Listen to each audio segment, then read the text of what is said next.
We have some Hassle-free chartering. High-end barge. The best choice for galactic commerce.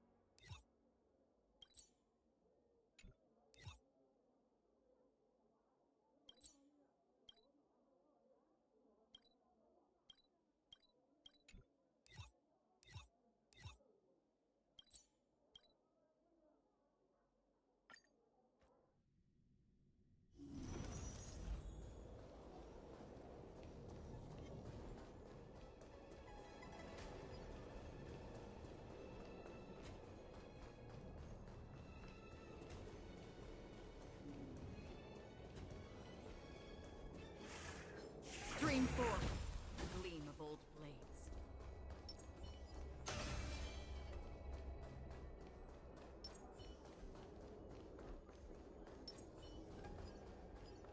Sound lingers.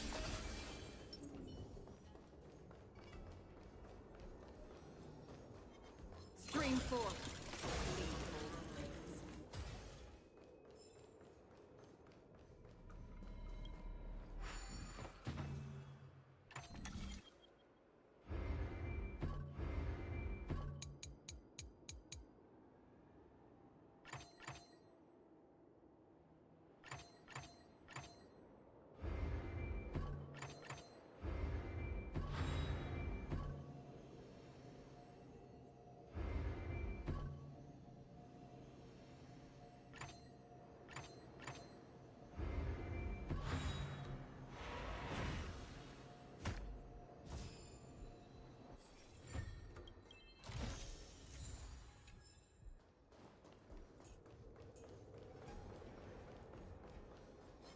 Stream forth, gleam of old blades. Don't forget to let your friends in on the action.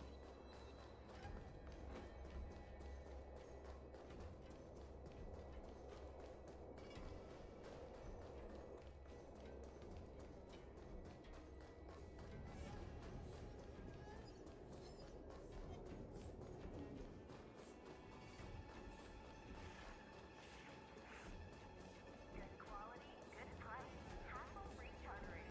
High-end barge. The best choice for galactic. Good quality, good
Existence is unity.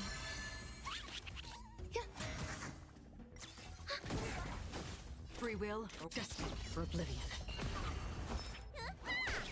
Commencing support. Enemy data net markers activate. Time for a good old counterattack. I weep for the departed. It too shall fall.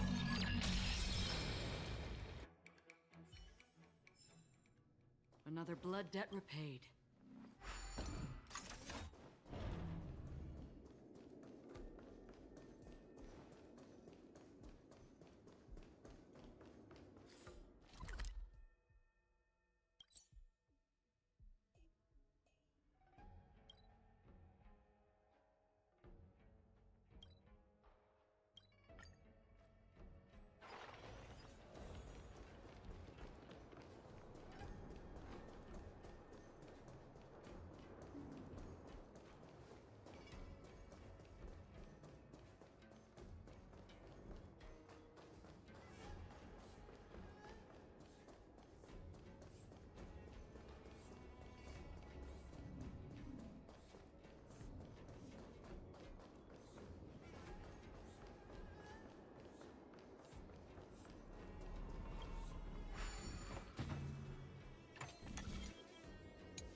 Perhaps there's more than one right answer.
Stream forth.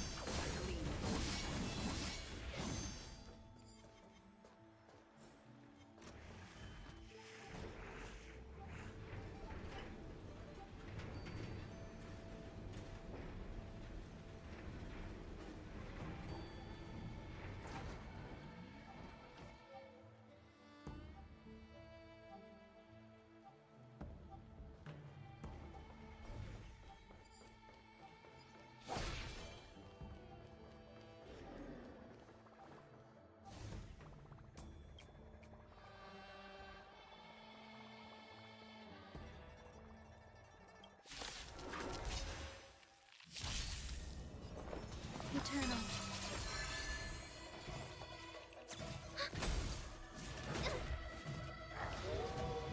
That's half the work. Destiny for oblivion. Every petal, all will be swept away by the wind.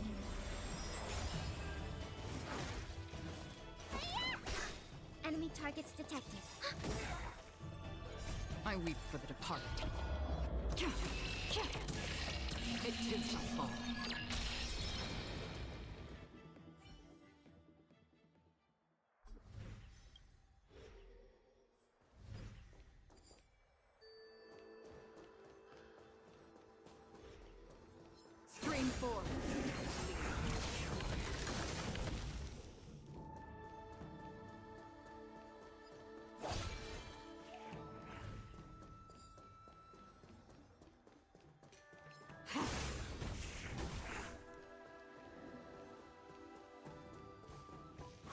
4. The gleam of old blades.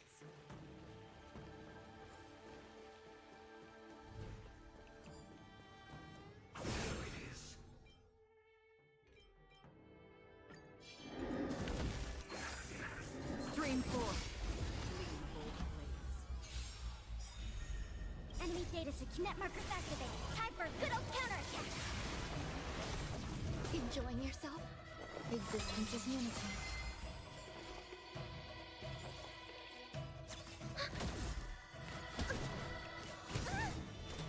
On still waters of oblivion. You don't look so good. Commence ready for another? Every petal and all will be swept away by the wind. Enemy data secured.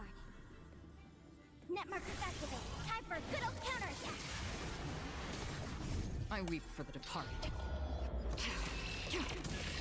It too shall fall.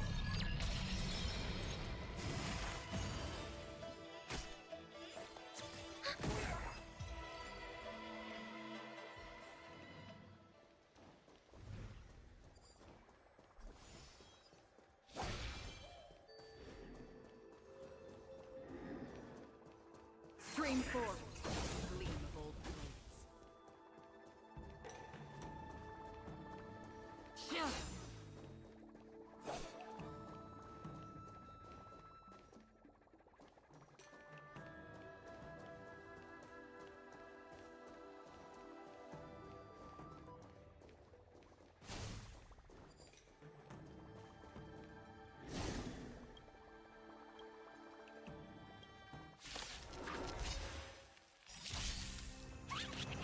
Oh, eternal. Enemy targets detected. Merciful Medicus! Enemy data secure. Net markers activated. Time for a good old counterattack. Destined for oblivion.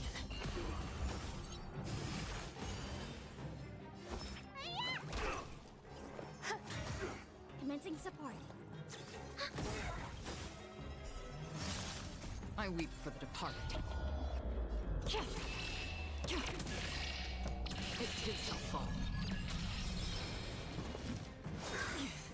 Secret of the safe! Another from still waters of oblivion. Another blood debt repaid.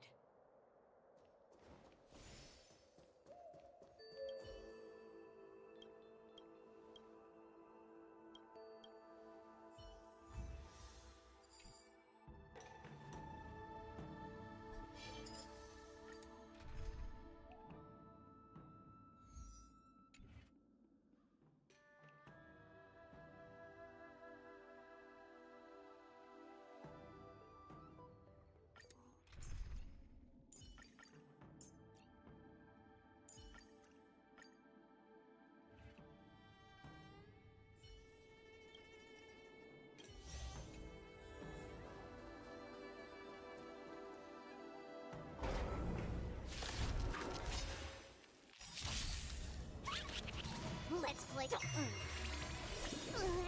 Can you find the answer? Destined for oblivion. Time for a buzz. Need a doctor? Feeling spiffy? Free will open still waters of oblivion. You took the bait. Time for a buzz.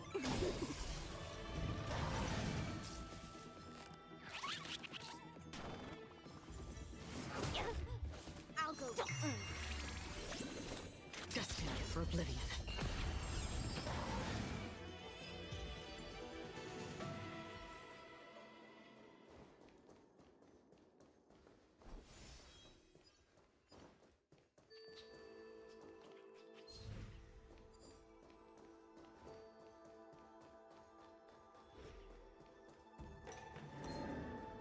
Stream 4. Gleam of old blades.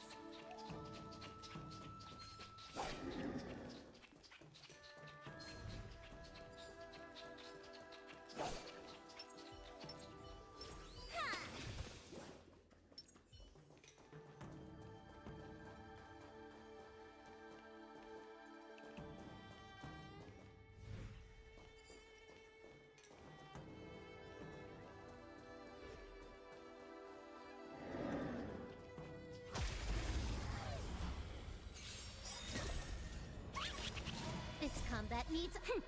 This is double speed. Feeling spiffy? Can you find the answer? Another journey from still waters of oblivion. You took time for a buzz. I weep for the departed.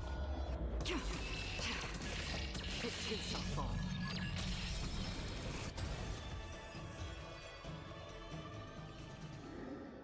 Another blood debt repaid.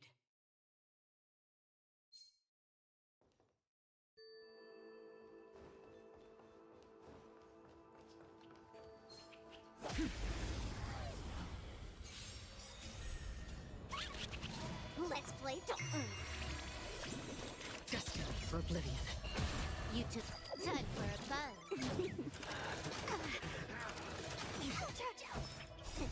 What is your prescription? Don't worry, it's just a scrape.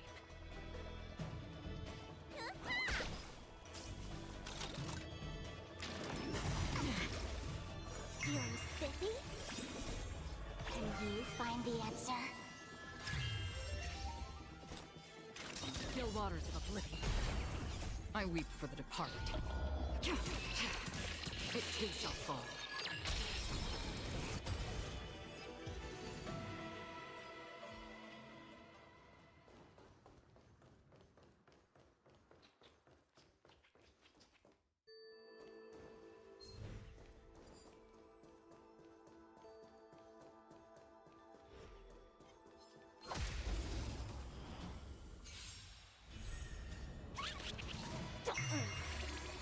Destined for oblivion. Time for a buzz. This is double speed. Again. Feeling spiffy? Still waters of oblivion.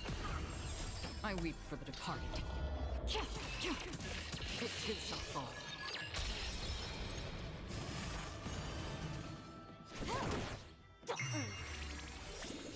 Can you find the answer? Destined for oblivion.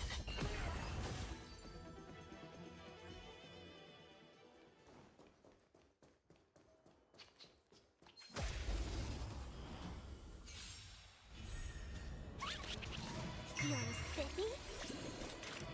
Still waters of oblivion. Can I have time for a buzz? Need a doctor? I'll go. Free will, destined for oblivion. I weep for the departed. It too shall fall.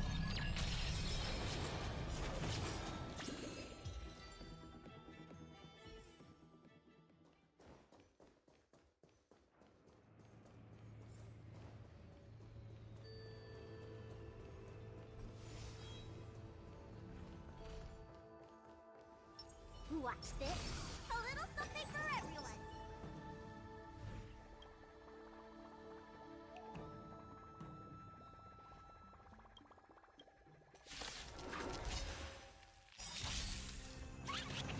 The game is feeling spiffy. Another journey begins on still waters of oblivion. More enemy. Time for a buzz. This is double speed.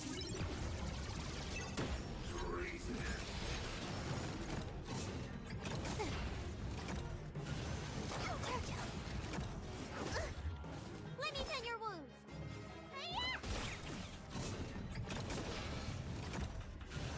Again.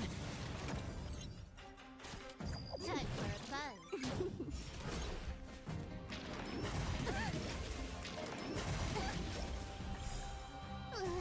Can you find the answer?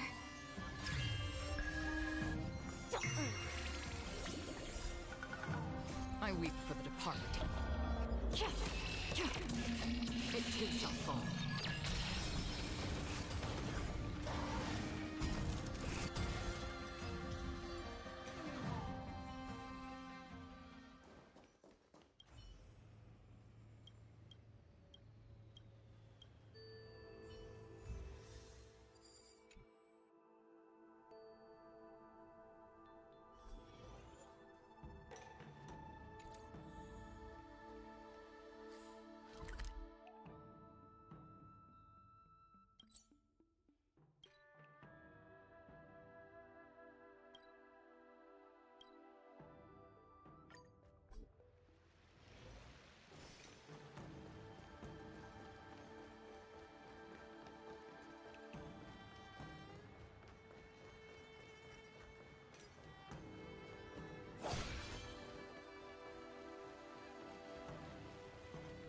Stream 4. Gleam of old blades.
Stream 4.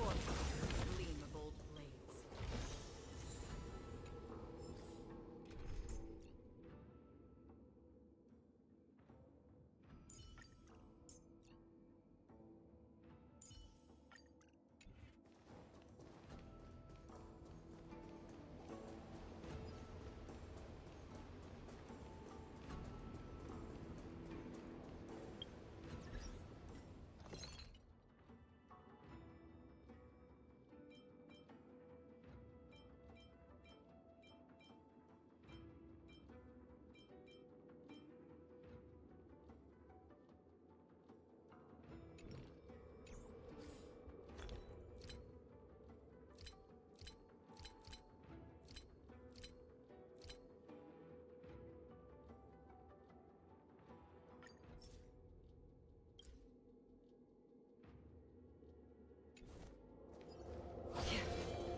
Storms on the horizon. Sound lingers. A little something for everyone. Stream 4. Gleam of old blades. Existence is unity. Oh, every petal, all will be swept away by the wind.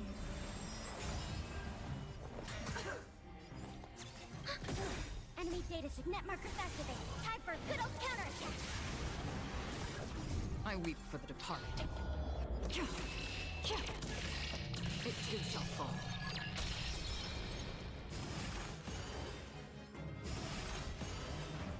That's half destined for oblivion.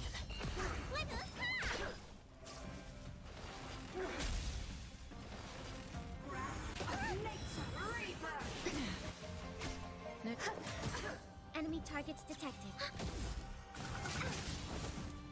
Again. Still waters of oblivion. Need a doctor here? Samba eternal. Enemy data net markers activated. Time for a good old counterattack.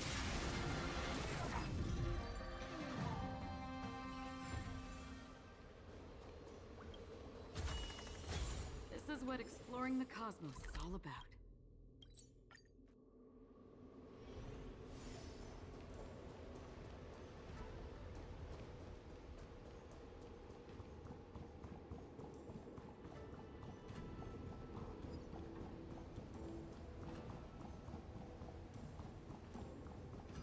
Storms on the horizon. Sound lingers. Stream 4. Gleam of old blades.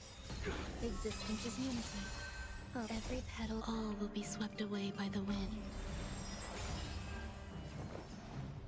Yeah. Free destined for oblivion. Again? Merciful Medicus. Let me tend your wound.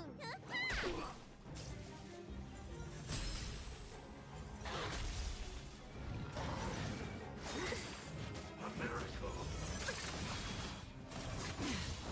Enemy data net markers activated. Time for a good old counterattack. I weep for the departed. It too shall fall.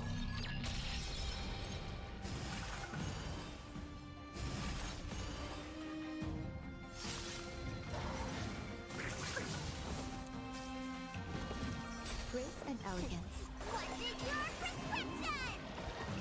Thanks for the support.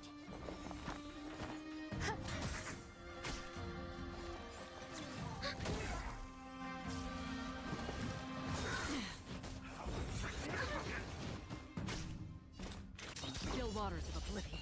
Need an idea? Some eternal. Enemy data's net markers activated. Time for a good old counterattack. Every petal, all will be swept away by the wind. Secret of the safe. Another destiny for oblivion. I weep for the departed. It too shall fall. Am I ready for another?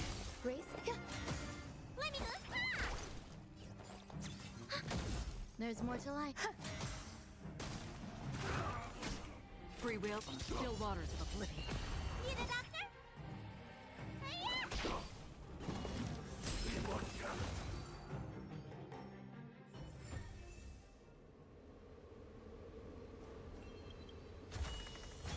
This is what exploring the cosmos is all about.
Seek, and you will find.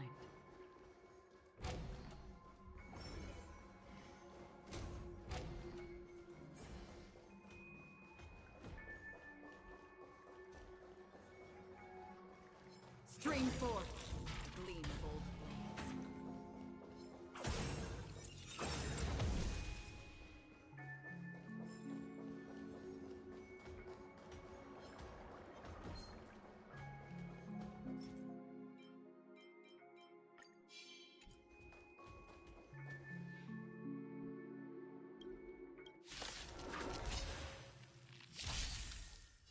Existence is unity. Ready for another? Net markers activated. Time for a good old counterattack. That's half the still waters of oblivion. Need a doctor? I weep for the departed. It too shall fall.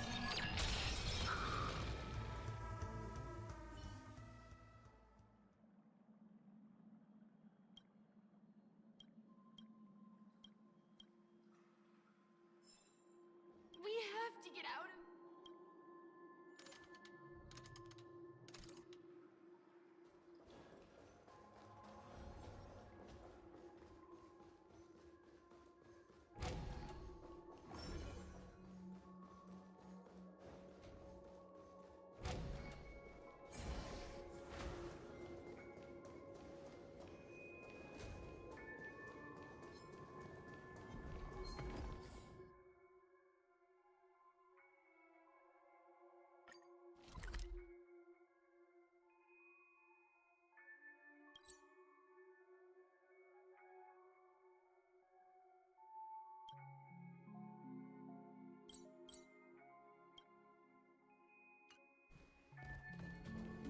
Stream forth, gleam of old blades.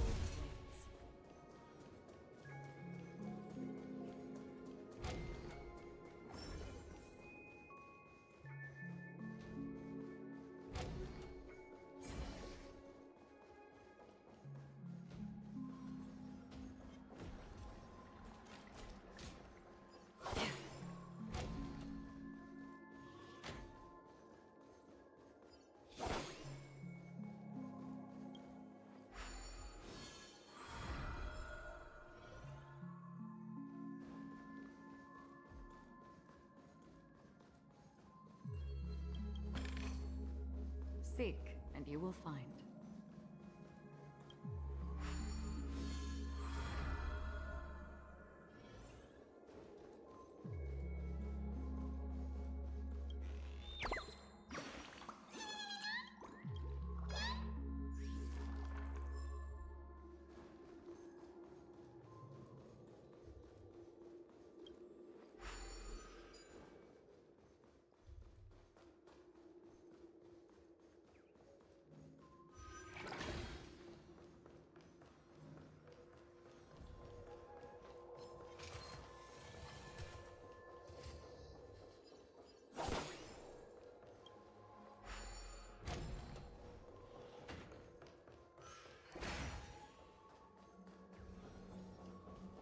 Stream forth, the gleam of old blades.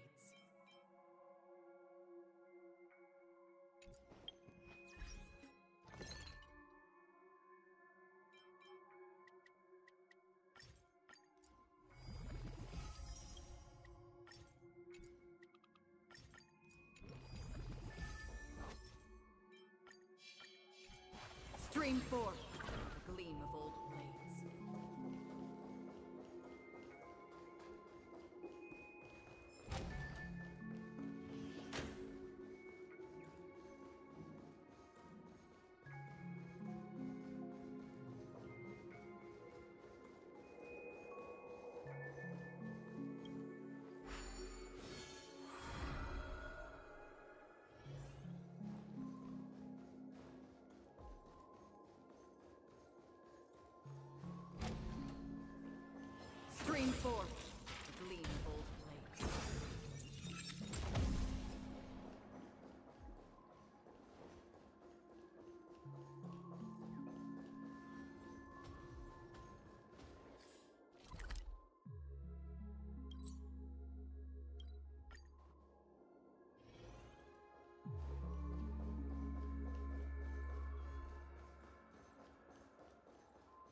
Don't forget to let your friends in on the action.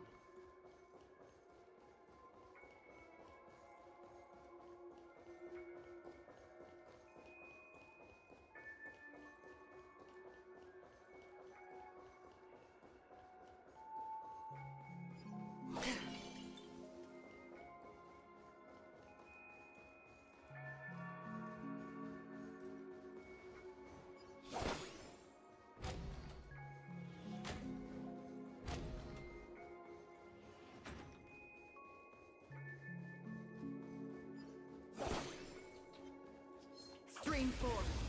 Gleam of old blades.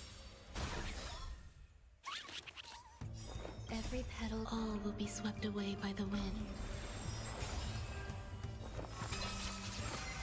Commencing support. Ready for another?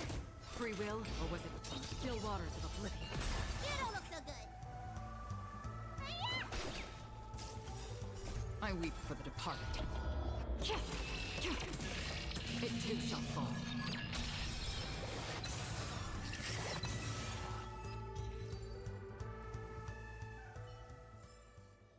Another blood debt repaid.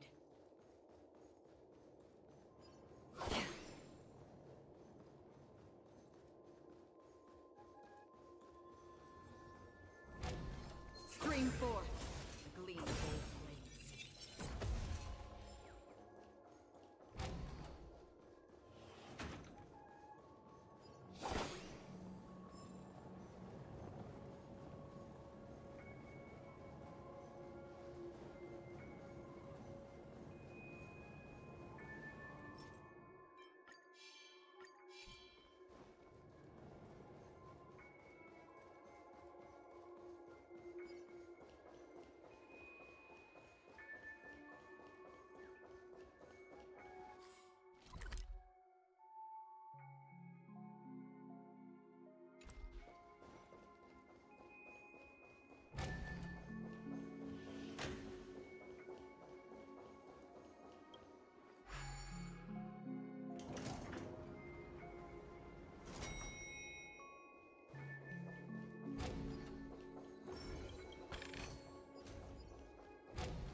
Stream 4.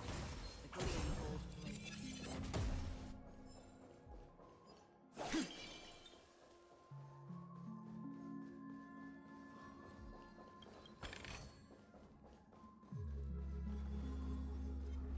Stream 4. Gleam of old blades.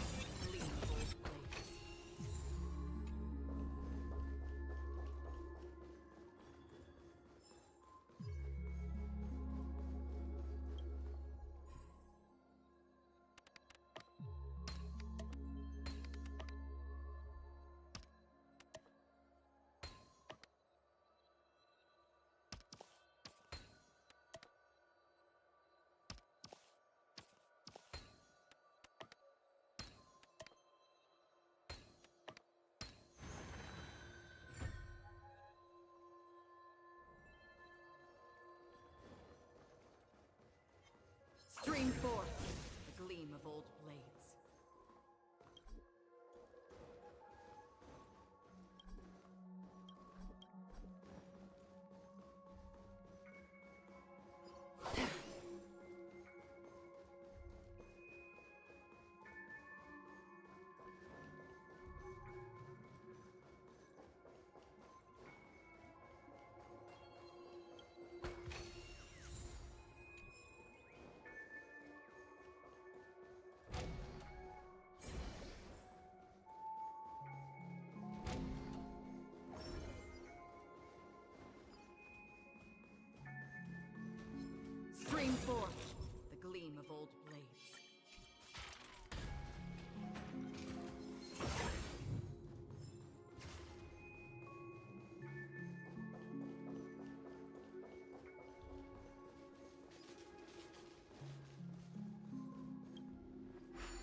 Scream forth the gleam of old blades.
Don't forget to let your friends in on the action.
Haven of memories. Every touch, every moment is like a thorned rose.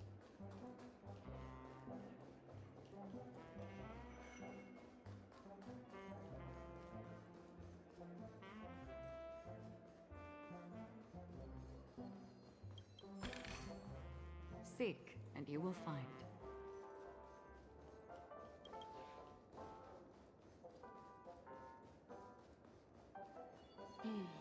Seems the older I get, the harder it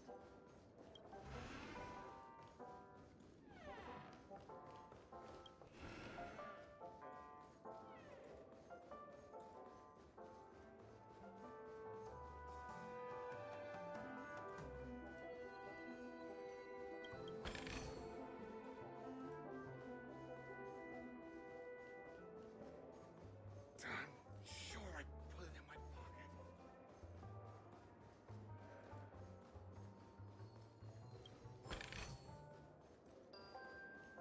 Hey, is that who I think it is? That big movie star.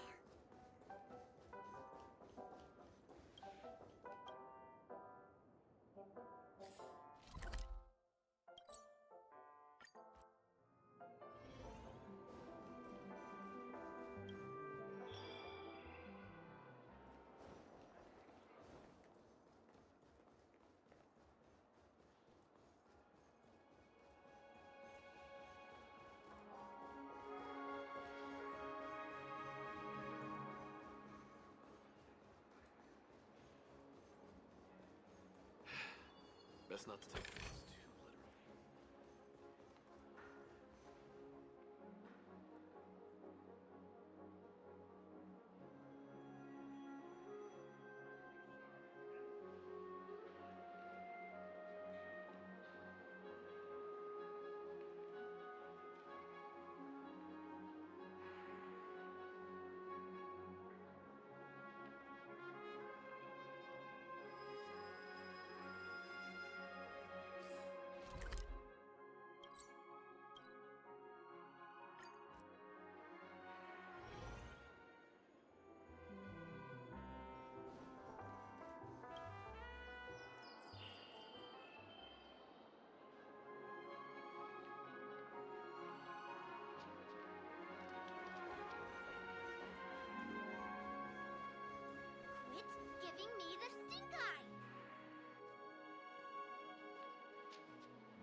the girl of my dreams.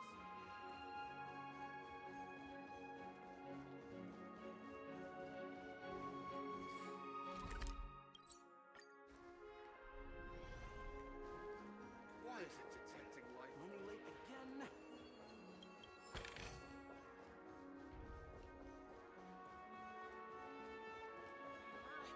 Flammable goods are not permitted on the premises. You would still be taller than us.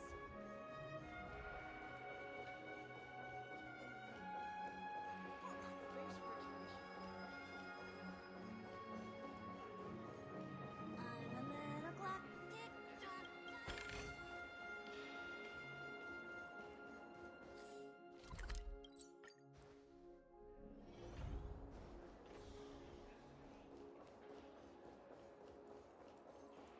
You can actually book a stay on credit.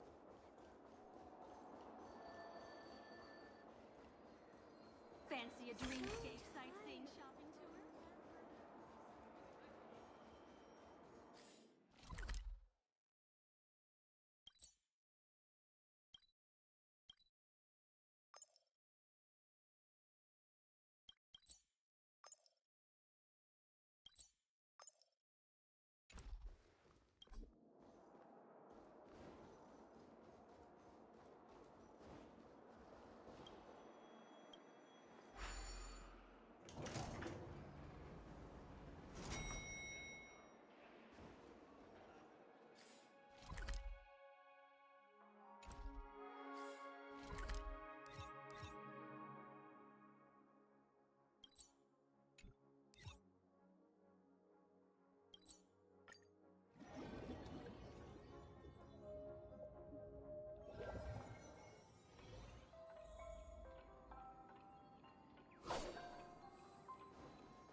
Some of existence is unity. You bully!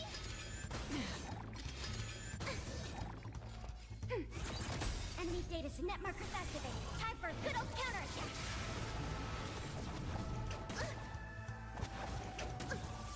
That's half the work destined for oblivion. I weep for the departed.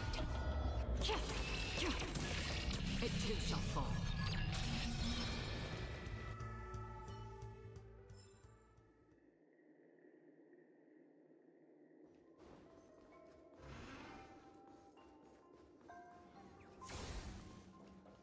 Stream forth.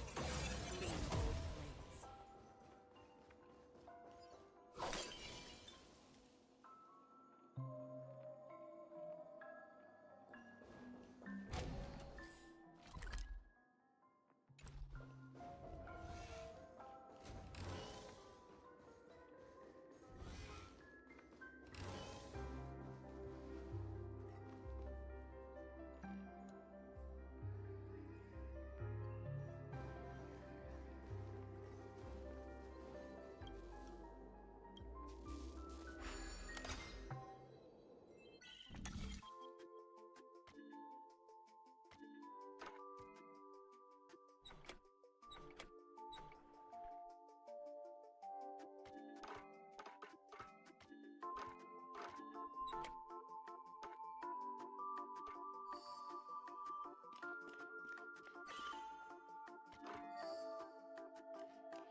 Seek, and you will find.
4. The gleam of old blades.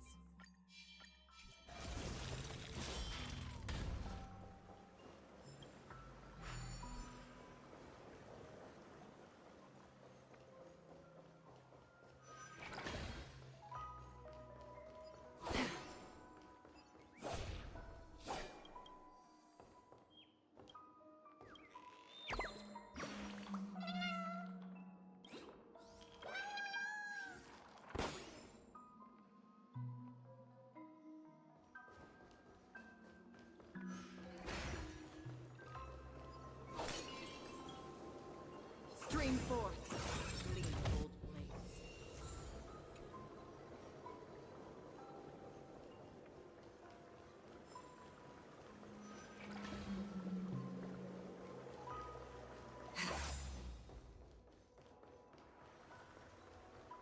Stream forth. Gleam of old blades.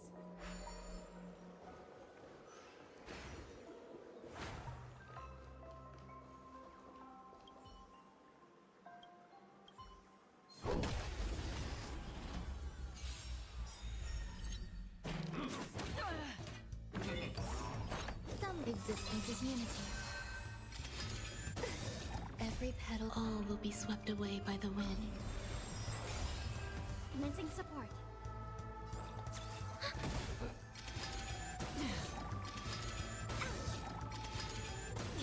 Need a doctor? What's in your prescription? So this is the warmth of life.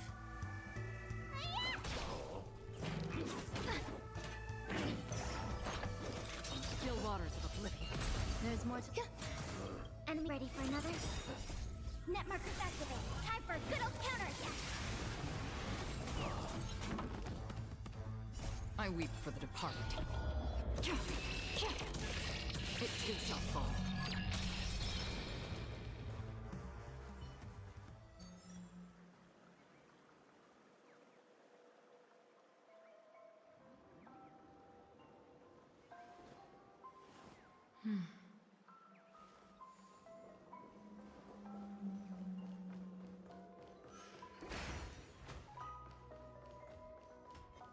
Stream forth.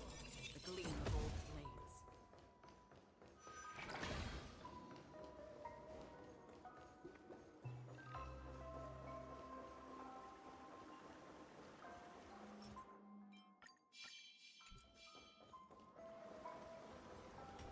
Stream forth.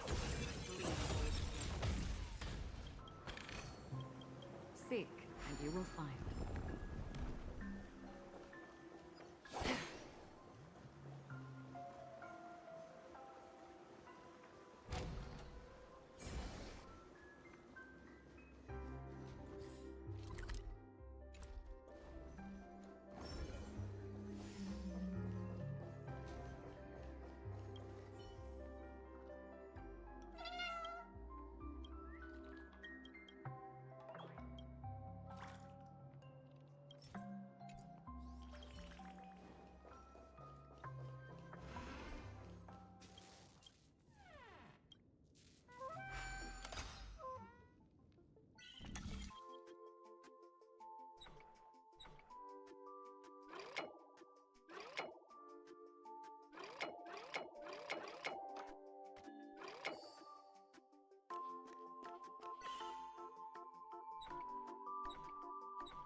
Eternal.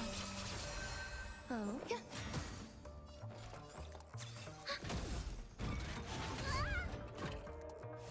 Stay away. Free will destined for oblivion. I'm ready for another.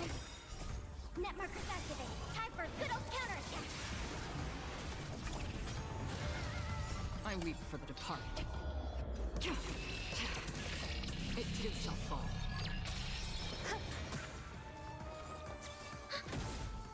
Existence is unity. Enjoying yourself? Still waters of oblivion. Let me tend your wounds. What is your prescription? So this is the warmth of life. Yeah. Help me! Need an Another destined for oblivion. enemy data net markers activated. Time for a good old counterattack. Every petal, all will be swept away by the wind. I weep for the departed.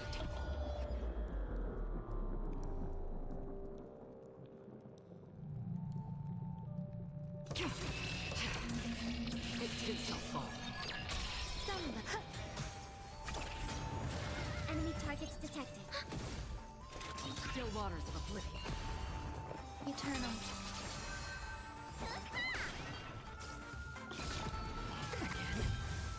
Enemy data net markers activated. Time for a good old counterattack. There's... Yeah. Destined for oblivion. Get over here! What is your prescription? Thanks for the support. Every petal, all will be swept away by the wind.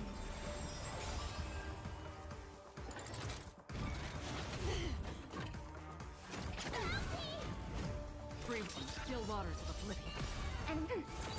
Enemy data net markers activated. Time for a good old counterattack. There's more to life.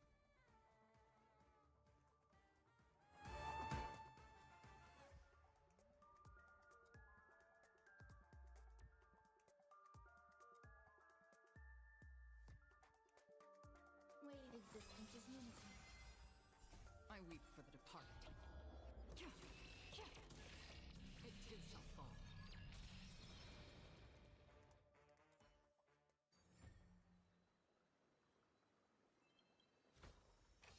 This is what exploring the cosmos is all about.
haven of memories.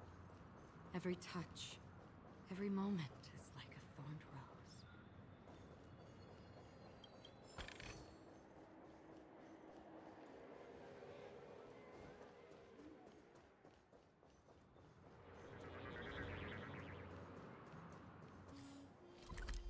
Stream forth the gleam of old blades.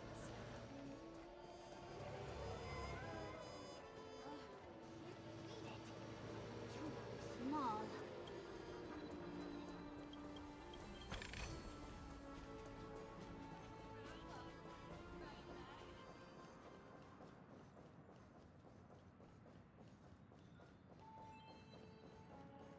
Whoa, nice!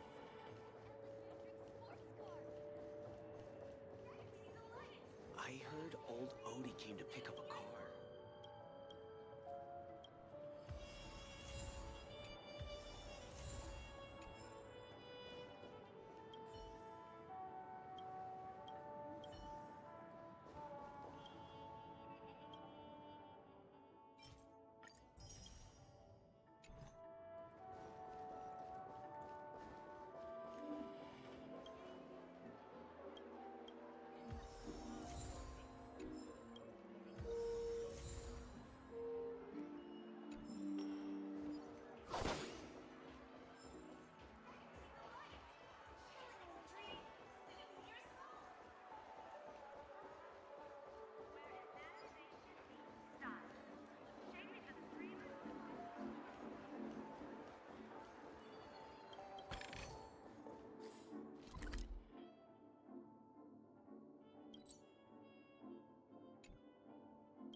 Our newspaper is practically selling online education.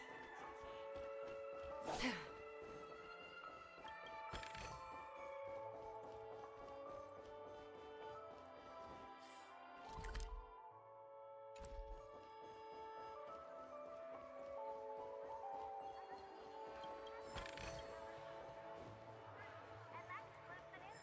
I wish you all safe and sound dreams.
Let's see what's new.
just find playing pool on a round.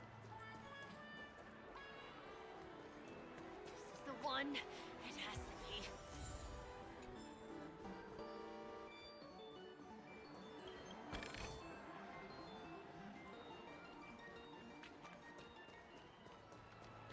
Who cares if everything's full of sugar? Sound One bottle of wristwatch by the stink. Just hit the market.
Yeah.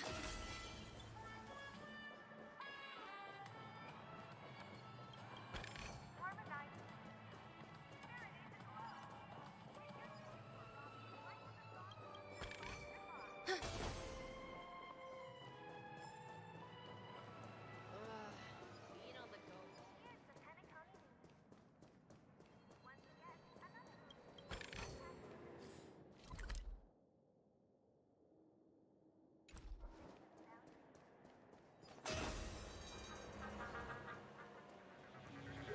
A Roman concert. Look, a Roman concert.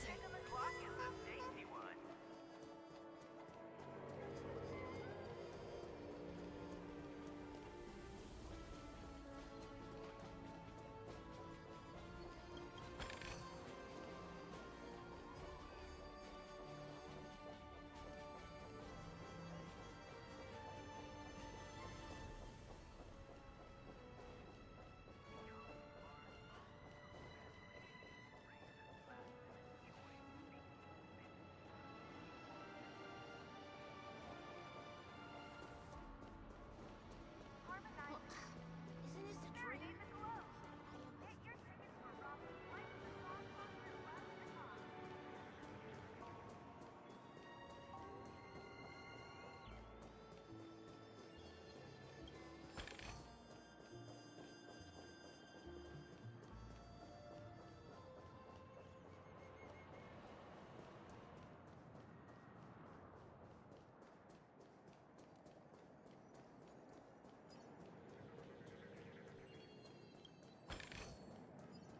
How are the tickets sold out already? I'm really craving some half-price blocky pizza.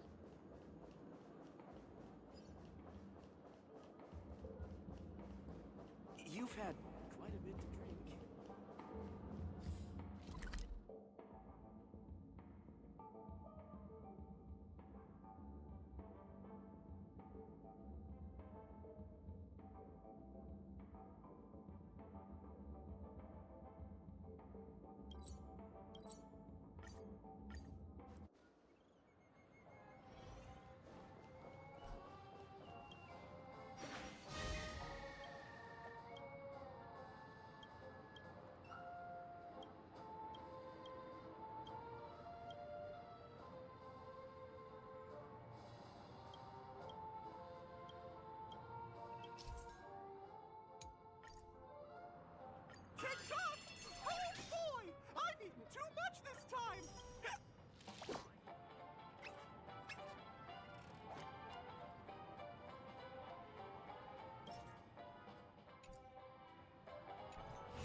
better than expected.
Oh, better than expected.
Ah, friend. My expression wasn't much better than yours when I first saw this. Your eyes aren't deceiving you. It's her. The famous singer, Robin.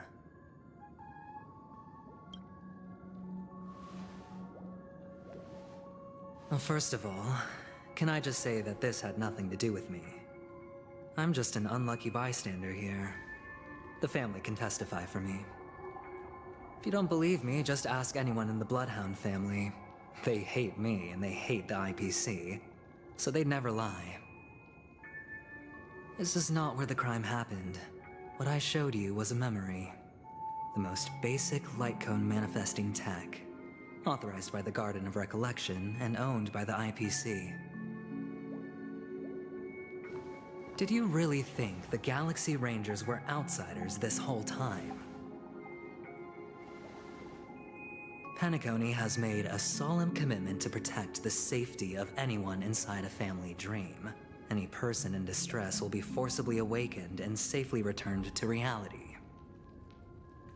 What gives them the confidence to make such conclusive statements? Because behind this promise is the harmony. The family's Dreamweavers link up their minds together to construct an unbreakable defensive line. Breaking through this line of defense to create death in the dreamscape. Not even a memo keeper could do that without the family's permission. Who could have done it, friend? The only one is her. The girl who calls herself a Galaxy Ranger. An imposter. An unsought guest. An emanator who hides her true identity. Ifrit's death was a foregone conclusion. And Robin? Her misfortune was staring right at her. Who will be the next to die?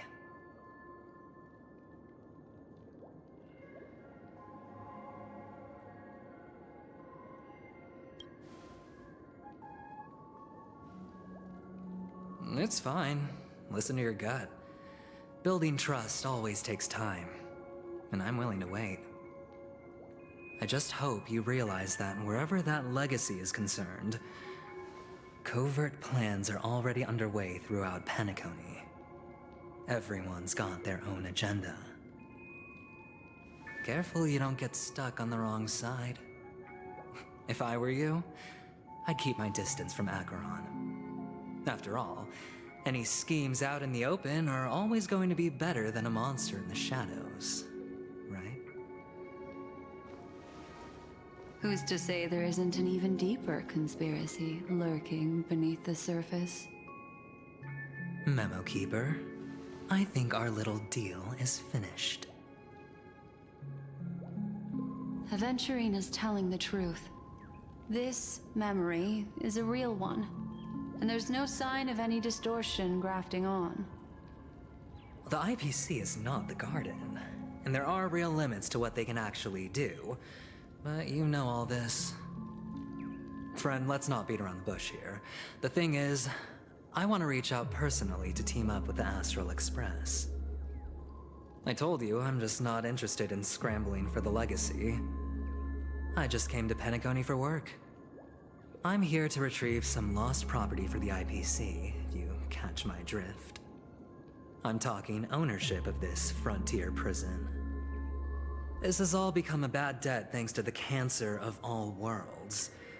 The IPC has tried sitting down for negotiations time and again, but the family wouldn't even take our calls.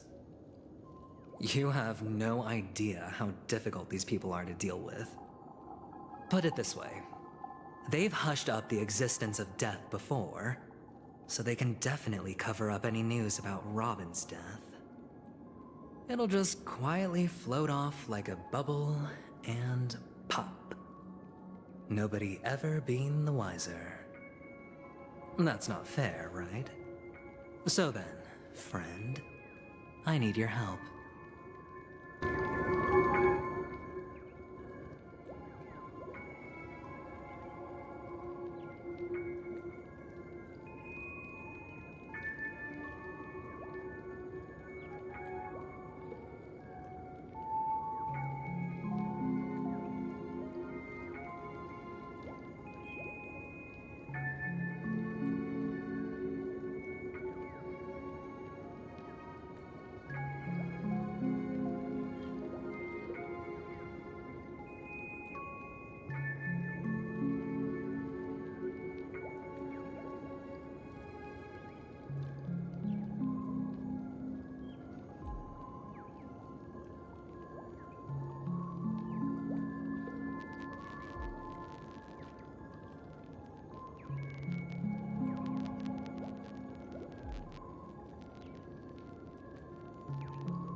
I have but only one goal.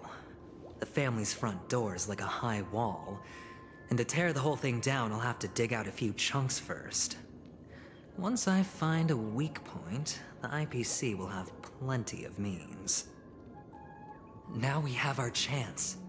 So long as we can get to the truth behind her death, we can have justice for Robin. While also gaining a valuable bargaining chip for bringing the family to the table.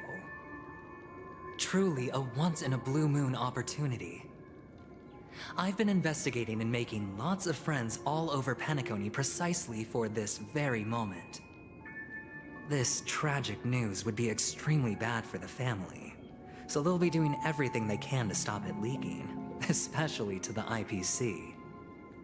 But I trust that there are still a few factions that remain exceptions, and that's why I need you all. The reputation of the Astral Express precedes you, and the Harmony will give you the fairest of appraisals. You get to find out really what happened and seek justice, and I get to put it toward completing my mission for the IPC. It's what you call a win-win situation.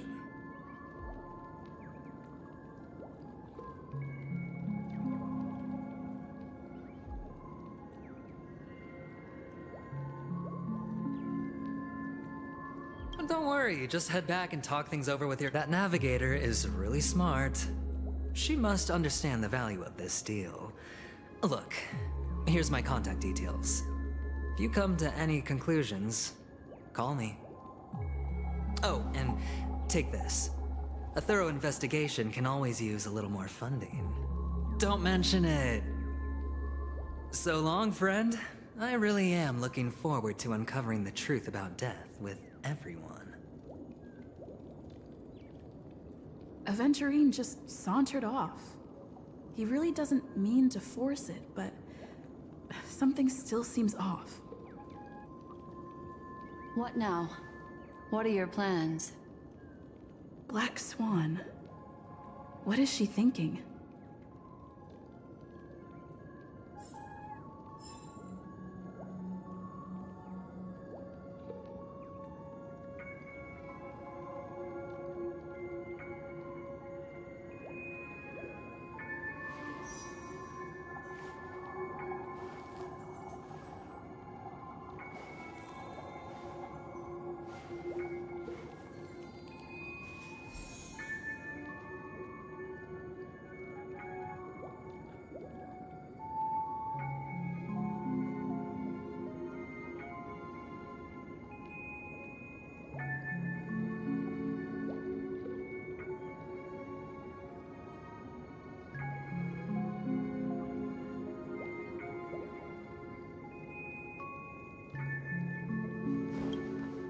On the surface, this doesn't look like a bad deal for you.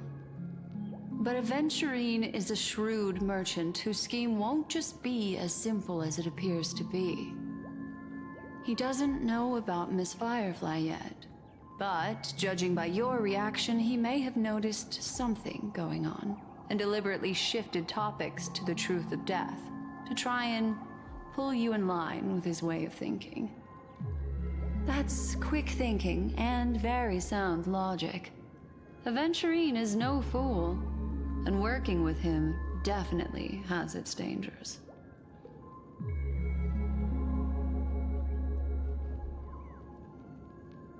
Insofar as things are presently concerned, yes.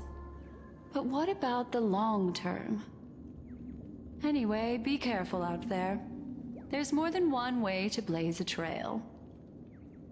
In a dark forest beset by wolves, ensuring your own escape to safety should be your primary concern. As for the other questions...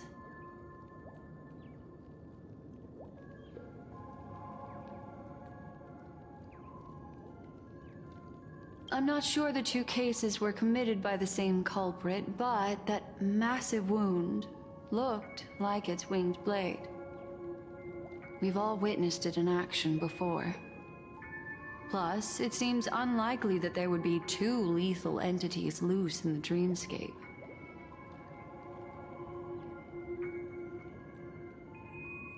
Sorry, I can't answer that question. That ranger is shrouded in mystery. I'm afraid no one is capable of providing an answer. But without a doubt, she is the most special guest at this banquet. It's like Aventurine said just then. It's best to keep your distance from her.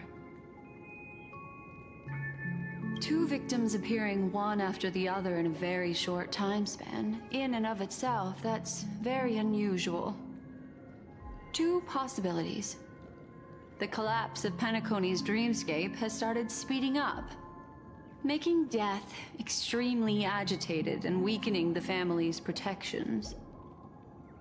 Or everything has been planned out and executed by someone. If someone has chosen these victims deliberately, first a smuggler, then a family celebrity, then this murderer's motives are worth thoroughly chewing over. It's all happened so quickly, I can only make conjecture. After leaving here, go have a chat with your companions. I hope you can clarify the source of this confusion.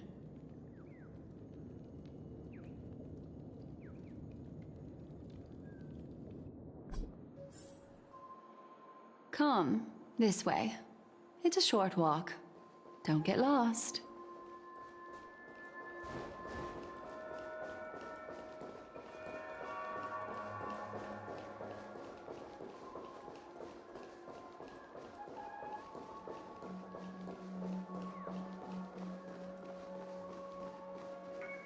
This way. This is where we part ways. All of this is like a nightmare. Unfortunately, the remembrance doesn't lie. What we just saw is the reality that happened, and it won't fade from our minds just because we wake up. But follow your heart and don't be afraid. We all walk through this world casting shadows of different lengths, and ultimately, all we leave behind are precious memories. Hold on just a sec.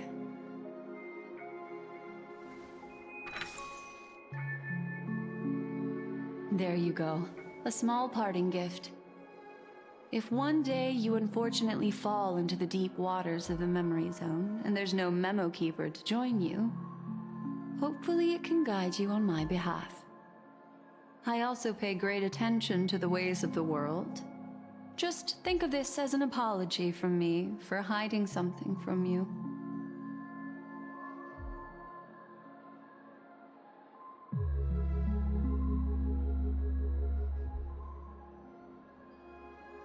Then, I've something private to take care of regarding that Galaxy Ranger. Let's leave things there, shall we? What fascinating memories will you bring for me next time we meet? I sincerely look forward to them.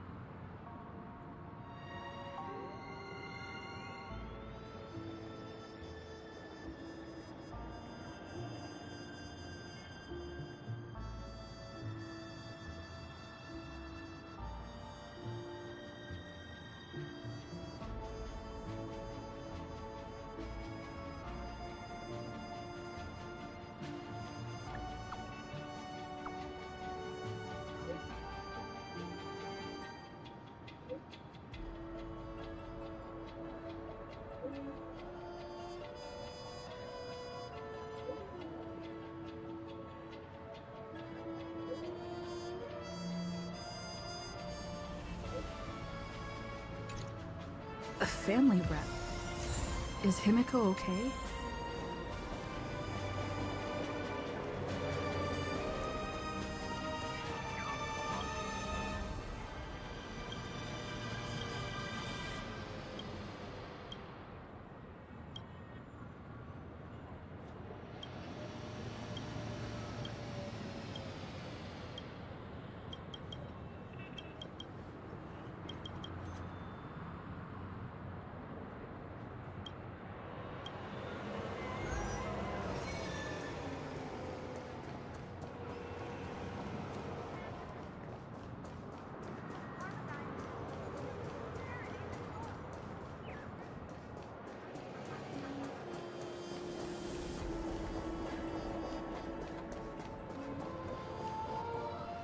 So much has happened.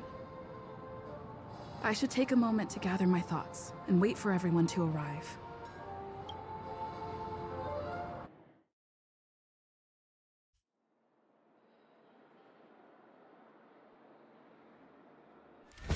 Better unsheath that blade now, Ranger. Do you still dream, Hunter? Of those slain by your hand?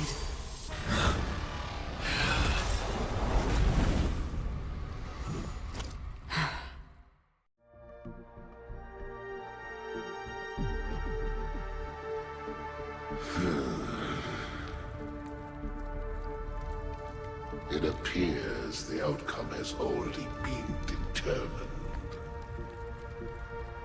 You're still alive, as are you. You still have room to make a choice. Leave the music box behind, and then go. Choice. The bloody trail of the destruction leaves no room for hesitation. Vatora's fire demon. Even if you sacrifice your life for that eon, you won't get special treatment. Ranger, you tread the narrow path of the hunt. You could never understand.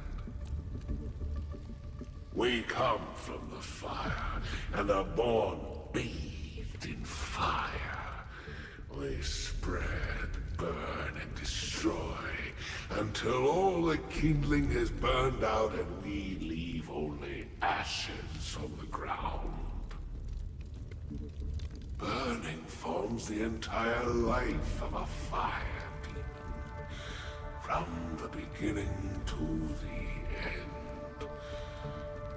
We are born to die, just to put into practice a profile of another universal truth. All things are created for the destruction. Your companions don't seem to think so. They fight for your chance at survival. They are my children, and just as I was, they are flames that have yet to burn wide hot. They're still young, and I don't blame them. But my flames are faint, and time is running out.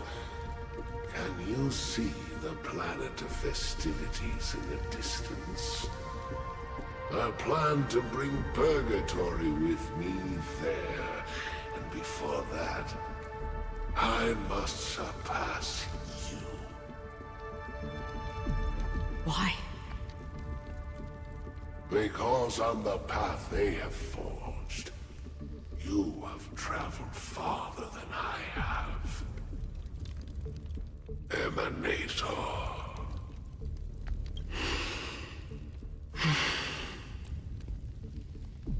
You cannot hide your true identity. Draw that sword, for we shall indeed remain here, bound to fight a decisive battle to the death, for I choose this. Destruction is intense, but brief. To cravenly cling to life is to endure an endlessly prolonged existence. Even if the answer turns out to be your own destruction.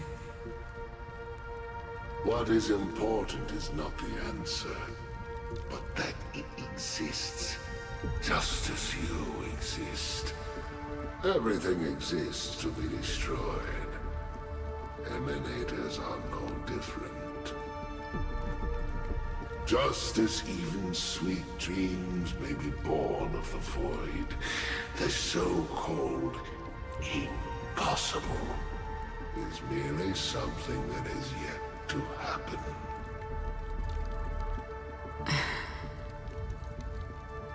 All right. I accept. You shall witness the most brilliant and intense fire in existence. May this flame illuminate the farthest reaches of your bottomless dream. A bottomless dream. Yes, that's right. But you've made one small mistake. This blade remains in its scabbard not out of pity or scorn. It's a personal secret that I don't want to disclose, but perhaps out of reciprocity.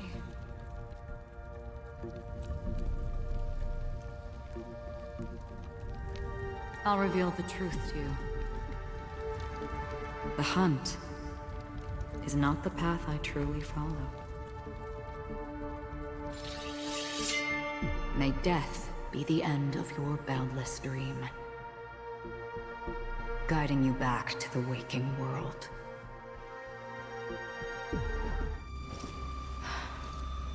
I still see them in my dreams. Hold it. Your time hasn't come yet. My time?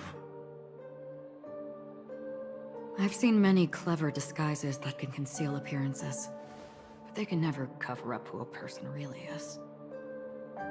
And you're no different. You had no desire to kill the Trailblazer.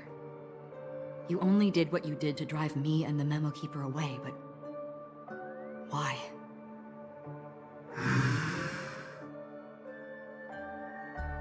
Did Destiny's slave make you do it? You know, Elio. I thought this is just the kind of thing that'd get written into your script. My script has always been brief.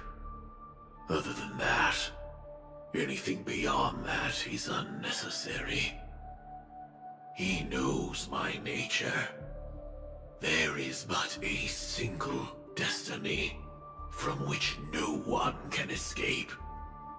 And until then, I hold the privilege of choice. However, you appear to be ignorant of this. So it's time for me to inquire. Who exactly are you? Not your enemy, perhaps. That's not what I asked. I don't deserve your curiosity. Loners wandering the cosmos always have their secrets. Take me. I'm wanted by the IPC, so it's little wonder that I know something about the Stellaron Hunters. That's all. Maybe I can help. What reason would you have for doing that? I tend to forget things. Which is why, rather than memories, I'm accustomed to using my emotions to capture what I normally wouldn't otherwise. So, I know who is inside that cold armor. How about it? Ready to take off that armor and sit down for a talk? It's not yet time. I don't need help, but I can give you a suggestion that would make things better for you and me. If your goal is the Watchmaker's legacy, then go look into the family. Not only are they covering up the existence of death, but they're burying the past and the truth about what happens inside the dreamscape. Already on it. And the Astral Express is no enemy of yours. I know that. I just never expected to hear you say it. What's next, then? The Trailblazer's been taken by Black Swan. Will you go look for her? No need for that. No harm in mentioning that Elio's only given me one instruction. Get all of the Astral Express to track down the Grand Legacy. I tried settling this in an easier and more direct way. But as you can see, here I am, confronting you. I failed. Can't ever go against the script. The so-called impossible is merely something that has yet to happen. That's it. Before we split, can I ask you one more thing? Is there anything else in your script about me? I'd like to know what kind of footnote I get to leave in that future foreseen by destiny. Unfortunately, not a thing came up. I knew it.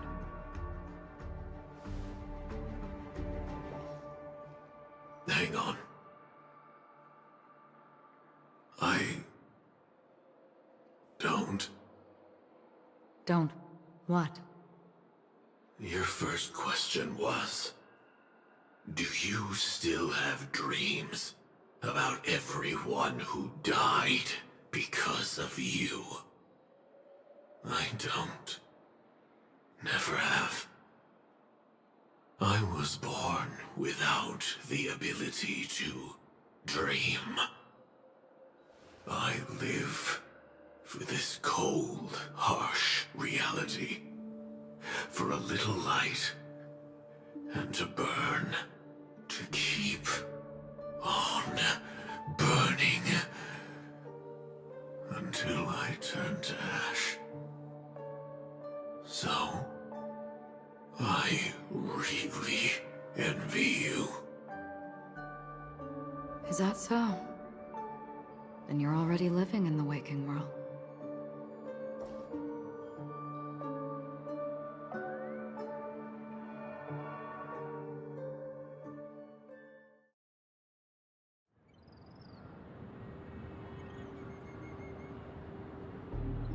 We heard about Miss Firefly from Black Swan, but we never expected Miss Robin to...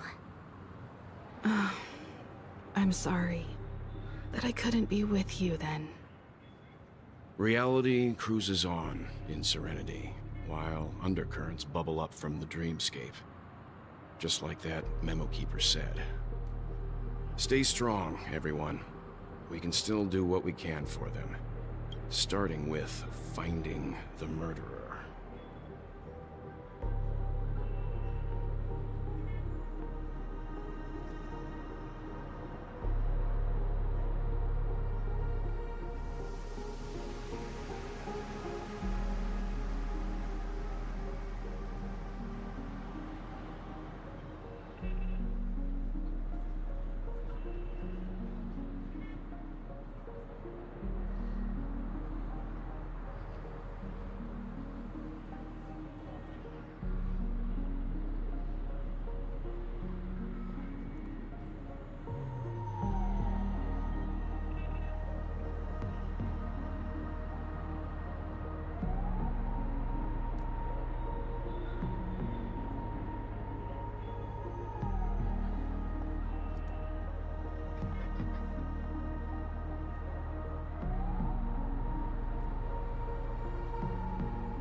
Let's recap everything then. The Trailblazer just reminded me of something. March, do you remember what that family rep who negotiated with us said? Indeed, we trust that the Nameless has nothing to do with this. And we also beg each of you to help assist the family in verifying the identity of the deceased. That's how it was put, in reference to Miss Firefly.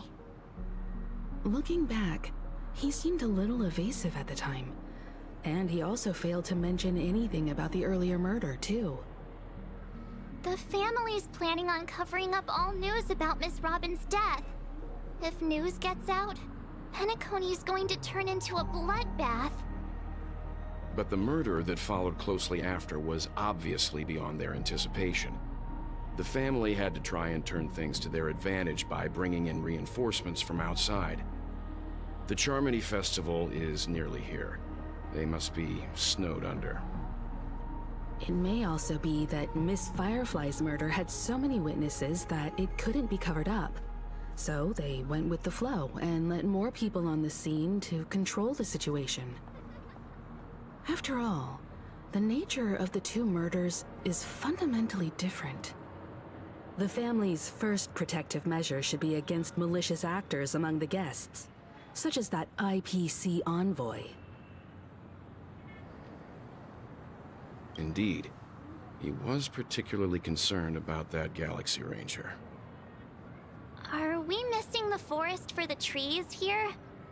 I always felt that Aventurine's reasons for accusing Miss Acheron were highly subtle. Can we believe him? At this point, I'm afraid the only ones we can trust are ourselves. Look, let's try to gather intel first and then list all the possible outcomes we can. Then we go through them, eliminating contradictions one by one. The fewer facts remaining, the closer we are to the truth. I've still got this sense of foreboding. It's like we're stuck in a whirlpool, spinning around that legacy even after everything that's happened. This time we're playing the role of a real detective. But before we start, what are we going to say to the family and Aventurine?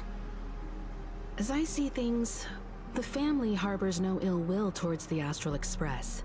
If they didn't trust the crew, they wouldn't have casually commissioned outsiders to investigate a case that's, in all likelihood, a scandal.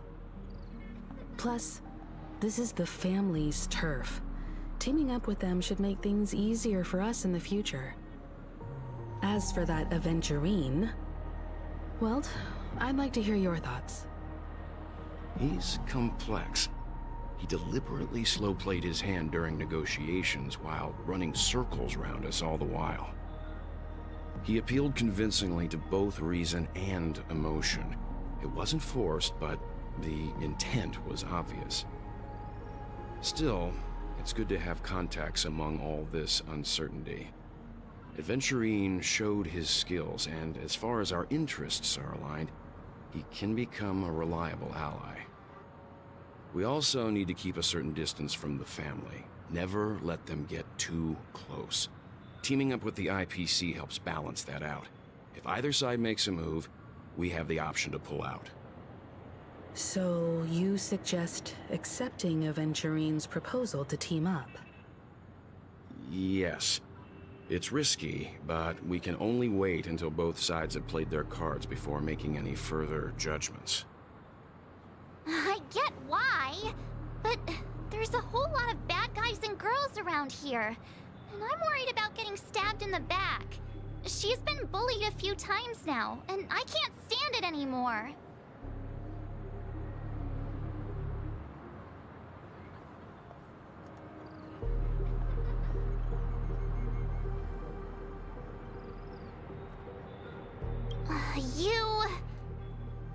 No, I can't accept this. Forget about it. Just let me keep an eye on him. If that doesn't work, we can just turn the tables and use him instead. Then, could you please reply to Aventurine? Everyone, take this time to put together your thoughts.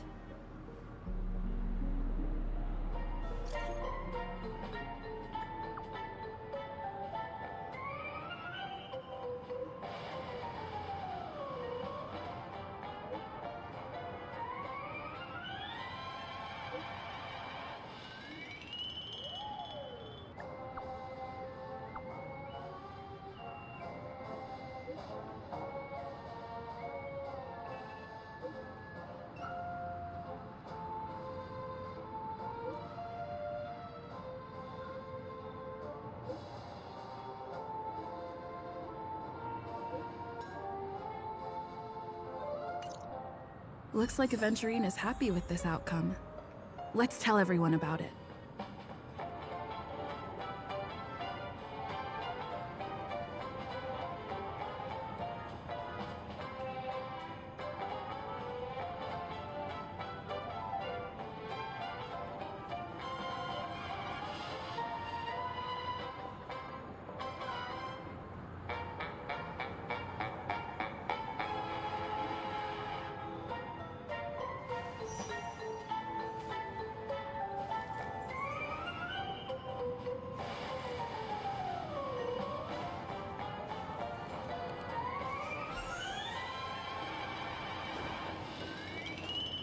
Aventurine's goal is to try and recapture Penacony for IPC.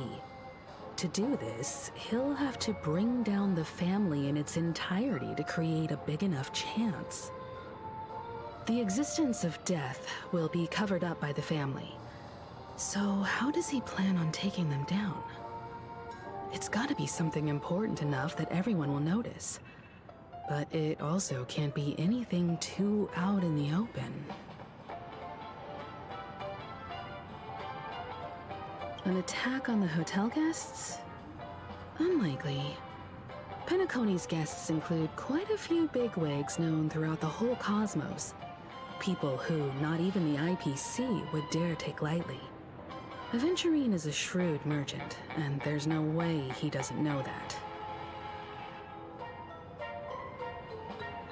He's definitely going for the family, and it's just a matter of how. The harmony is strong in Penacony, and almost impossible to take on head-to-head.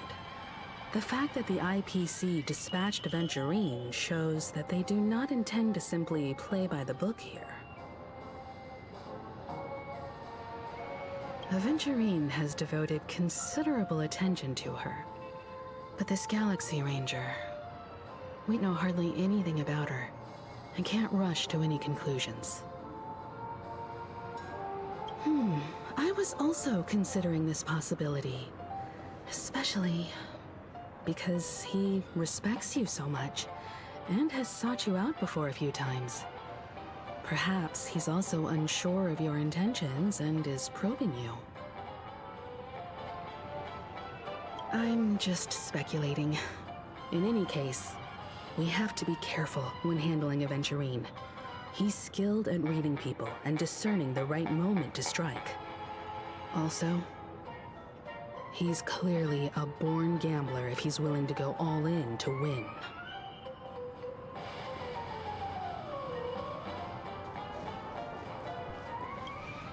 Aventurine said something that concerns me.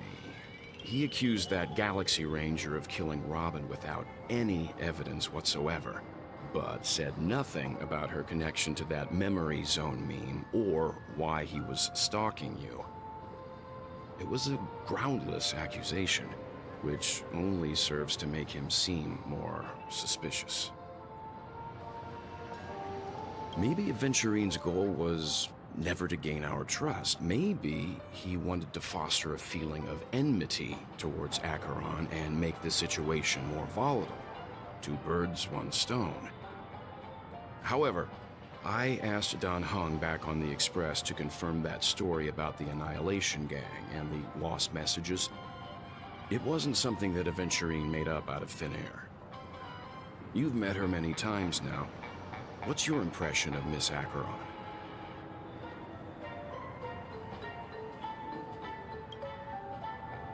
That fits the stereotype of a Galaxy Ranger to a T. They're eccentric, unpredictable, and fond of being alone. No wonder she's a suspect.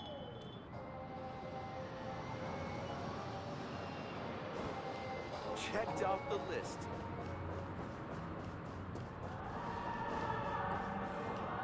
Can this be considered the majestic hall of art? I hope it's not too soon to bring it up, but I feel like Miss Robin isn't actually dead, but that she's still alive and well. Somewhere. That everything's just some horrible prank. Because aren't we supposed to be inside a dream? How could someone die in a beautiful dreamscape like this? Shouldn't only good things happen here? Whenever I see the Grand Theater, I just can't stop all these thoughts from flooding my head.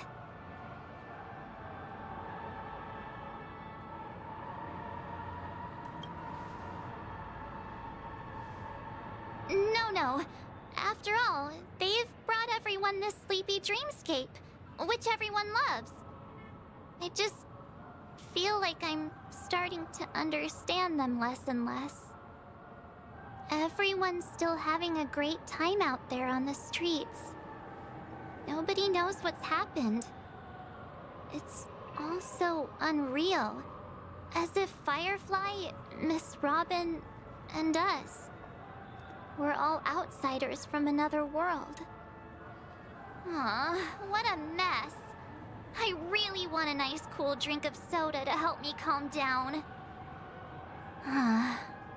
But then I'd be just like everyone else out on the streets. Looks like Adventurine doesn't need anything else. Let's turn our attention to the family's assignment for now. Himiko, what do you think? Among our current clues, the two murders that she witnessed are the most directly connected. I suggest starting here.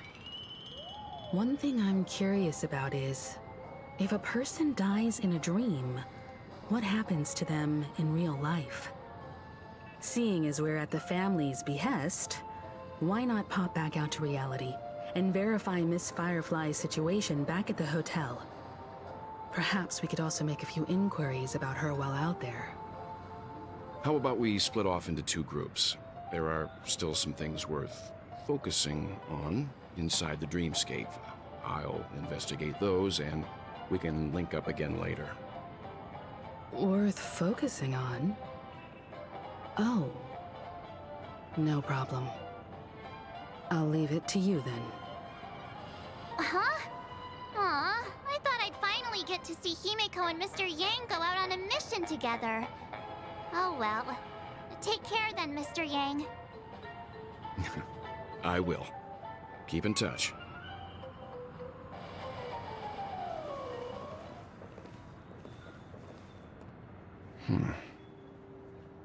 Honored guest, could you come out for a second?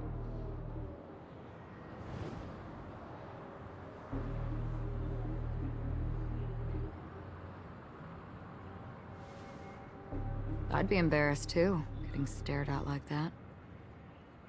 Forgive me. My name is Welt Yang. I'm one of the crew members on the Astral Express. I believe you've met my colleagues.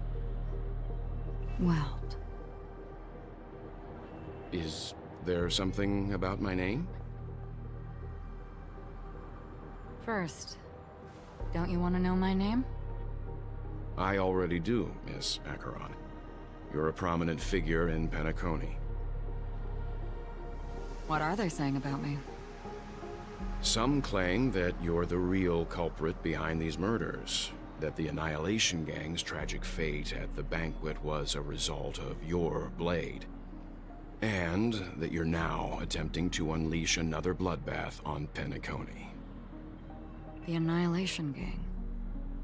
Ifrit of Everflame Mansion. Tragic fate. That Duke turned his dying body to flames and sacrificed his life as a martyr. He was a determined and heroic pathstrider. Not even a villain should be disparaged like this. And what's more, there were plenty of suspects invited. Do they really think that a blade is more dangerous than that black hole you're wielding? Keen intuition. Not even the family managed to point out the truth behind this cane. So you must surely know, Miss Acheron, that peering into a black hole is not a wise move. As a potential threat, your knowledge of us has reached uncomfortable depths. Reveal your true identity and intentions. Otherwise, brace yourself for gravitational disintegration. That shouldn't be necessary. But if it makes the Nameless feel less defensive, I'll be happy to abide. Believe it or not, Galaxy Ranger, Acheron. Those are the names I go by to this very day. My trip to Penacony is solely to fulfill an old, final request. I'm here for the Watchmaker's legacy. And that's it. I think I've been honest enough. Still unwilling to reveal your true identity? It's not that I don't want to. It's just that I can't. I've come so far, and I can't sum up all of that in just a few words. Everyone has their own unspeakable past. Secrets that they don't want to be revealed. And I won't be asking any more questions, such as why the Astral Express is roaming around the cosmos with a Stellaron on board. Is she okay? That memo keeper didn't do anything, right? She's fine. Let's just stick with the topic. Gaining my trust depends on how much you're willing to reveal. I've run around many different Penacony dreamscapes just to try and find that legacy. And during this period, I came into contact with quite a few guests. In the process, I gradually came to realize the secret of Penacony may be closely related to the Trailblaze. That's why I've come to ask for your help. I don't have enough proof yet, but I'd like to speculate something. The source of all tragedy lies within the family. If you could trust me, we could find the proof to support this claim together. Mr. Yang, I think you've come to the same conclusion, haven't you? Let's leave it at that. For now, I'll choose to believe that you bear no hostility. Share your findings with me, and me alone. I don't want vague conjecture to interfere with other people's judgments before we find solid proof. Mm-hmm. By the way, would you like something to drink? Before we go, how about 2 cups of Wake the Heck Up? No, 4 cups. Because the conversation coming up will last forever.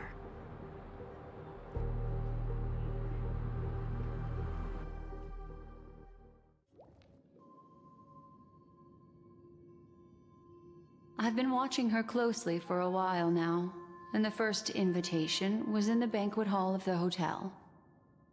She just sat in one corner, keeping silent, chugging down a couple cups of Wake the Heck Up. I told her it's a pungent, bitter beverage, not the taste of sweet dreams. Only for people allergic to Soul Glad. And she said, Really? But I don't taste any difference at all between them.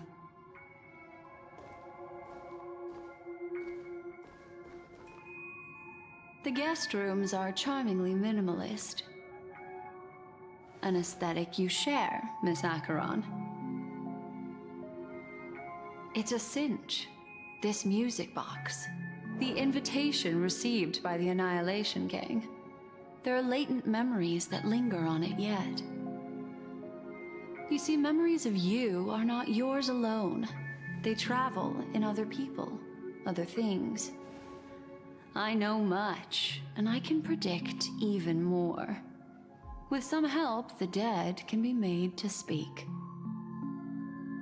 The Annihilation Gang, that band of desperados who all disappeared after meeting you. What exactly happened to them? Well, let me reveal all.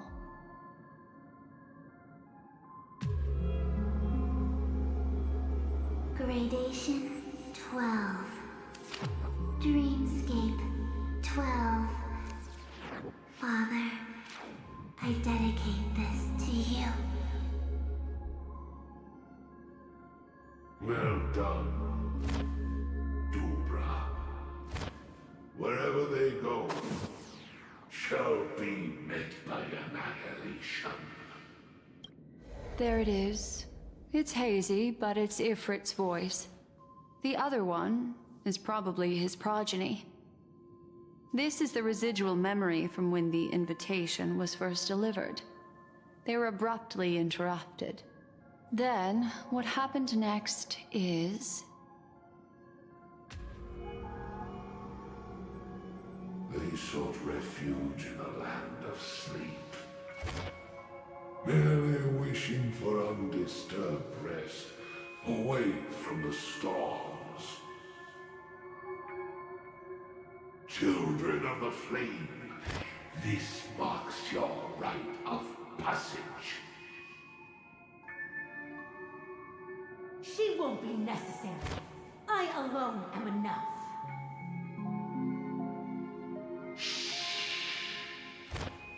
When have those, on the path of destruction, feared death? The Everflame Mansion has set out on a journey. Those poor people, they have no idea what lies in wait ahead of them. Memory recovery is going well, but slowly. She'll be here soon, and time is short. There's nobody else here, so there's no need to be delicate. In fact, I think I'd better go all out.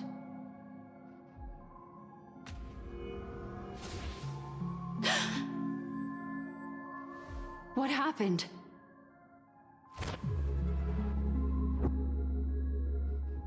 The memory after that is blank. How is that possible? This music box fell into Acheron's hands, and she brought it to Penacony. That's a fact, and that's how it should have gone. But along the way...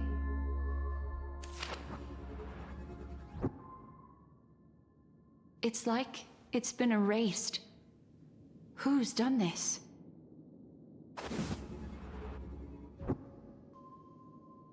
Who are you? Who are you? It's... no. Is this not a memory? Oh, a memo keeper. Do you serve the Garden of Recollection? Or the Cremators? My name is Constance. A pleasure to meet you. We were supposed to meet in Penacony and spend an unforgettable time together. But that seems unrealistic. Dahlia's not welcome on the banquet star, and I don't need a coming-of-age ceremony. And you, I know what you're looking for. Want her secret? I can give it to you, and then you can enjoy the banquet for me. I wish you unforgettable memories.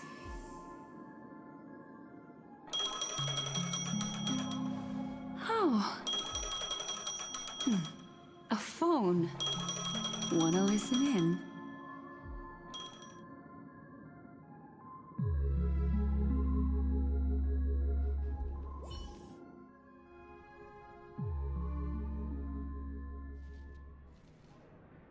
A few days ago, the IPC made an announcement. Under the watchful guidance of the Marketing Development Department, and in accordance with the Interstellar Peace Charter, the independent Sigonian sovereignty has hereby been established, and shall take a legislative seat at the Interstellar Congress. The formation of the Sigonian sovereignty is of great historical significance to the Sigonia system. This move puts an end to the planet's long and bloody history, turning the sensational Kataka-Abjin extinction event into a distant memory. Sigonia 4 is located in an unclaimed zone at the intersection of the Denise, Prothean, and Dorneau star clusters. The planet's surface environment is known for being extremely harsh, constantly faced with the threat of impact from small-scale celestial objects. This is why very few intelligent species have made this planet their home, dividing themselves into several tribes to eke out nomad lifestyles as they struggle to survive the arid desert wilderness. They have developed their own folk beliefs that are independent of the Eon belief system. Sigonia. Sigonia. Ravenous eye of the storm, spurned by all the gods. Land of rock, but not water. Lightning, but not rain. Blood, but not tears. You beat us with your falling stars. You lash us with wind and storm. You chew us up with the cracked earth.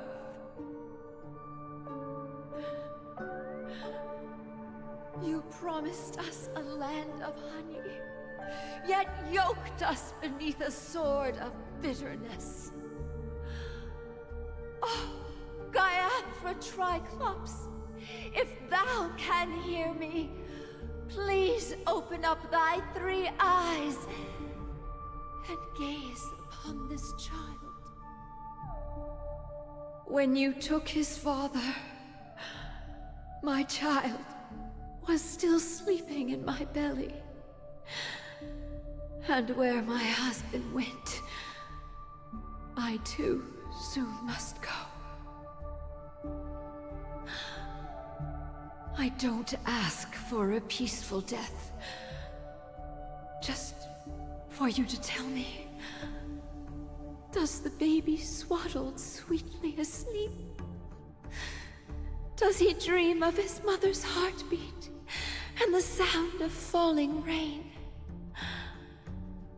Please tell me whether this life is all just a fleeting dream.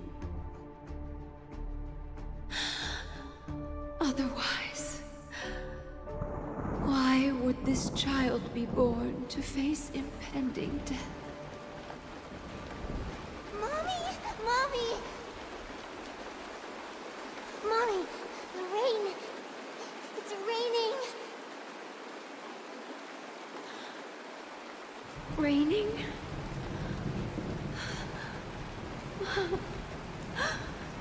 Raining. It is raining. It's true. Those Outworlders weren't lying to us. They really did summon the rain. Mommy, we can leave here. We can go back home.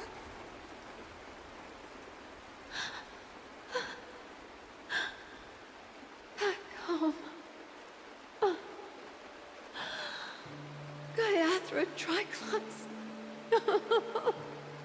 You came. Do you hear that? Thank you.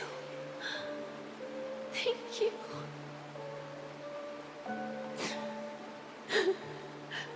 Darling, listen. This is the sound of rain. On the day you were born, the sky also sent down a gift like this from Gaiathra.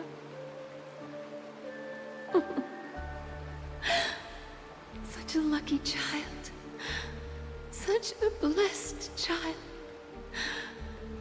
Just like your name. A gift from them to Avjen. My boy.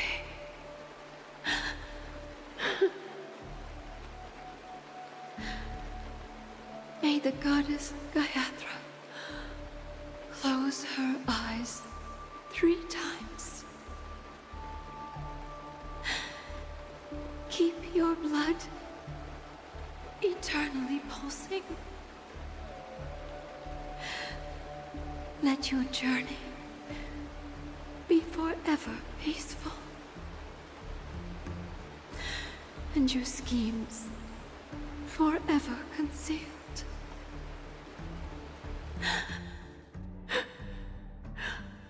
Welcome to this sad world, Kakaf.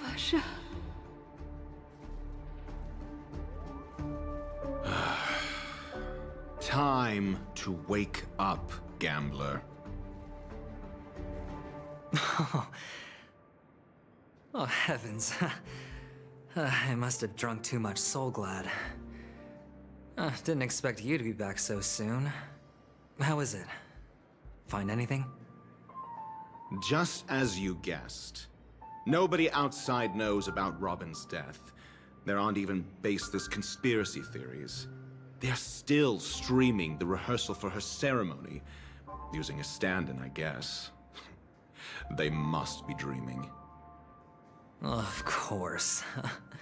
Who could imagine that death would actually descend upon the idyllic dream created by the family? Let alone that the victim would be the female lead of the Charmony Festival. To be honest with you, I didn't believe it. I even tested it a few times myself, until I discovered that I couldn't actually die. Whenever there's any danger, I'm forced awake by the dream pool, and it's all as if everything were just a nightmare. That's why I'm convinced that there are a few big secrets lurking behind the scenes. Then you must have heard about the Memory Zone meme. When I graciously deigned to establish connections with the Oak family on your behalf, they were quite in a pitiful state of disarray. Besides Robin, there was another body. I don't know the exact details, just that it was a stowaway. 2 murder cases? I told you something seemed off about the Nameless. Oh, she must have come across the other one. This murderer is a psycho. But I have to admit, the case should be easy to crack. We can leverage the family's malfeasance and let the IPC use this as a reason to intervene. It's just that their trickery runs deeper than I thought. Robin's stand-in was all ready to go. These 2 murders are definitely getting hushed up.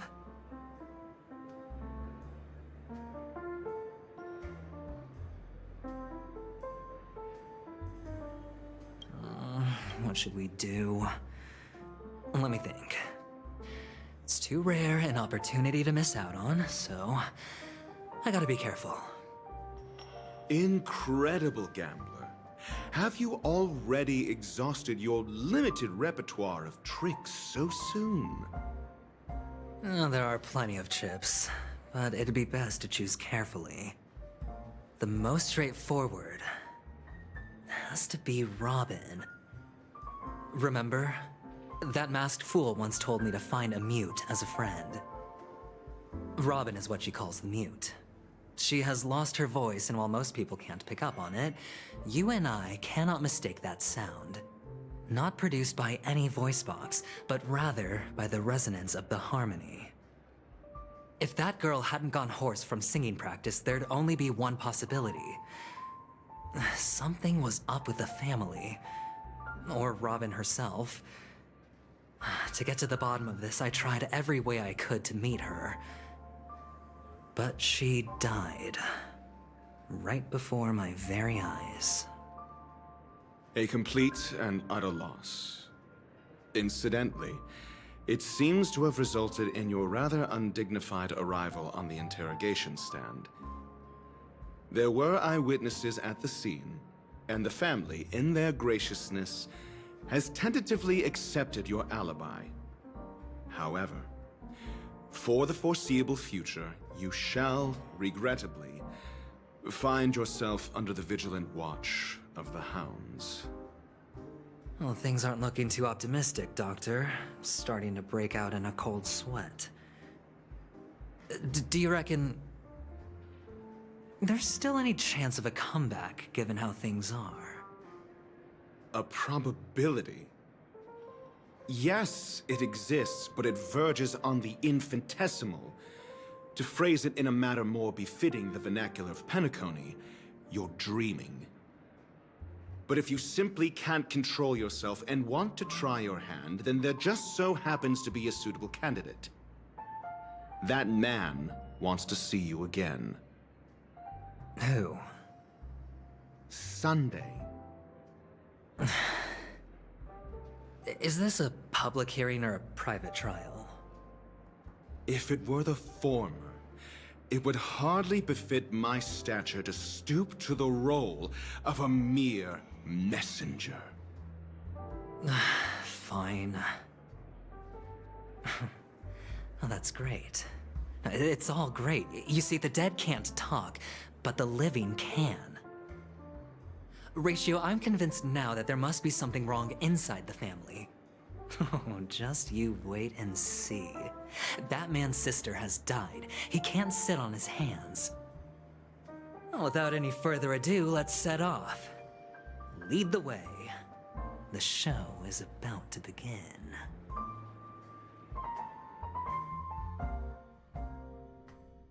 We're here. The Dewlight Pavilion is the Oak family's fortress and a place where heads of the families meet to discuss great plans for penacony. Fortress? I like this metaphor. I dealt with the warlords of the Honkai star system not long ago, and their synchronized orbital manor wasn't this heavily guarded.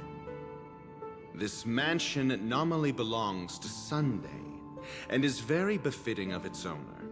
Without his express invitation, the likes of ordinary guests would never grace these grounds in their lifetimes. Look around while you still have this moment of freedom. Hey, Doc, whose side are you on anyway? Who's to say I won't sell you out? We'll see. When we meet the authoritarian master of the Oak family, I'll pry an answer out of him. Follow me and I'll bring you to his parlor. Hold your tongue and let me deal with the members of the family.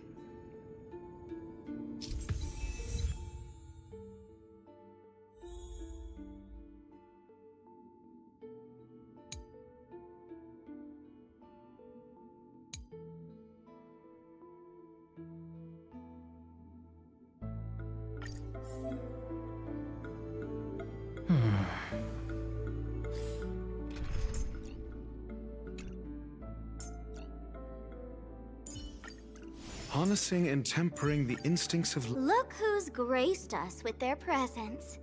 Guess I'll...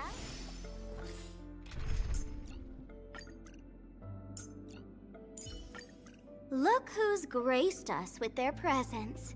Guess I'll be in your shadow now.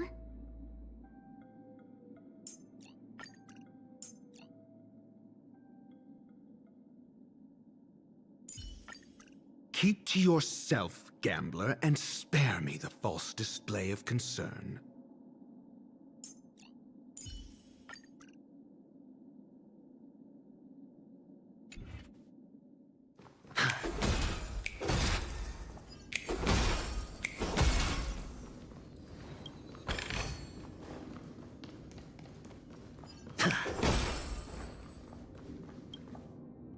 Hey, you two! That's a place of business. No entry. I was requested by Mr. Sunday to bring him the suspect. My name is Ratio. He should have mentioned it to you. Oh, I remember you. Veritas Ratio. Your punch virtual particle clock is impressive. Excuse me? The one on your head. Of course, it's nothing compared to my full pocket dimensional annihilating power armor of the Mobile Knights. Right, and as I mentioned, that fantasy raiment of yours doesn't exist.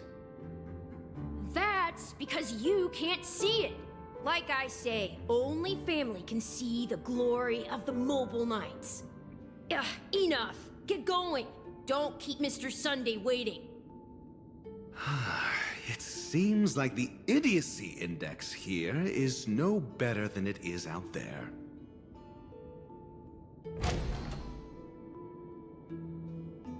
Feeling lucky. A dead end? The door is shut tight. Looks like we're on our own. I mean, there isn't a door. How did you get in before?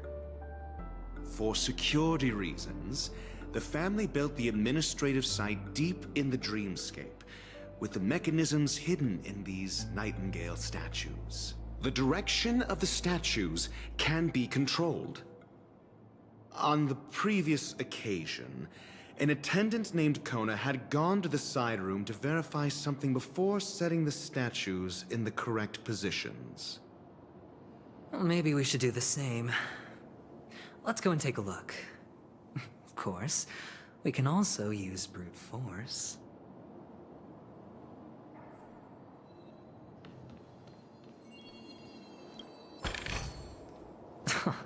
This is hardly enough for a seat at the table.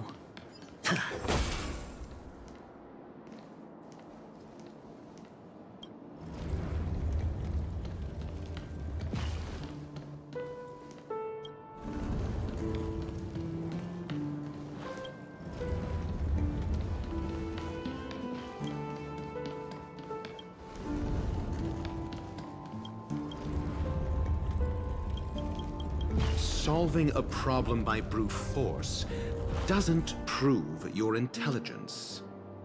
The side room. Don't let me repeat myself.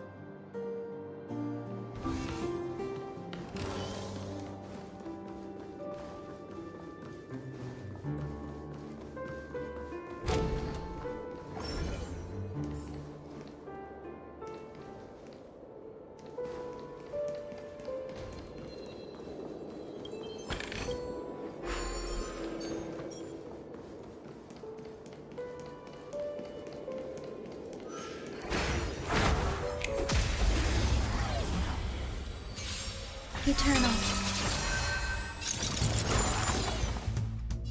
Feels spiffy? Your answers? Just. Grace and elegance. Hedge your bets.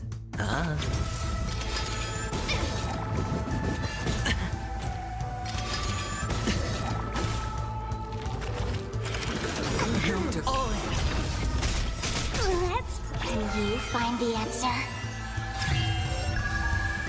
Existence is unity. Every petal, all will be swept away by the wind. Let's go.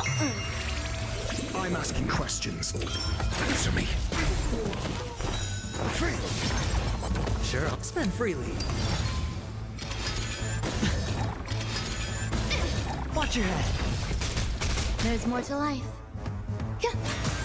I'll go.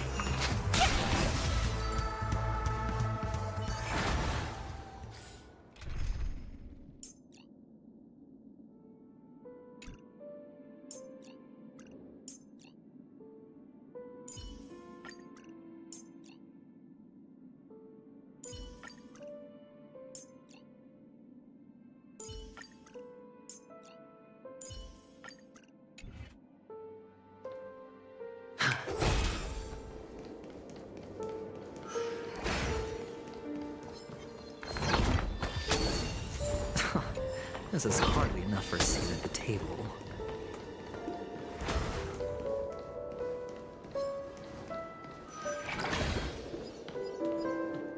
Six nightingales facing in different directions. An obvious hint.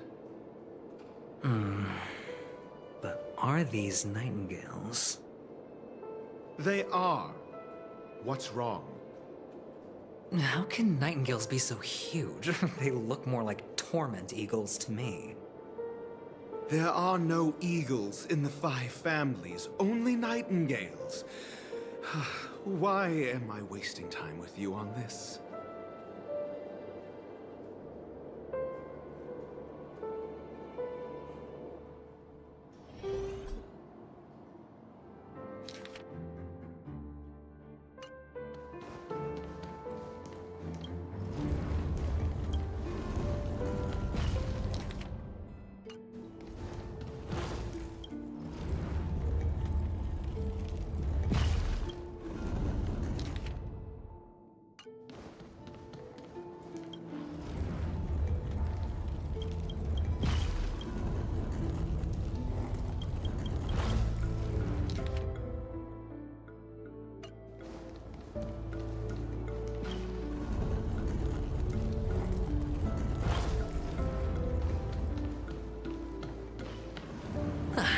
Just as I thought. Here's the correct answer. A truly miraculous discovery. Perhaps I should offer you the chance to join the Genius Society.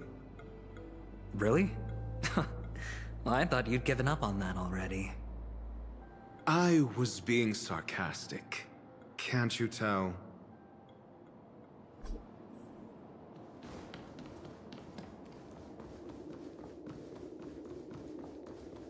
Feeling lucky. Oh, impressive. So much for Mr. Sunday's reserved, virtuous image. Do you need me to remind you? We're in a dreamscape. No matter how grand the mansion looks, it'll not affect penacony. Stop wasting your time nitpicking the family here. Yeah, you're right. The only way to destroy the family is death. Sunday must have thought the same. Let's head down.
All or nothing.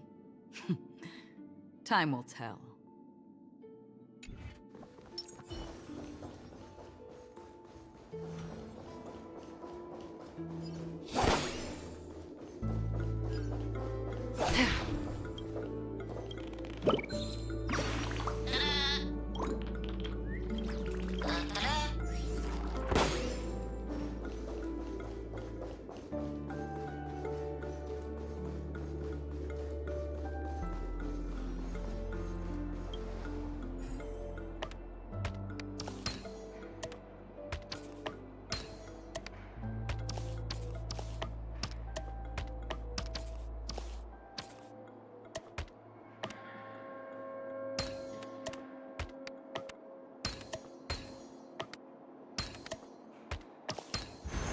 Life is a puzzle in and of itself.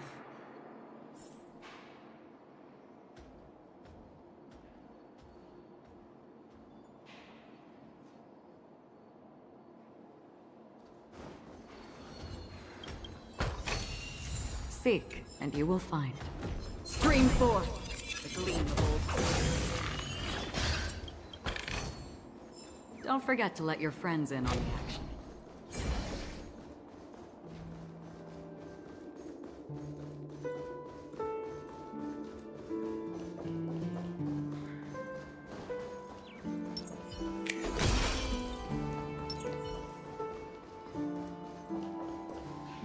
Hold on.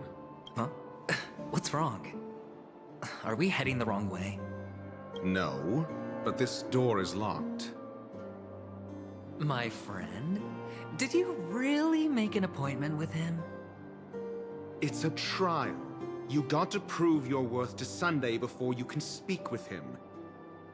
If I'm not wrong, we need to find a way to open this door in the hall, or this place will be our prison.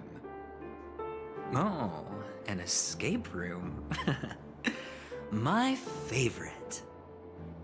Get serious. I've no time for games. Let's head back. The hint is probably in that prominent sandpit. Wow. That's an enormous sandpit. I'd love to build a tall building for myself. Once I have enough savings. Oh, look. There's a noticeable gap in the model. I believe you're right. There wasn't a gap before. That man must have done it intentionally. Well, with your brilliant mind, you shouldn't have any trouble recalling what was here last time. Right, Doctor? Of course. Let's look around. When I see it, I will know it. Fine. Fine. Why do I feel that we're pursuing a degree in burglary now?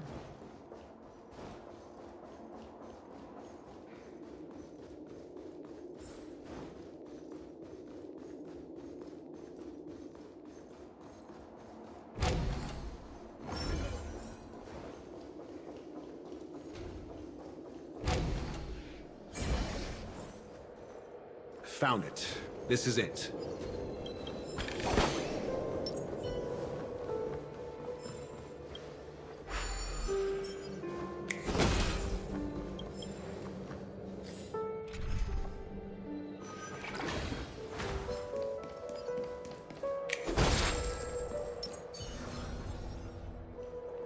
Stream 4.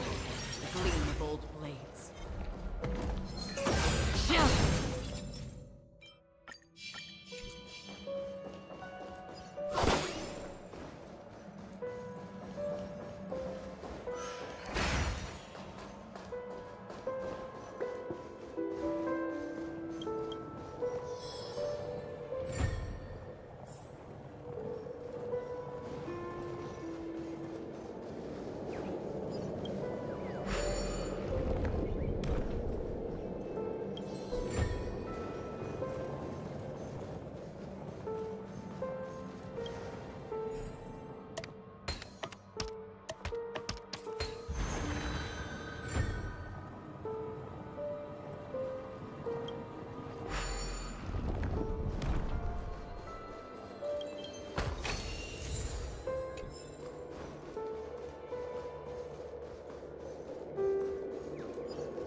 Stream 4. The gleam of old blades.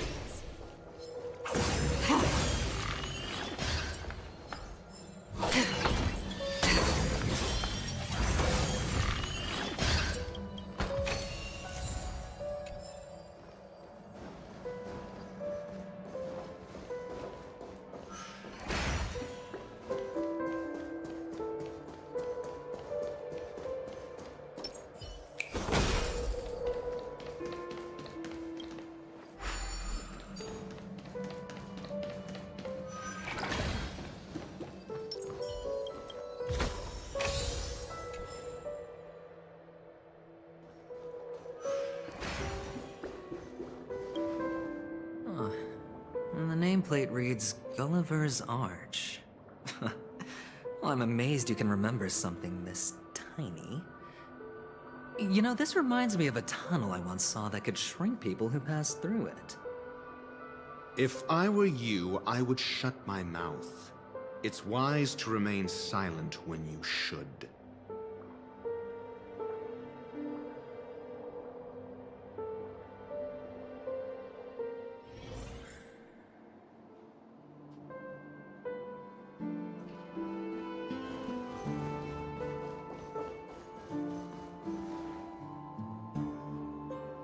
This reminds me of one of those building toys. You know, with the blocks. I've never played with them before. I wonder if it's more interesting than stacking chips.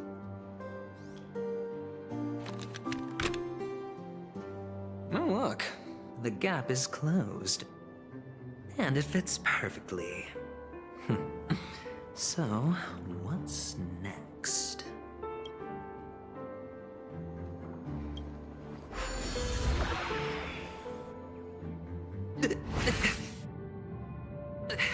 Oh, good heavens. Did I drink? Am I still in a dream? Indeed. Oh, Doctor, you're huge. It's me! Down here! In the sand pit! Oh, actually, I think we could make this work for us. Just find a way to slip me into Sunday's collar, and I'll infiltrate the family just like that.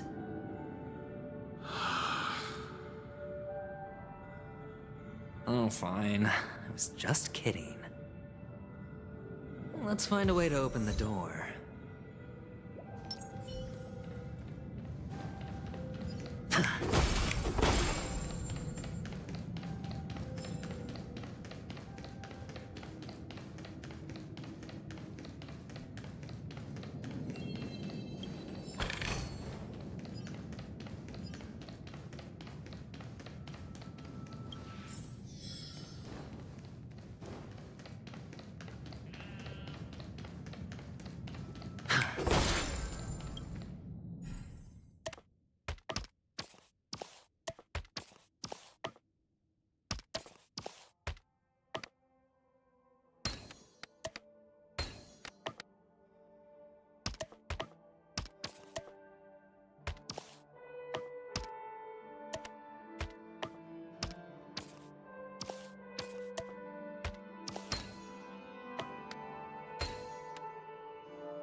Hello! Welcome to the Golden Hour base model. I am an Oak Soldier. I will be here to guide you through the tour of the base model. Happy to be of service. And tell me about the tour. Hello! Welcome to the Golden Hour base model. I am an Oak Soldier. I will be here to guide you through the tour of the base model.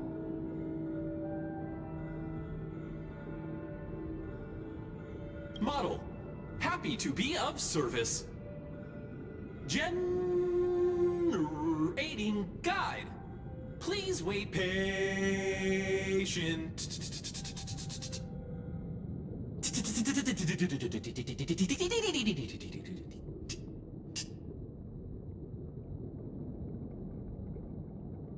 Found the nearest check-in spot. Please look behind me. A capsule machine model.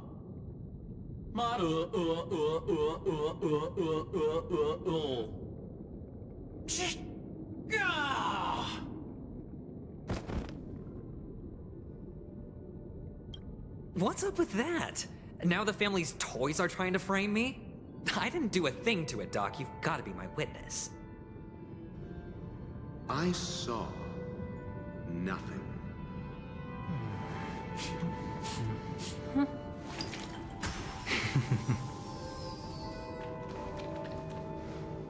Oh, capsule machine. There's no mechanism on the floor. Could there be one at the top? Doctor, do me a favor.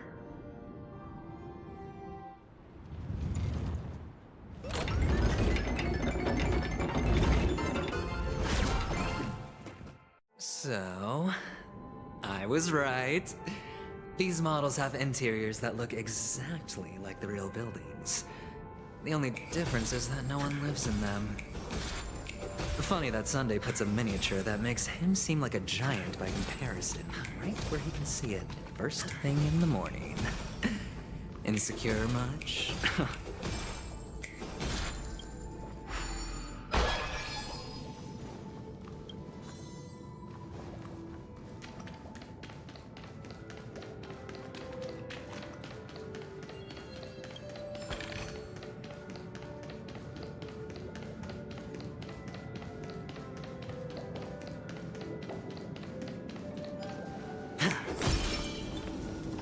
Stream 4. Clean bold blades. Oh, one of the fragments flew upstairs. I'll need to use the pinball machine to flick myself up there. But it's tough.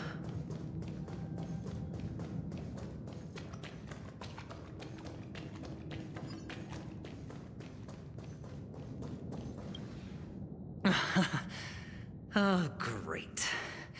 There's another pinball machine base here. And it's empty too.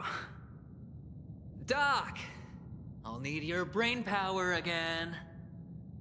There's no need to yell, I can hear you. The pinball machine must be hidden somewhere in the hall. Like the arch. Wait here, and I'll be back in a minute.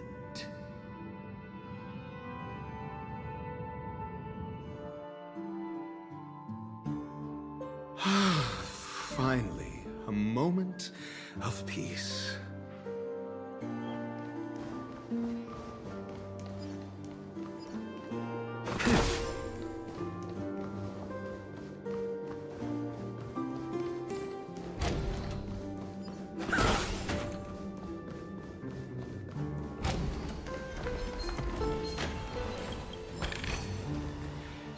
Sound lingers. Eternal. We have the upper hand. Got the defense? Test. Free. Some value. Every petal, all will be swept away by the wind.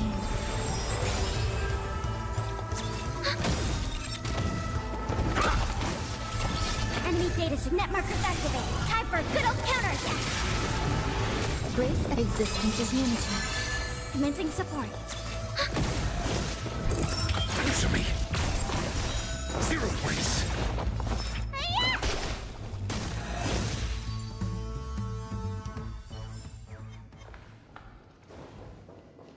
That's it. Pleasant moments of solitude are always fleeting.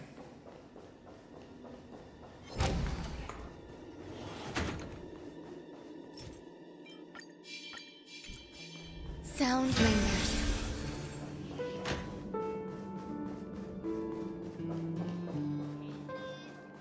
Oh, you're back.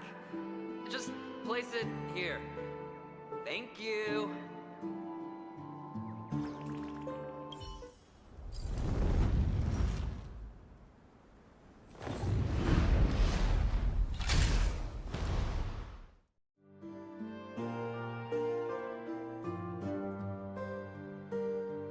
Thanks, Doc.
Horatio, you should come in here and take a look. The view here is breathtaking.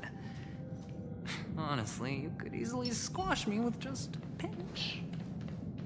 If that is your wish, I will do so without a moment's hesitation.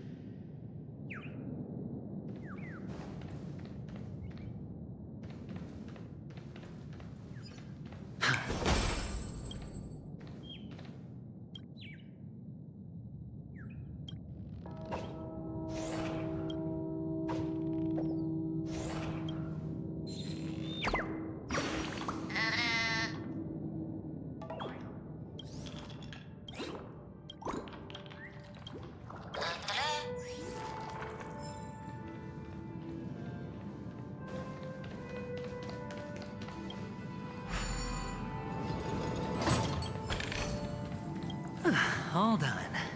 Piece of cake.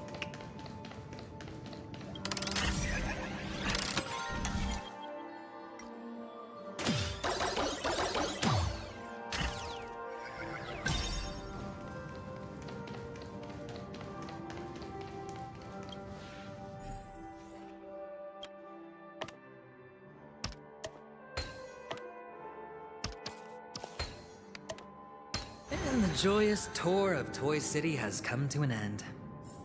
Makes me feel sad. Penacony isn't all bad, right? I'll use this interesting experience as a talking point at the poker table.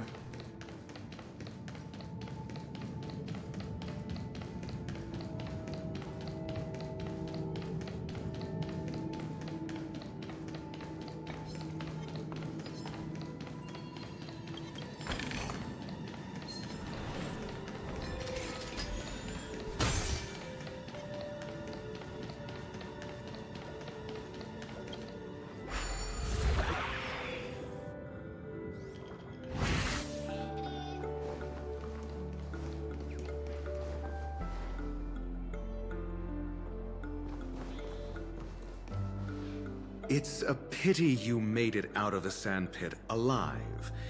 Sunday is just beyond this door. From my limited understanding, he's not someone easily handled. Are you prepared? Yeah. Only I believe he's the one who should be prepared to face me. Tell me about your plan. I don't have a plan. I'll just play it by ear. There are only two kinds of bargaining chips when dealing with people. Benefit or fear. Looks like sincerity isn't in your dictionary. Am I not sincere enough? There's no need to emphasize it. We've got to make good use of death. That man's sister is dead. He won't be able to turn a blind eye, and that's fear. And I'll help him find the murderer. He can't do it due to his status and position, but I can. And that's benefit. On what basis do you believe he's incapable, necessitating the delegation to someone from a rival faction, the IPC? Simple. Because that murderer could very well be a traitor hiding inside the family. Do you mean the Galaxy Ranger whom you accused previously? That was just an excuse, good doctor. There's something wrong with that woman, and we need someone who can keep her in check. It's better to minimize the variables outside our control while we execute our plans. Moreover, I need to know her identity. If I'm lucky. She could be an important pawn. And it's good to have more helpful friends when dealing with this matter. But honestly, the murder case is likely unrelated to her. I believe my standpoint. There's a rat in the family. Otherwise, why would Mr. Sunday arrange a private meeting with us? This isn't an interrogation, but a secret negotiation. We'll see. Using Robin's death as a bargaining chip, I'll win back my freedom and power. In the end, I'll ruin this beautiful dream and create the grandest death. If the chance of winning is just beyond this door, even if that chance is close to zero, well, you can't win if you don't play, right? Ah, the charming audacity. To think that you, of all people, might emerge victorious, dear gambler. 3 chips are enough. All or nothing.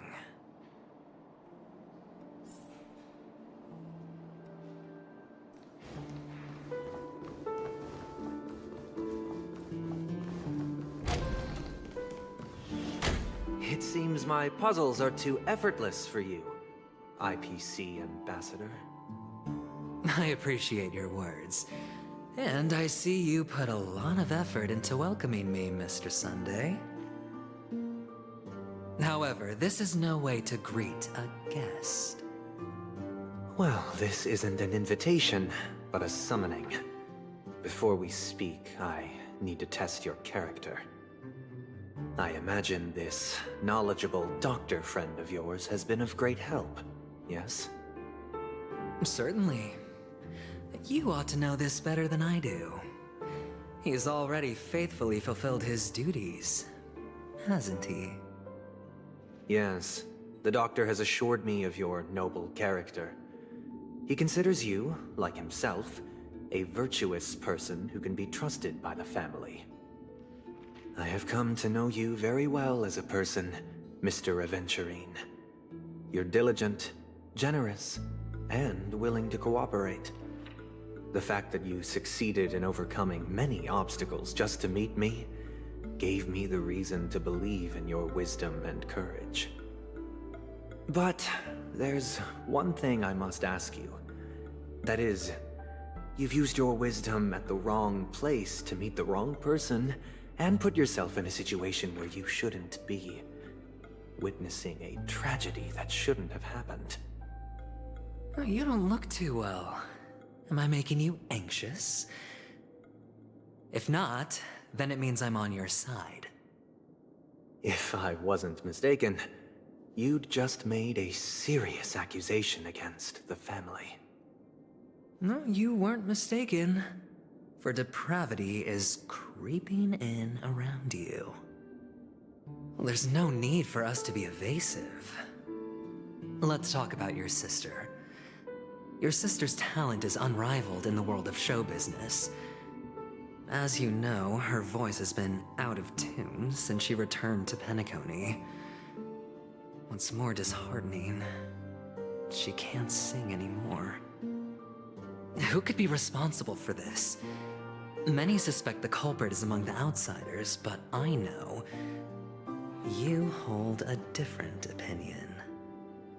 Now your noble status has become a shackle, preventing you from apprehending the murderer and avenging your sister's death.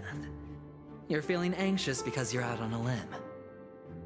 But don't worry, I'm on your side.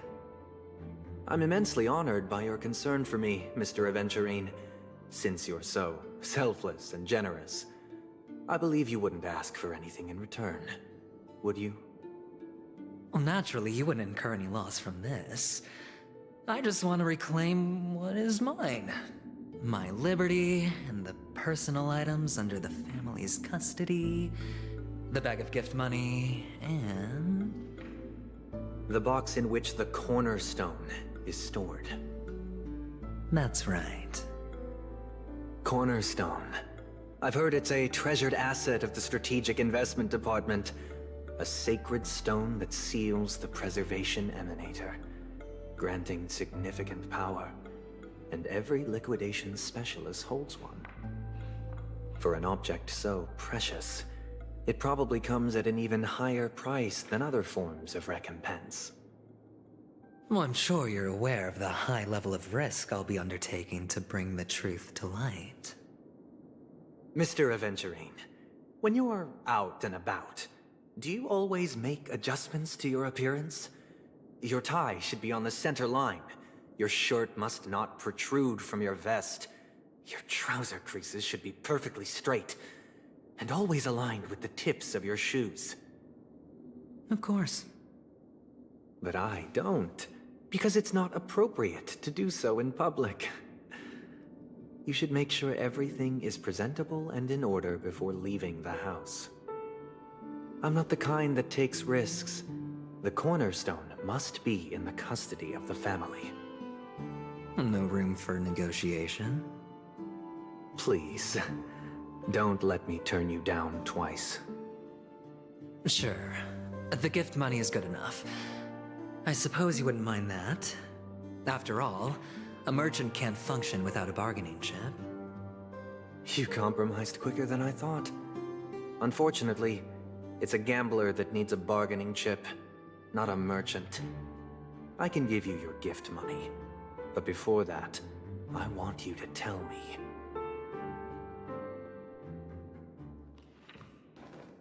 The fact that you can decisively forsake the box you asked for, what exactly is stored in it?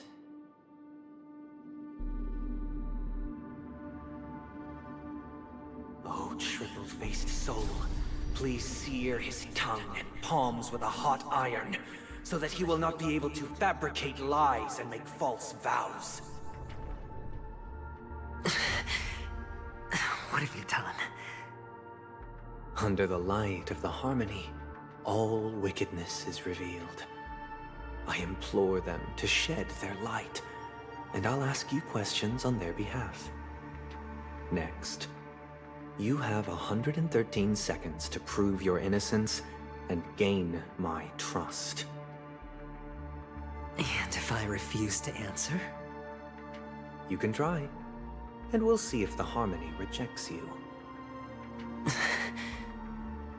Question: do you own a cornerstone? Yes. What a simple answer.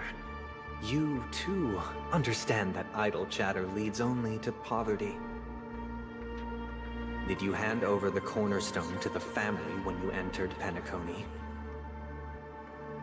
Yes. Does the cornerstone you handed over to the family belong to you? Yes. Is your cornerstone in this room right now? Yes. Is your memory free from any kind of tampering or deletion, encompassing but not restricted to the techniques of the Garden of Recollection? Yes. Are you an Avgin from Sigonia? Yes. You even know about that? Do the Avgins have any ability to read, tamper with, or manipulate one's own or another's mind? No.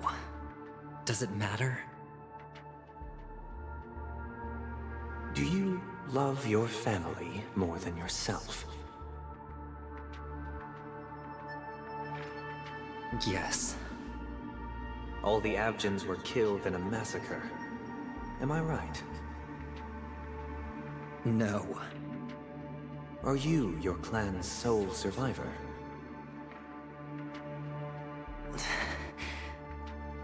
Perhaps. Do you hate and wish to destroy this world with your own hands?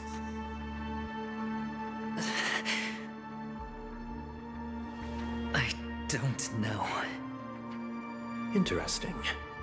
Now, the final question. Can you swear that at this very moment, the Aventurine stone is safe and sound in this box?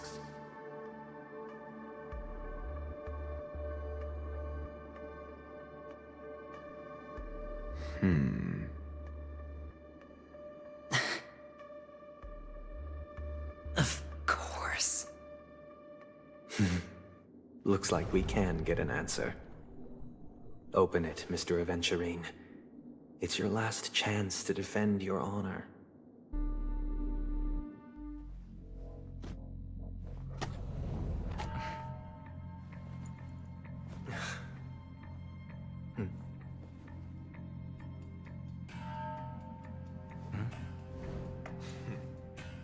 Please.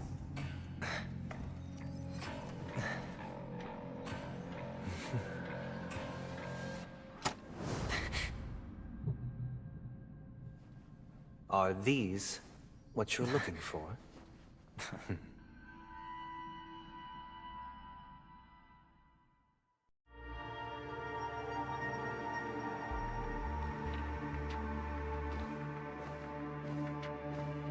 Since you came as promised, learned doctor, does this mean that you are willing to take the side of the family in this farce? What makes you think you can convince me? I've heard you haven't enjoyed Mr. Aventurine's company. I also understand that you're an avid learner who sees the pursuit of knowledge above all. In that case, you ought to realize that a competent scholar knows their position and wouldn't forsake more vital matters for the sake of petty pride. If you agree to assist the family, I'll share our research findings on the Stellaron. You must be quite aware that, besides the family, no other faction is willing to share such information.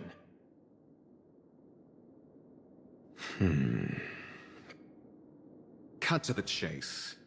What do you need from me? I need Mr. Aventurine's comprehensive plan. Haven't you confiscated his cornerstone? You can't expect a featherless bird to take flight. But I've also heard the 10 elites in the Strategic Investment Department have united, progressing together in the interests of the IPC. You'll have to speak more clearly than that. The cornerstone, which Mr. Aventurine surrendered.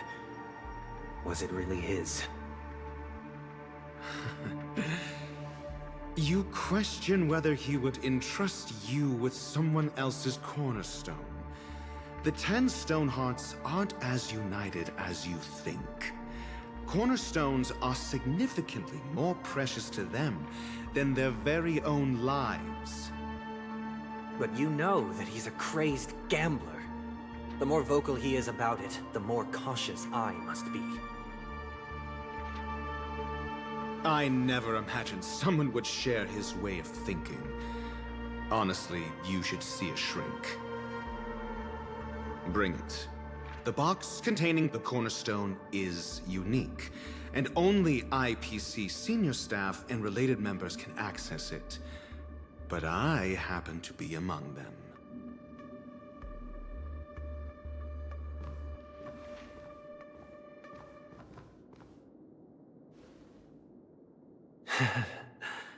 I appreciate it.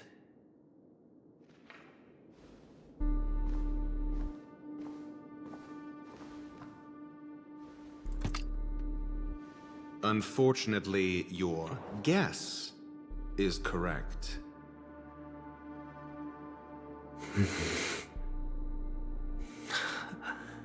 The golden stone. Its color and glow are similar to that of Klepoth's body.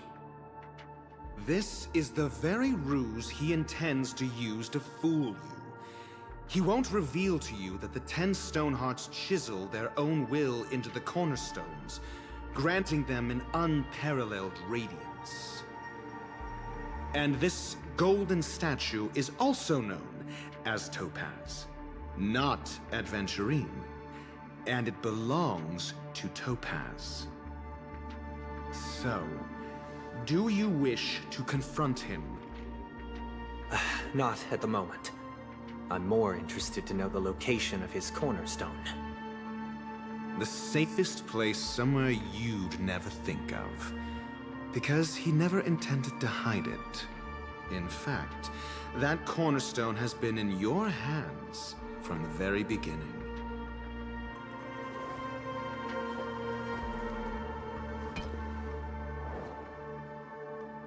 I see. This bag. Mixing a cornerstone, more precious than life itself, with a bunch of worthless jewels, disguised as a gift of money waiting to be confiscated, is indeed in line with Mr. Aventurine's style. Then he makes up some trivial excuse, downplaying the matter, and requests the gift money. This is a gamble, one he's all too familiar with, betting on your single misstep, leading to a total loss. Learned doctor, I am grateful for your help. The family will surely reward a righteous person like you. As for the villain, I hope he retreats in humiliation. It was all thanks to your friend with a keen eye that I could add a blot of utter failure to your storied career. Ratio, you wretch. Finally shown your true colors, huh? Oh, and just to remind you, you currently only have 17 system hours left to live. Treasure your remaining time, and savor the delectable aftertaste of defeat. You might as well explain yourself a little more clearly. What I performed on you just now was the Harmony's consecration. You were to show allegiance beneath the illumination of their grace. Yet you acted willfully, uttering nothing but falsehoods, transforming the consecration into a trial. I genuinely see no reason to absolve you from it.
Is this what the harmony represents? But is it built upon constraint and coercion? You misunderstand, Mr. Aventurine.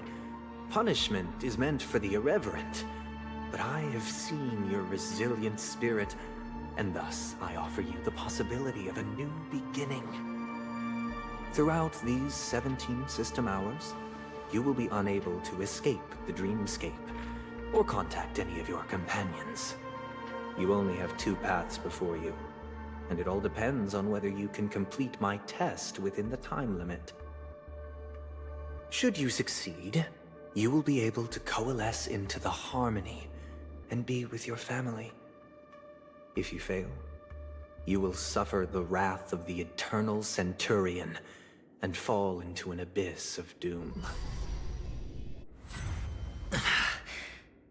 Sounds like I'm gonna end up the same either way. I indeed do need a servant to help me uncover the evil hidden in the family from an external perspective. I will purge the evil from the inside and bring the real culprits to justice within 17 system hours. When the time comes, compare your findings with mine.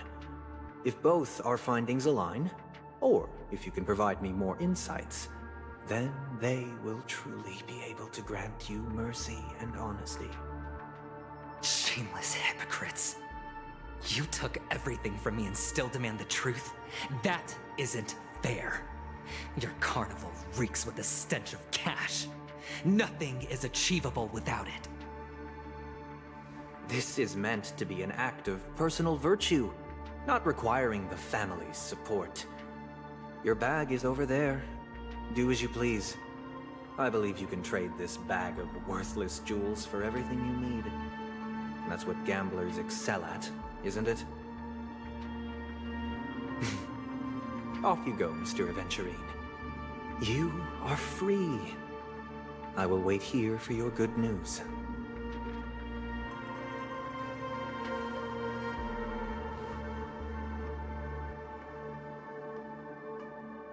This meeting isn't an interrogation or a negotiation. It's an outright execution. Why would I do that, Mr. Aventurine? I'm just wondering what a passerby who stumbled upon a scene of a murder could have found out. That's all. By the way, before you go, I have a personal question. What is it now? Do you truly wish to bring about the destruction of this world?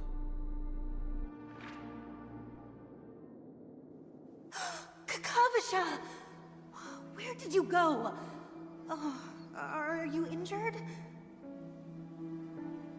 I got it back, sister. You went to look for them? That's too dangerous. It's just a necklace. It's neither food nor water. We can survive without it. I can't live without you, little brother. Promise me not to look for those catechins again, okay? Sister, don't be afraid. The catechins are fools, but I'm smart. I played a game with them, and I won. Won? What happened exactly? Tell me. I made a bet with them. The 2 birds in the desert and me. Who will die first? I won. They suspected me of cheating, but I didn't. I won fair and square. Of course you'd win. You've always been a lucky child. Gaiathra Triclops must be watching over you. But that's no reason to push your luck by going up against those bloodthirsty, cruel catechins. Have you forgotten how Mom and Dad...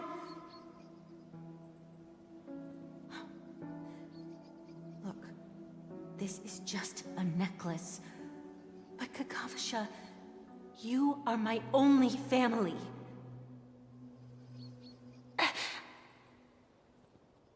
I'm sorry, sister.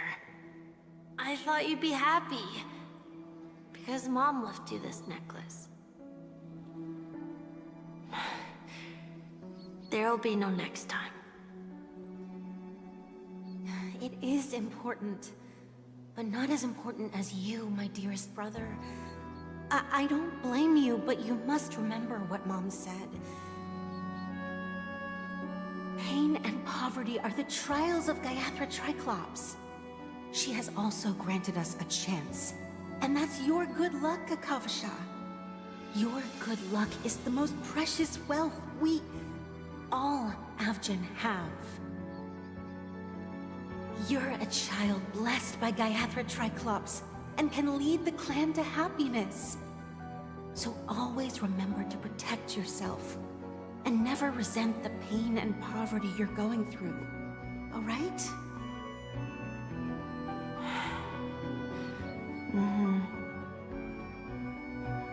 Listen to me and swear to Gayathra Triclops. Okay. We'll swear to Gayathra Triclops to protect this wealth. But sister, if Gayathra Triclops was really watching over us, then why did she not protect Dad when he was swept away by the quicksand? After all, Dad went to the Catechins' land only to prepare for Gayathra Triclops' offerings. And where was Gayathra Triclops when Mom was shivering in our arms? Mom was still pleading for Gayathra Triclops' forgiveness under her breath until the moment she closed her eyes. Sister, everyone praises me for being smart, but I don't get it. If every rain pour was Gayathra Triclops' forgiveness and grace, then how bad were our sins? So much so that we were born in this world of death?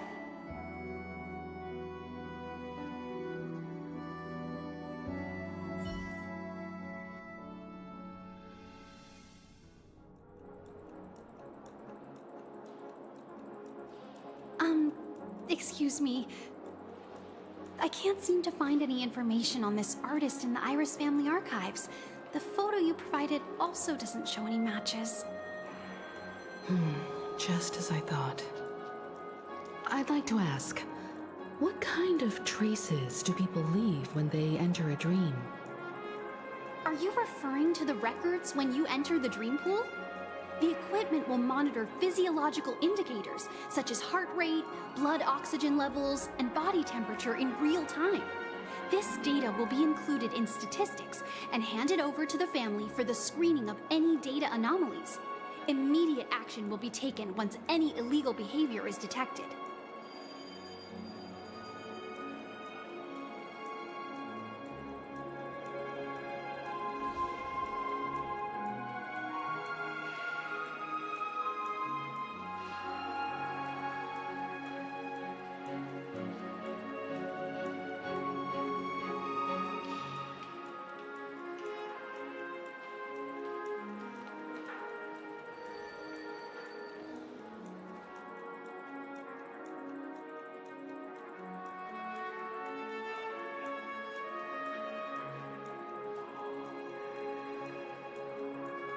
I apologize. The hotel does not have access. This information is managed by the Bloodhound family. We can only gain access if there's a problem. Looks like nothing can be found here. At least we know who to look for next. We can ask the Bloodhound family for information. Thank you for your assistance, Miss Allie. By the way, is Miss Robin doing fine? We are looking forward to her performance. Fine? What does that mean? Is there something wrong with Miss Robin? The preparations for the Charmony Festival have been proceeding smoothly, so I guess things are pretty good. I believe she will be able to put on a spectacular show for all of you. I'm sure. Sure enough, no one knows about Miss Robin. I'm not surprised. But that Miss Firefly is truly mysterious. There's no information on her in the hotel system. Even if she's a stowaway, She should have a disguised identity after entering the planet. She's also in the running for the legacy. How is she going to sneak into the dreamscape unnoticed? Is there any other way to enter a dream? Besides the hotel room's dream pool?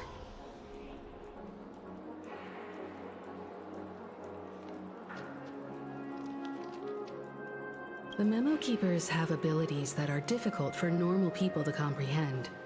In the memory zone of Penacony, they thrive effortlessly, a fact proven to us by Black Swan. The hacker girl from the Stellaron Hunters used extraordinary means to unlock the Dreamscape Hotel's seal. According to the scene witnessed by her, it is likely that they are behind Miss Firefly's case. The Garden of Recollection and the Stellaron Hunters. Both are possible, but what about the IPC? Since they want Penacony all for themselves, they're bound to have a plan. Who are you guys? The Bravo team has arrived at their designated position, ready to execute armed evacuation operation. Boss, get moving! Armed evacuation? Boss, are you drunk? What do you know? It's more efficient this way. Just don't let the director find out. Act first, report later. Understood? Help! Help me! I spent all my year-end bonus on the snowball! I don't want my name on the department's major disciplinary notice! Hey, check it out! That voice. Could it be the IPC workers from Bellabog? To all guests, the IPC will be conducting special operations within the hotel. Please follow the staff in charge of evacuation to the designated safe zones, or compulsory measures will be enforced. I'll request a beating for you lot! You've been told not to drink during work hours. Take him back to the hotel room. I'll organize a meeting later to properly go over how this incident report should be written. Miss Topaz? I never thought I'd run into you on Penacony. Long time no see, Astral Express crew. Aventurine has told me a lot about your happenings. Huh?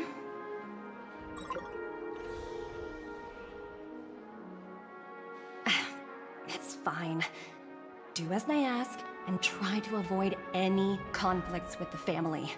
Report to me before taking any action.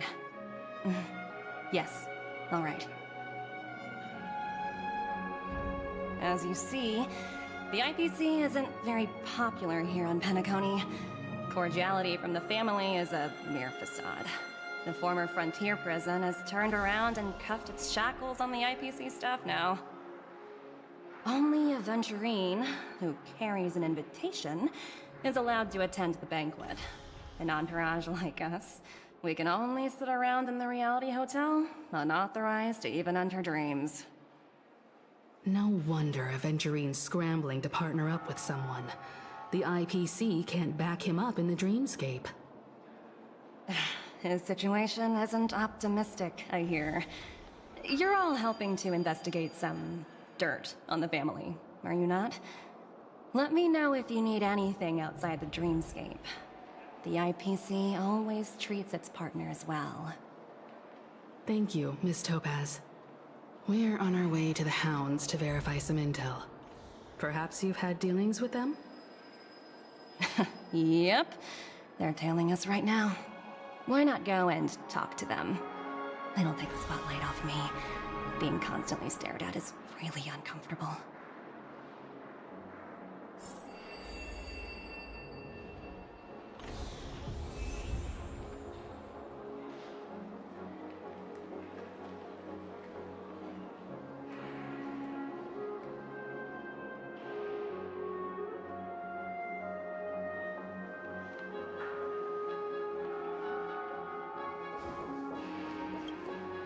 How does it feel to be in business with Aventurine? I bet you're not used to it. That's just his style.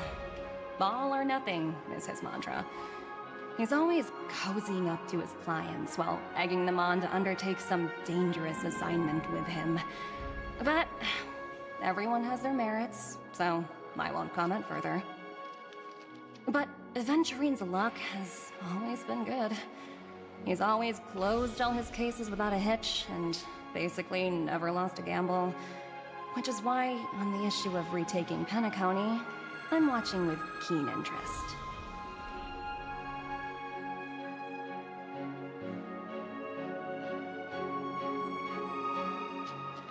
As for the 2 cases, apologies, but I don't have much info on them either. All I can do is ask you to keep digging for more details.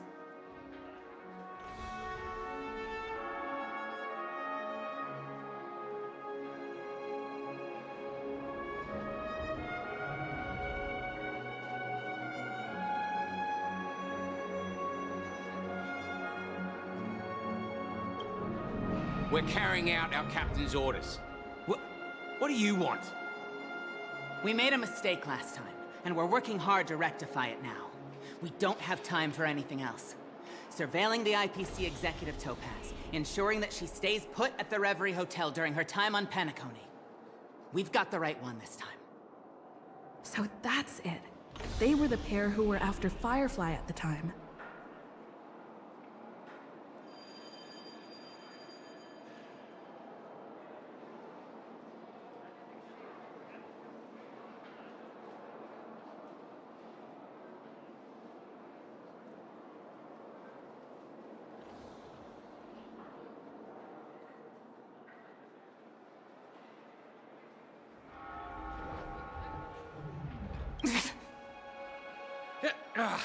It's you again.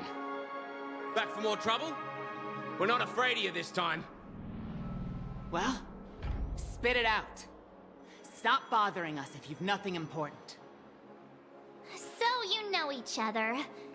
Why do you keep running into people you've beaten up before?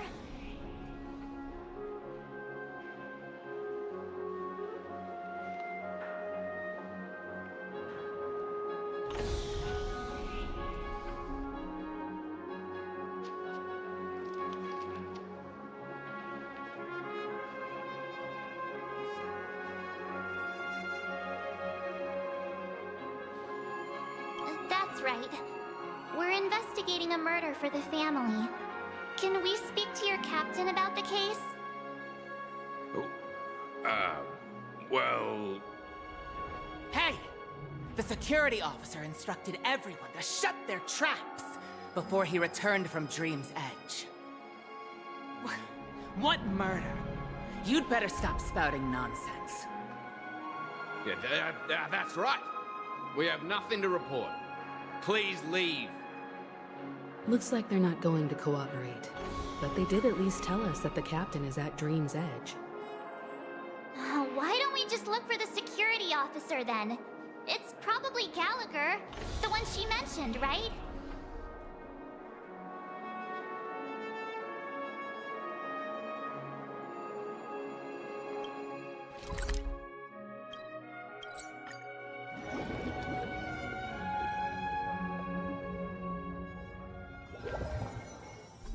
Such tight security. I bet they're stumped by the case as well. Gallagher. Gallagher. Where could he be?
Constructing dreams is something sacred.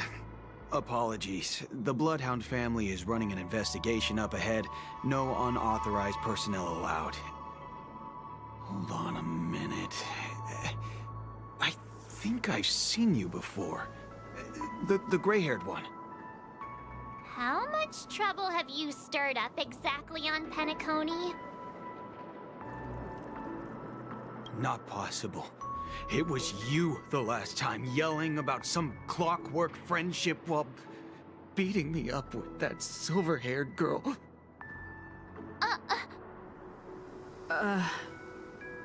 I'm not letting you get by this time. Please leave, or I'll have to get on my knees and beg you. Huh? What kind of heinous crime have you committed now? Hold on, sir. We have documents authorized by the family that would aid your investigation. If it wouldn't trouble you, could we see this Mr. Gallagher? Who exactly is this Gallagher you keep talking about? There's been a few people mentioning this name. Even the one with the gray hair. He didn't send you all here? It was the security officer who dispatched us. That's all I can divulge. He'll do! He's the one we've been looking for! Sorry, no can do. The boss said that since it's a matter of the family's reputation, no one's allowed through. Everyone, please leave. There's really no need for us to make things difficult for each other, right? We're really sorry for troubling you. Let's think of another way. Another way... that's it! Didn't they say something about that... what was it? Clockwork? That got this guy to change his mind? Can you perform it again? That... clocky magic.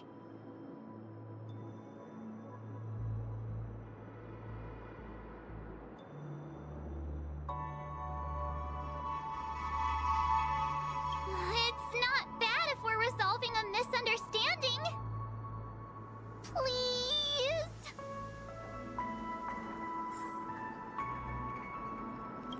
Sorry, no can do.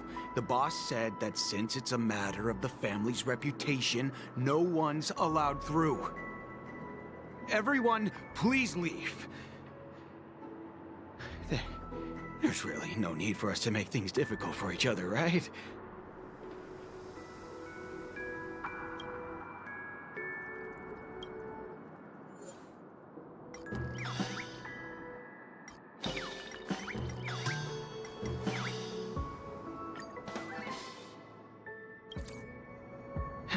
Let me see what time it is now. Whoa, it's this time already. What? Time to clock out, and no one's gonna stop me.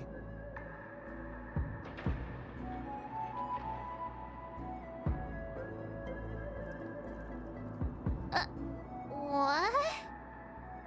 Huh? This clockwork trick of yours, it's kinda dangerous.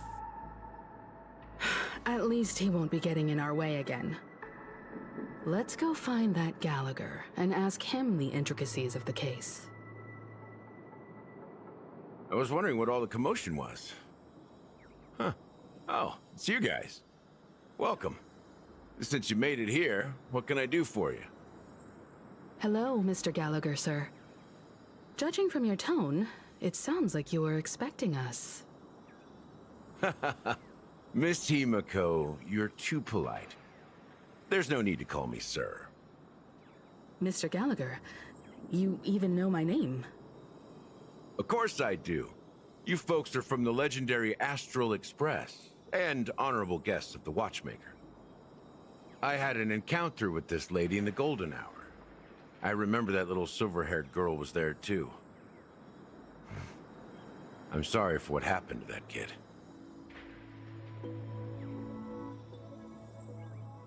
This is also the reason why we've come to visit you, Mr. Gallagher. The Express can't just overlook the death of that child. So we've decided to help the family get to the bottom of it, in the hopes of getting justice for her. The Nameless involved with the family. What an unpredictable twist of fate. Why? What's wrong with the family? It's nothing. On Penacony, everyone loves the family. No matter how much one resists the beautiful dream, when the time comes, they too will find it hard to let go. Who wants to leave a warm nest? Just idiots, little kids, and inebriated fools. Mr. Gallagher seems to be getting at something. You got it wrong. I'm not. You want to discuss the case? Sure, come with me. This is not a good place to talk. Let's go elsewhere.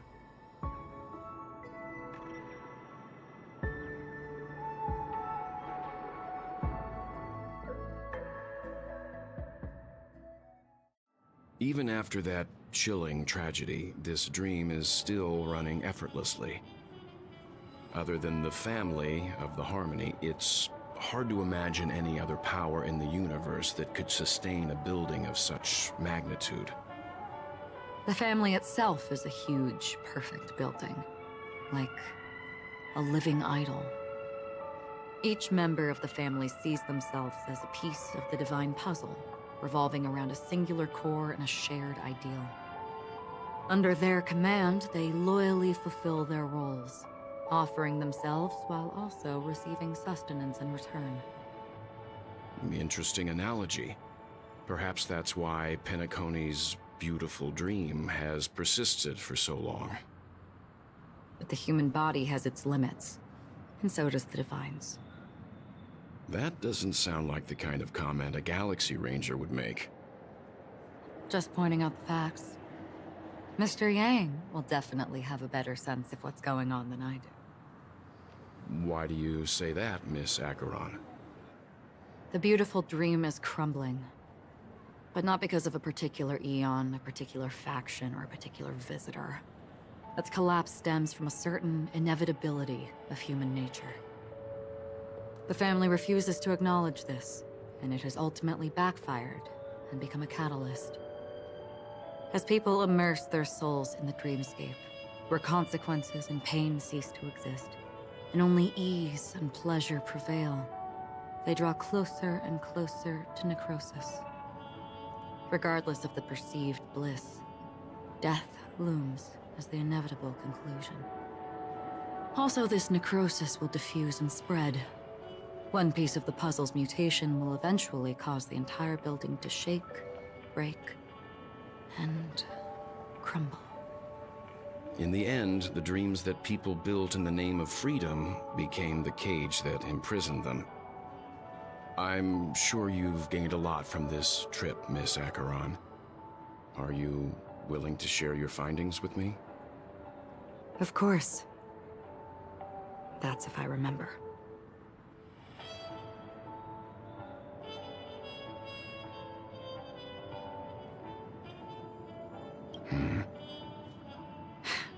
Don't mind me, it's just a habit. Owing to events in the past, I've become easily forgetful. It's only when this sword is unsheathed that those hazy memories start to become clearer. Take your time. That should do it. I vividly remember everything that occurred on Penacony. Ask away.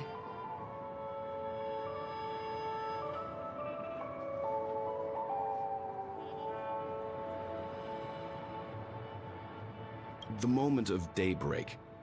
I've heard that's where the Dawn Factory, which processes the foundation of the dreamscape, is located.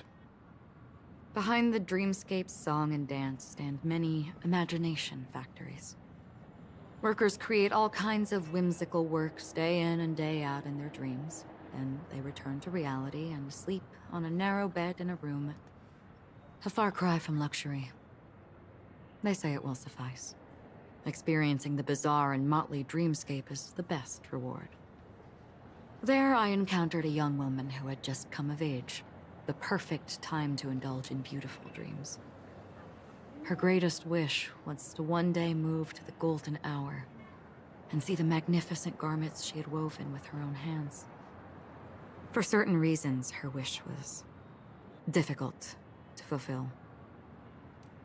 But I managed to bring her a garment.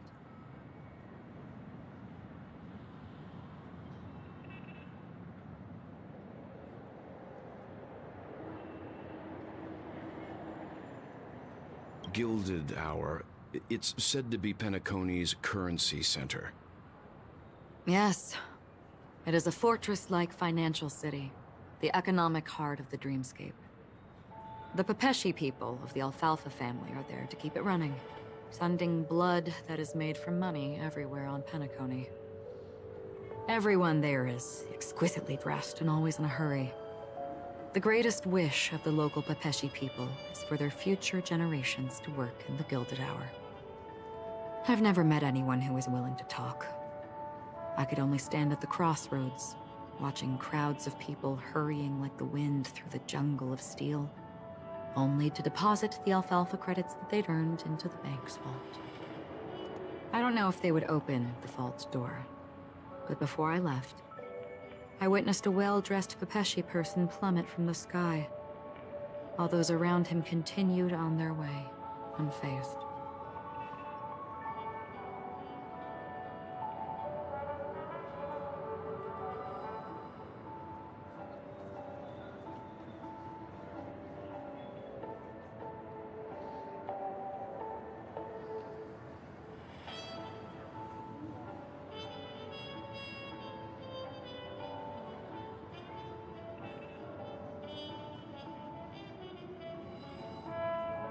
I hear the Blue Hour is very romantic.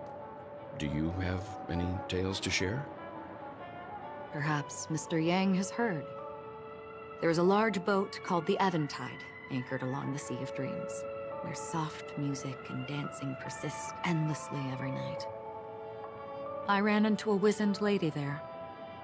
She was at the dock, waiting for her long-departed lover to return, waiting for countless hours within time that stood still. In the humid sea breeze, she spoke of her own youth. Like many who desired wealth and love, they came to Penacony to pursue their dreams. Alas, her lover's consciousness was lost in the dark depths of the Sea of Dreams.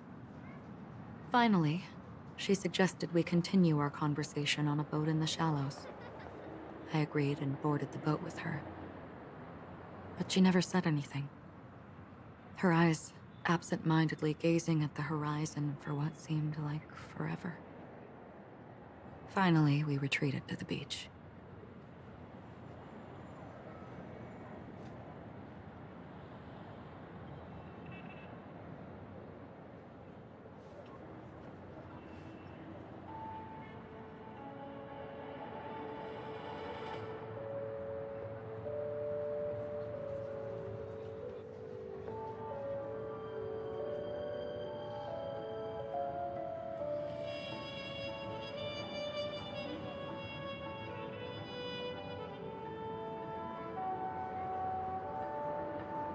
The dreamscape of chic, luxury, and consumerism, the moment of dusk. My companions have been there too. Then you all must have seen those who are attempting to realize their dreams. Or have realized them, scattering money as if it were dust and betting it on all or nothing. Everything has a price, and everything can be bought or sold. Even dreams themselves. I saw an Intellitron there, who was preparing to auction himself.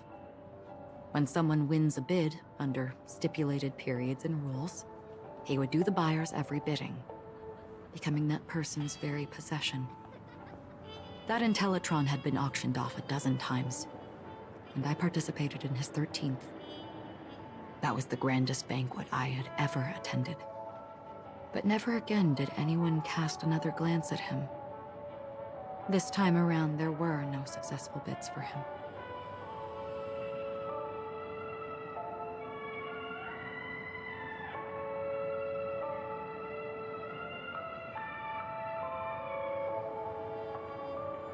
This is what I've seen and heard along the way.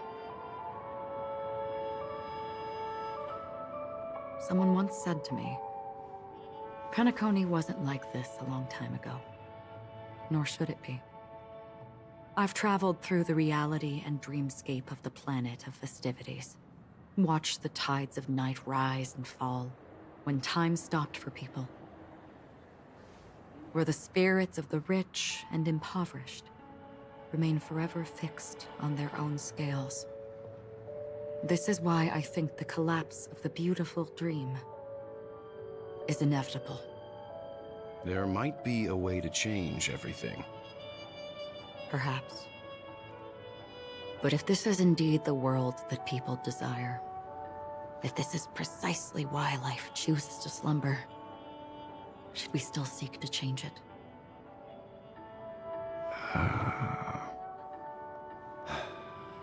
Miss Acheron, now it's my turn to share a story with you.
There was a man from my homeland who, at a time when the world was grappling with deep, unhealable pain, made a choice.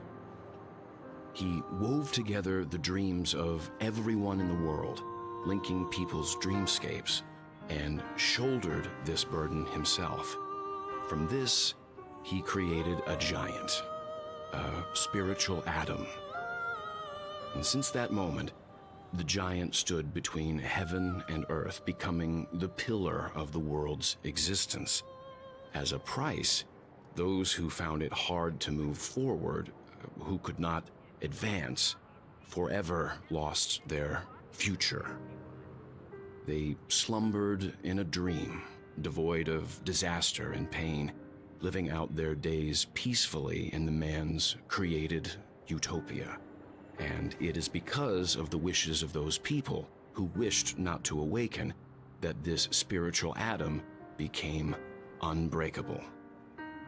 And yet, you stand here right now, which also means that man failed. Because people must always move towards the future. Even if human weaknesses make them pause when they truly cannot move forward, humanity will eventually seek a way to save itself. And that man, he was never a failure. Like everyone in that world, he etched the possibilities of human nature into his heart. He was the sun chaser of legend, soaring towards the sky and embracing his final victory with his fall. He ascended to heights uncharted, only to come face to face with the sun, a place not visited by anyone before. His wings would melt because of it, only for him to fall into the sea. And after that, countless others would surpass him, soaring to even greater heights. A fitting metaphor for the Nameless's trailblazing spirit. Thank you, Mr. Yang. I know what you wish to confirm. The universe has innumerable similar, yet different worlds.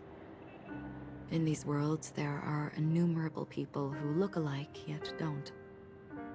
I too have embarked on journeys, encountering old friends with familiar faces on different worlds, witnessing their destinies follow paths similar to mine. So I will tell you, even if not completely similar, the story you just told, it overlaps with my past, and within that abyssal dream, I ended that man's life, alone.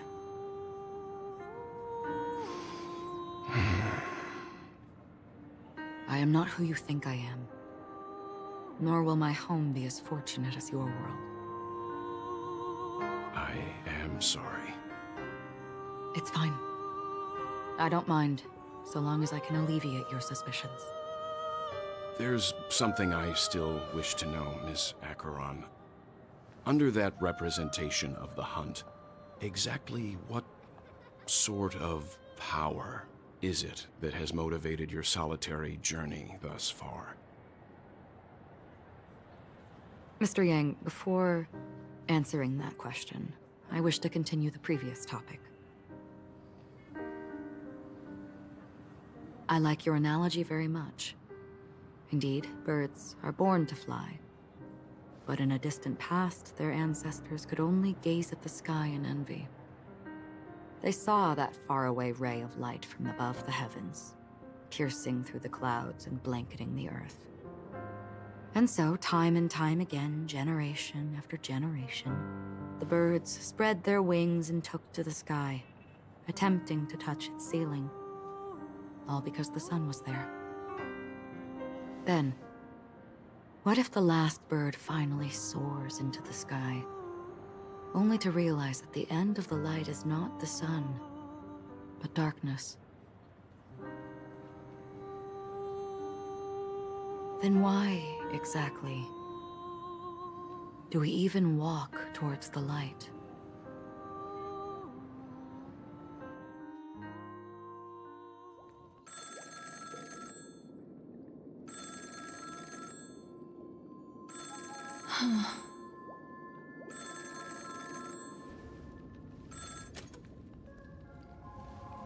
Long time no see. Having fun on Penacony? Acheron? This voice, it's not Constance. Could it be her companion? Though I don't know exactly what you are, or what you're up to, my bullets will find you. Until then, you best find a casket store on Penacony and ask the owner to reserve a good quality casket for you, imposter. Imposter? I see. She gave my whereabouts to someone who's tracking Acheron too. Who are you? Huh? Did I make a mistake? Who the heck are you? I'm the Garden of Recollection's memo keeper. Not bad. This is the kind of tough challenge I like. You that imposter's bodyguard? Never mind. It's fine. I'll leave a round for you. So get that forehead clean and wait for me. I don't know what you're talking about, but you know Acheron, the Galaxy Ranger, yes? I have something to ask you. Are you asking me to write your will? Sure. Go ahead. Not quite. I only want to ask, how exactly did she become a Galaxy Ranger? She's clearly not a path strider of the hunt, but you are, aren't you? Tell me, what's Acheron's deal? Sure. Heck, never thought I'd come across an ally. What a stroke of luck. Well, I'll be on Penacony soon. Memo Keeper, go buy a bottle of Asdana's White Oak and warm it up, and I'll raise a glass to you. That lady's passed. Well, nobody knows. But if all you want is a simple answer, sure, you best get a chair and take a seat. That woman, named Acheron, is an emanator who should not exist.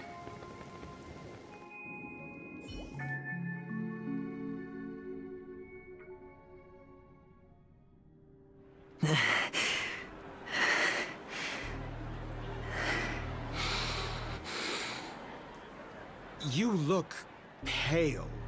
Or is that also part of your act? I didn't think you'd have the nerve to show yourself. I thought this was exactly what you wanted. After all, I faithfully fulfilled my duties as you instructed. Just tell me if you can't hold on any longer. So, the genius of the Council of Mundanites wants to be my Undertaker now. My, what an honor. Yes, and I'm pretty sure the people at the Strategic Investment Department would love to be notified of your death in due time. But let's not forget, you won't be seeing them, because I'm the manager of this task. Great. Then tell your people that Aventurine is ready to go in 17 system hours.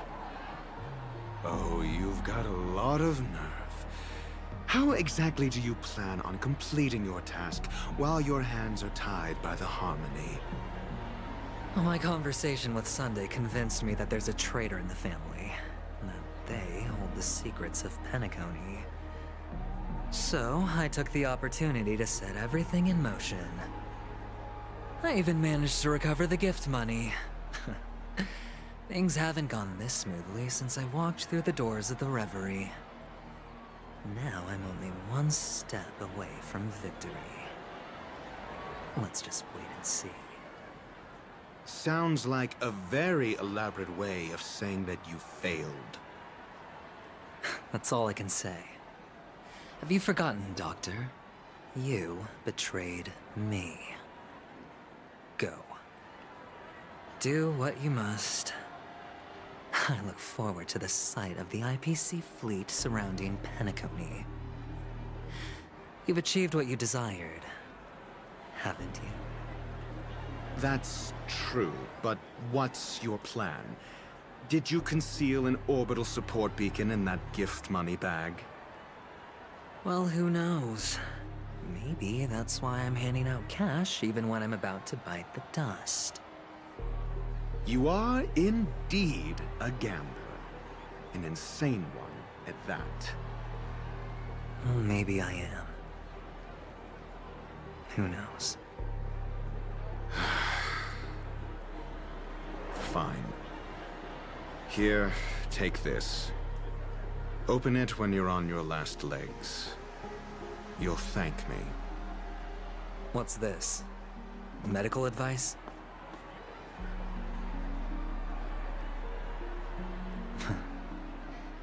You catch on pretty fast, Doctor.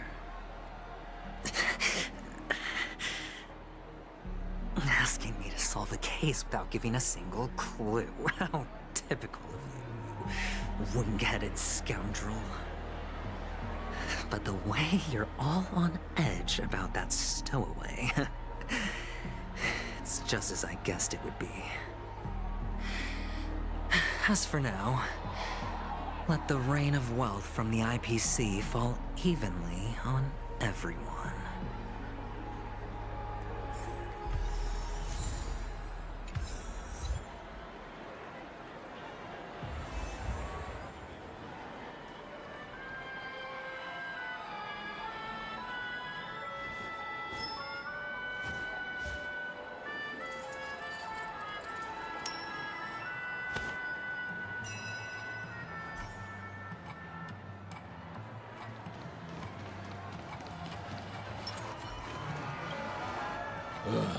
The world has truly lost its way. You... Wait. I get it now. This is some sort of prank show, right? You must have some cameras set up around here to film yourself doing good deeds, right? You youngsters are always looking for a quick way to get an audience. But you know what? A truly great show never comes easy. A great show will start soon, old man. But before that, I need to ask you something. Do you know where I can find death in this dream? Ah, I see. Another fearless youngster looking for death, huh? Well, let me give you a piece of advice. Don't think you're the first one who's ever thought of that idea. Death? Not even remotely innovative. I bought it from Dr. Edward. He claimed it was some exclusive fancy schmancy stuff.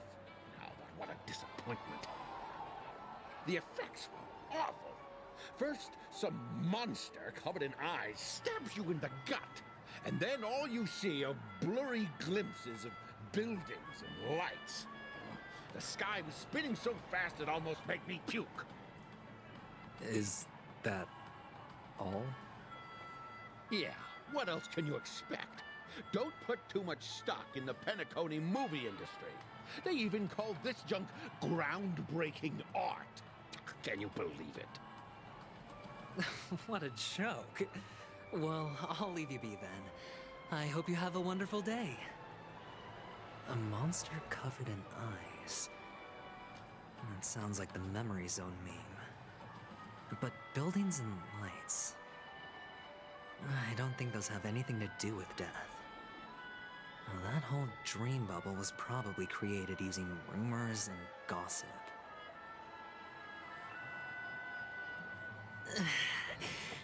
I can feel something inside my head.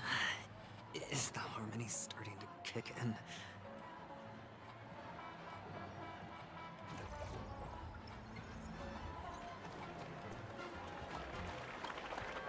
Would you be willing to support my performance? And keep the Song of Beauty alive in the cosmos? Wow, how fabulous! But why would you give such a wonderful gift to a random stranger like me? Well, you see, I can't bear to see anyone in this sweet dream suffering from poverty. That's incredibly kind of you. Thank you so much, sir. If you ever get the chance, please, feel free to come by and indulge in my singing. Sure thing. Oh, by the way, do you happen to know anything interesting about death? Death? That's a pretty scary topic, and it doesn't really match the mood of this sweet dream. Oh, you see, I'm a tabloid reporter collecting ghost stories in penacony. As you know, the more chilling the stories, the more attention they get. Maybe you could help me out.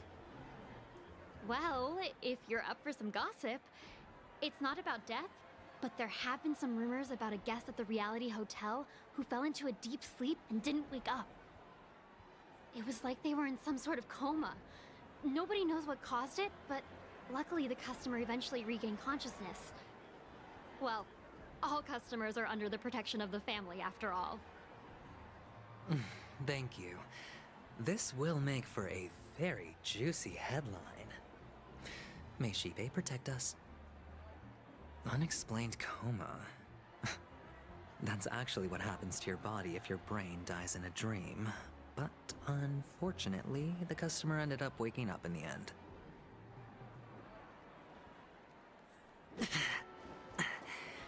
The disturbing voice in my head. It's getting closer.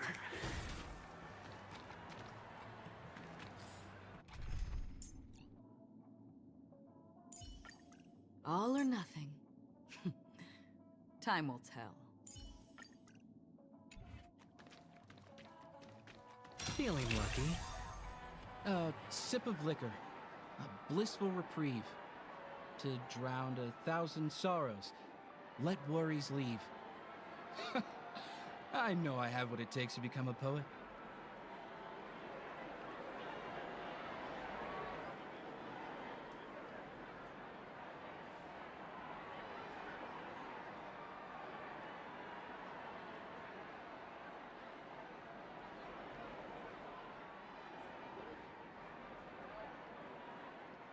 Oh? You're giving these gems to me? Didn't expect to meet such a generous soul in this place. Or are you just pitying me? Well, it really doesn't matter. As long as I have Soul Glad, that's enough. This is just a dream after all. You really shouldn't drink so much Soul Glad, my friend. It's not good for your health. Oh? Maybe I really should quit. But not before meeting the Devil of Soul Glad. The Devil of Soul Glad? Care to elaborate? Yeah. It's a seahorse with a long neck. They say it loves to appear to drunk people, especially the ones who are passed out on the side of the road. How funny. Yeah. Very funny indeed. Thank you.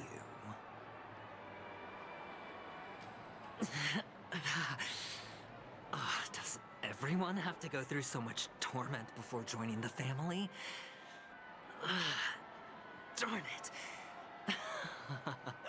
Now I just want to dig out my brain and use it as evidence.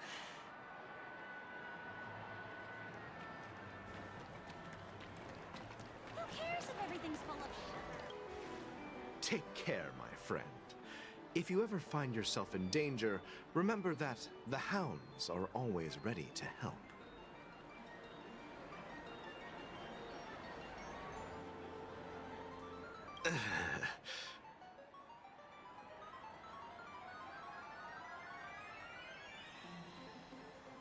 You don't look good, my friend. If you need assistance, I can contact the hotel and have them wake you up forcefully. That won't be necessary. I have some business to attend to. But thank you all the same. All right, then. If you ever need help, don't hesitate to reach out to us hounds. Well, actually, I do need a favor. As the most outstanding hound in Penacony, have you come across any stowaways recently? Stowaways? How could there be stowaways in Penacony? We've never had anything like that before. All right. Good luck with your work, then. What was I even thinking? Family would never share intel with the IPC. The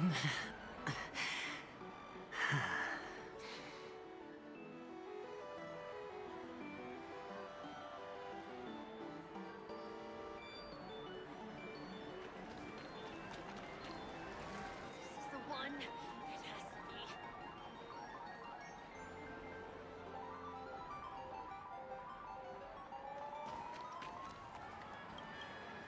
be. You want to talk to me? Sure, but nothing too sensitive, okay?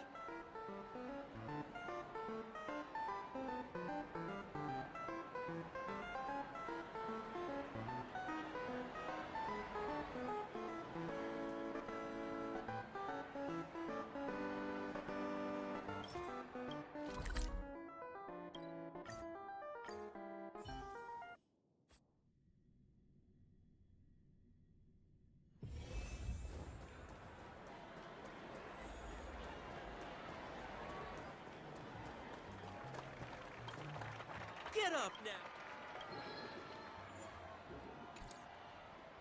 Grab a bot.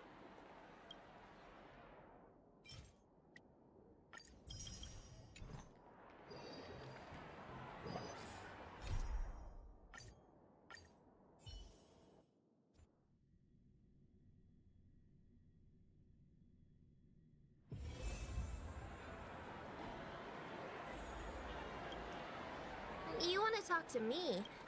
Huh. Wealthy people have... So... I'm flattered. I'm no prince, and I just thought these gems would help you speak. So, as an investigative reporter, maybe you've heard something about death? Another curious soul. I see. Well, that was actually the topic I was most into when I entered the industry. But my boss shut it down. How did your boss talk you out of it? Well, she simply said, covering baseless urban legends like that would make us look like some third-rate tabloid. I thought about it, and she had a point. Reporting on stuff like blowing out birthday candles and getting spooked by nightmare ghosts isn't exactly professional material. Guess she's got a point.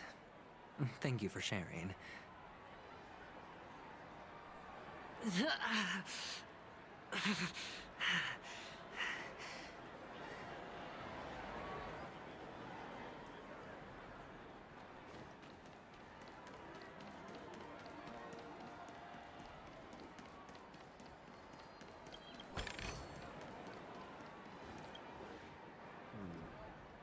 Were you wanting to talk to me?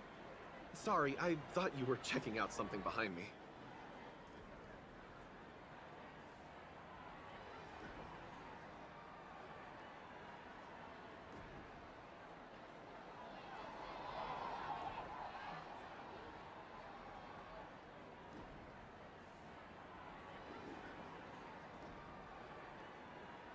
Is this a gift?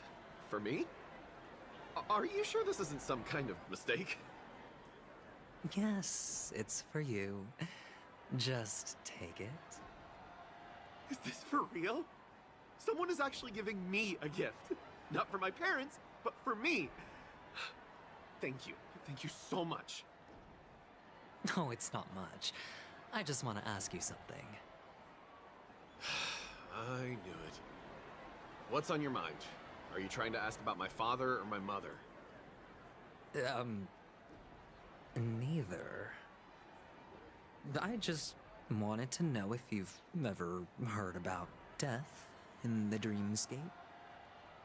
Oh, you sound just like my father. Always warning me about danger, even in dreams. He's an Intellitron, so his dream entry methods are different from us organics.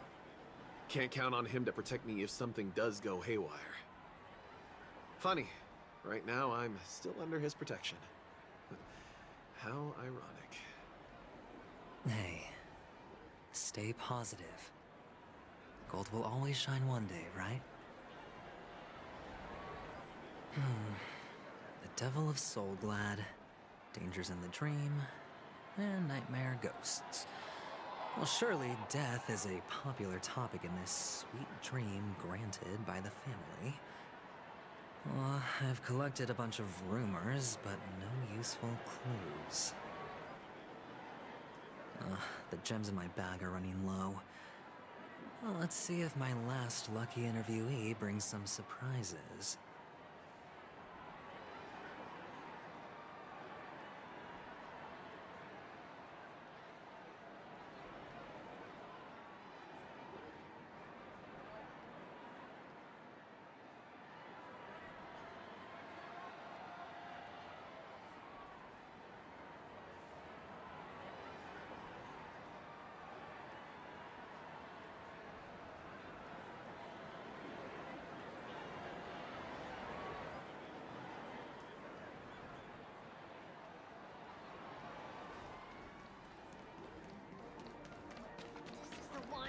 Please do not.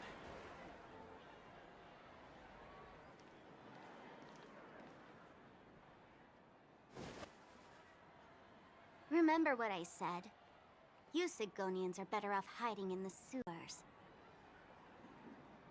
Look at you, snooping around and sticking your nose everywhere. Is the smell of death so enticing, my fine fellow? Oh, it's you, masked fool. I should have guessed it. You're the imposter who appeared on TV after Robin's death, right? I heard you got caught by the family. I gave you a clear clue. Befriend a mute. Simple and straightforward, you know? And what did you do? You messed it up and ended up as their prisoner. I told you to make friends with a mute, not become one yourself. You really let me down. What do you mean? You know better than I do.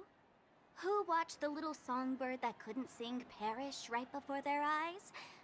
You did, Blondie. No, I mean... What did you mean by becoming one myself? Well, it means you'll soon end up like her, unable to speak ever again.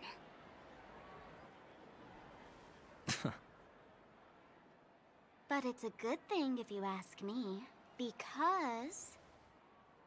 Because I'm getting closer to the truth, right? Oh? Why else do you think I'm handing out cheap trinkets all over the streets, fool? All part of the act. Fool's bait. The more pathetic I seem, the more likely you'll come sniffing around. So, now that I've drawn you out, will you reward me with an answer for my efforts? Why should I help you? Don't you want to see Penacony descend into... chaos? Well, I can make that happen. I just need an answer to one question. Back then, when you asked me to find a mute, did you really mean Robin?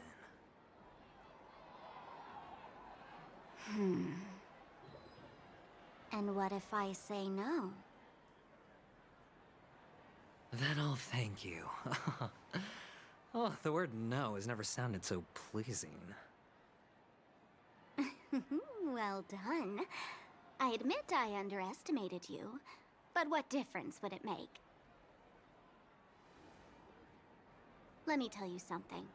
There were 2 mutes, but one is dead now, and the other, though he's still in Penacony, I'm afraid you'll never find him again.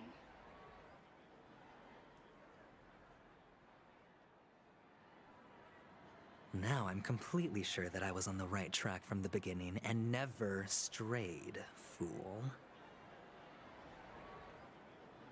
Right now, there are only 2 things missing from my grasp. The meaning behind the truth, and the means to expose it. How impressive. That's quite a fancy way of saying I haven't learned anything so far. Not exactly. I've gathered enough clues to prove its existence, and that's enough for me. As for the answers to my questions, I'll find them within 16 system hours. Oh, really? Only 16 system hours? Well, let me lend you a hand. Here you go. This is my precious, mutually assured distraction button, and I have one just like it. When either of us presses it, the other and the whole of Penacony will go up in smoke. If you're really so desperate for the IPC to take over Penacony, blowing up the chessboard isn't a bad idea. Start from scratch. That's where the IPC excels, right?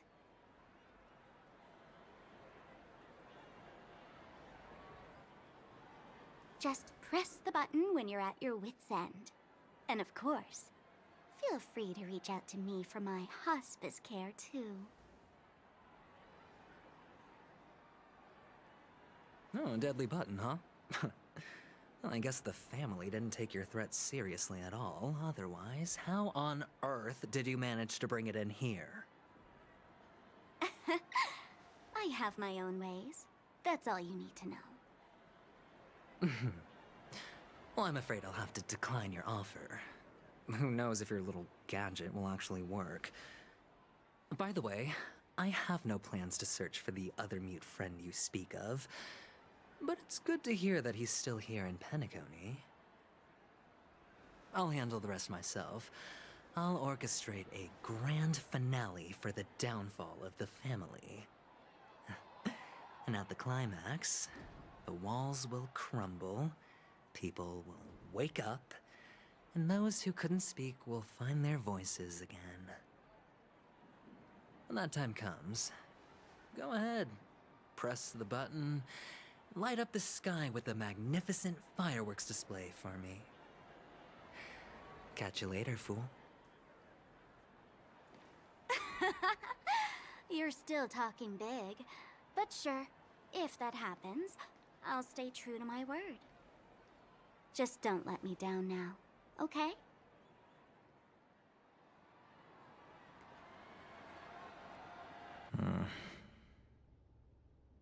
So, number 35. You're back. Like your new lucky charm? Can a commodity code really be considered a lucky charm? Silence! I didn't give you permission to speak, you Sigonian hound.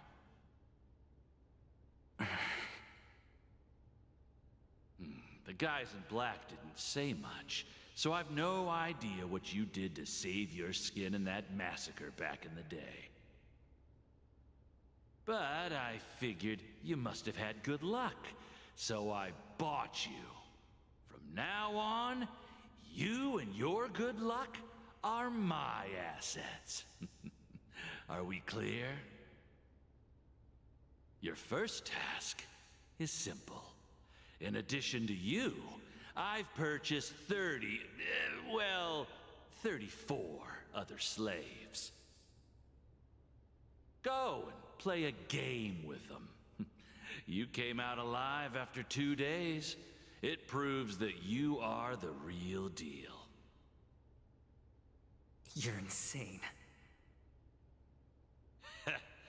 Testing out if you're a good product.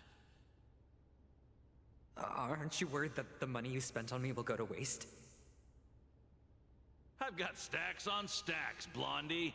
The slave market is never short of self-righteous brats like you. But you look good, and that's why many customers are betting their fortunes on a scrawny brat like you. So go along now, and don't let your master down.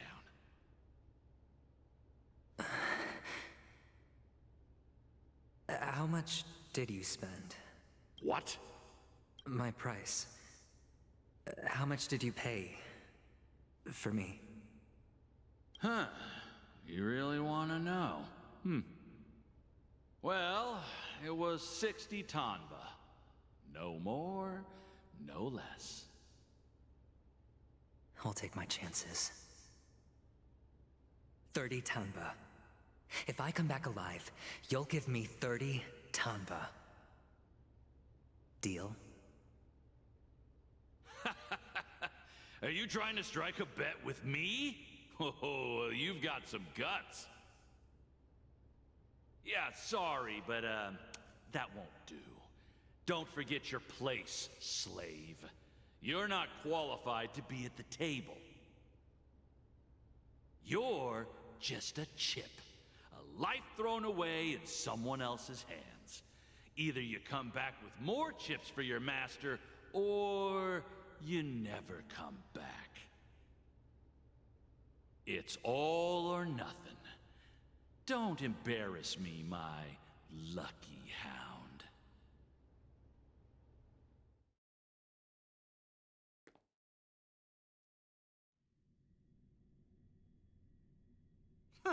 What brings you here, Gallagher? Some friends from the old days. Do you have a moment to spare, Siobhan? Oh, I have the whole day to spare. Ladies and gentlemen, welcome to Dream Jolt Hostelry. This bar offers a wide variety of drinks, but we draw the line at Soul Glad. Why settle for ordinary when you can experience extraordinary? We're dedicated to serving up nothing but pure joy and laughter. What would you like to drink? I'll whip it up for you. Oh, look! A lady as cool as Serval! Who's Serval? Will you, introduce me to her? Huh? Oops. She's heard us. Just spare them, my esteemed bartender. I'll take over the bar today. I'm getting up there in age, and I need some practice before I forget the skills that used to put food on my table. Where did you stash the ingredients? They're all under the counter. Since our guests have traveled from afar, shouldn't you whip up some special drinks? That's exactly what I had in mind. Hey, my friends, do me a favor. Go around the bar and bring me any ingredients you fancy. The discussion might take quite some time, so I'll prepare some customized, non-alcoholic drinks for you. In the bar? But aren't all the ingredients right there on the counter?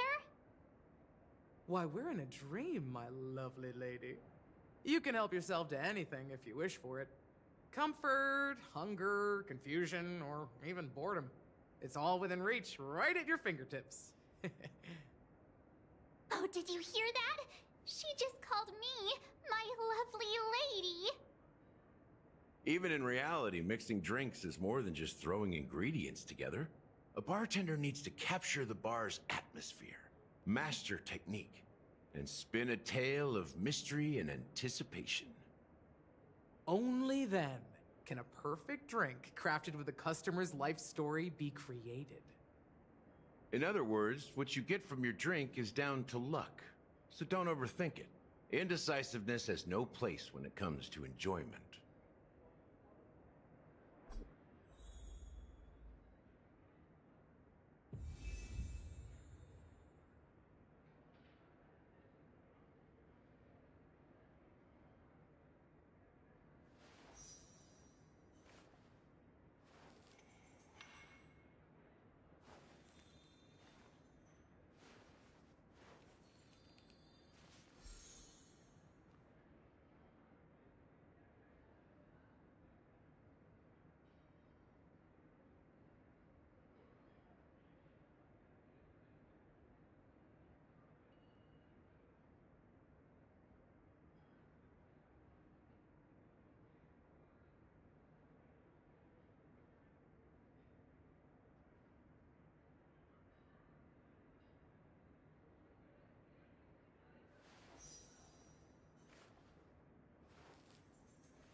few decorative designs wouldn't go amiss.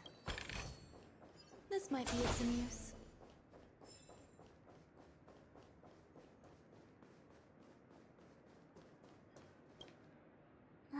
Can this be used for mixing drinks? Oh, and there's a note underneath. Exchange with your precious things. Oh, what should we exchange for it? And who should we give our stuff to?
the words on the note are changing.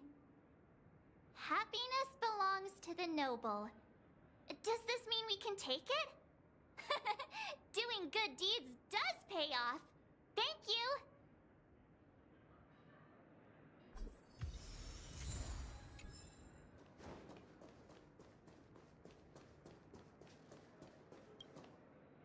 Check out this bottle.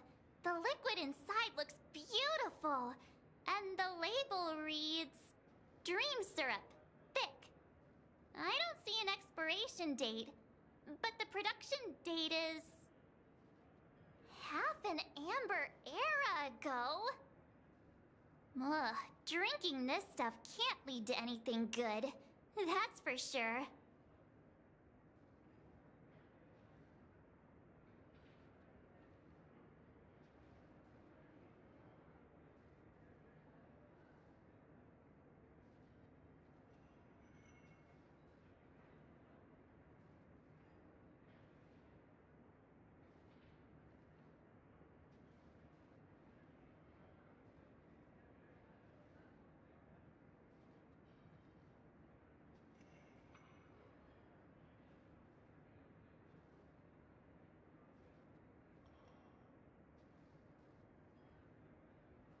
Ugh, the syrup is turned clumpy. I definitely don't want to drink this, even if it's not expired. Did you find the bottle of syrup I've been hoarding? Don't worry, it's all just a dream and it won't upset your stomach. It's been aging for years and should have a refined taste by now. Feel free to have some. It's perfect for entertaining lovely guests like you. Ugh. Then we'll keep it for now. That's quite a stash. Not sure if it's enough. Uh-huh? What's all the commotion about?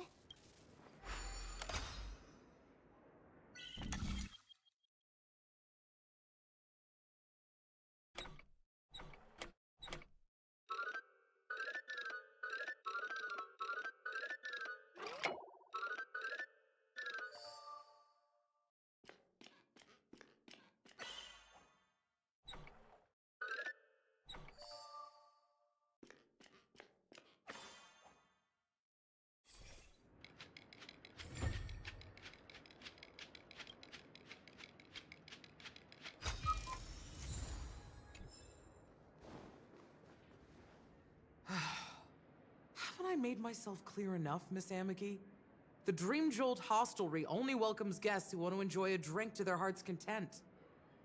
I'm sorry, but I'm not interested in your proposal. But you have the talent. You'll attract a huge audience. You're destined for the Iris' stage, not for this rundown shack. Come with me. We'll become the talk of Penacony, shining light into every corner of the dreamscape. Please, Siobhan, I really need you. As you see, I'm entertaining my guests. Don't make me repeat myself. Fine. If you don't come along, I'll just sit here and not go anywhere else. Give me a sparkling drink. Sweet.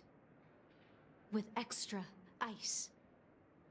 Just one moment. What's her deal? We can't discuss the case with other people hanging around the bar. Hey, can you do that clockwork trick of yours again? Yeah, I'm counting on you.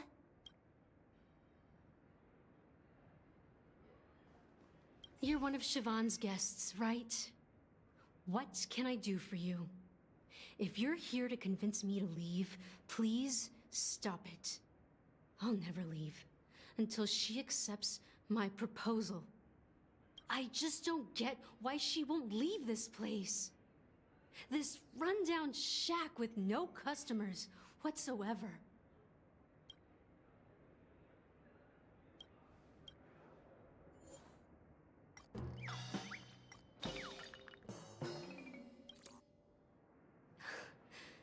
It's ridiculous, right? Our paths were never meant to cross, yet I'm still holding on to her. I'm too timid and shy, longing to shine but afraid of stepping into the spotlight. I need her guidance, because I'll never be able to do anything alone. You don't know Siobhan's past, and you have no clue how radiant she used to be. Even among the talented Iris family, her skill was unmatched. I know she probably thinks I'm just trying to ride her fame to get ahead. But all I want is for her to reclaim her place.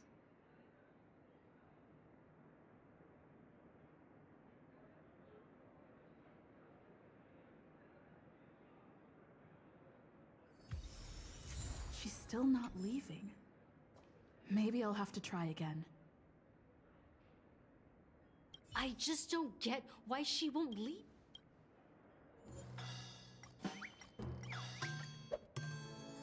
You're one of Siobhan's guests, right? What can I do for— I just don't get why she won't— You're one of Siobhan— I just don't—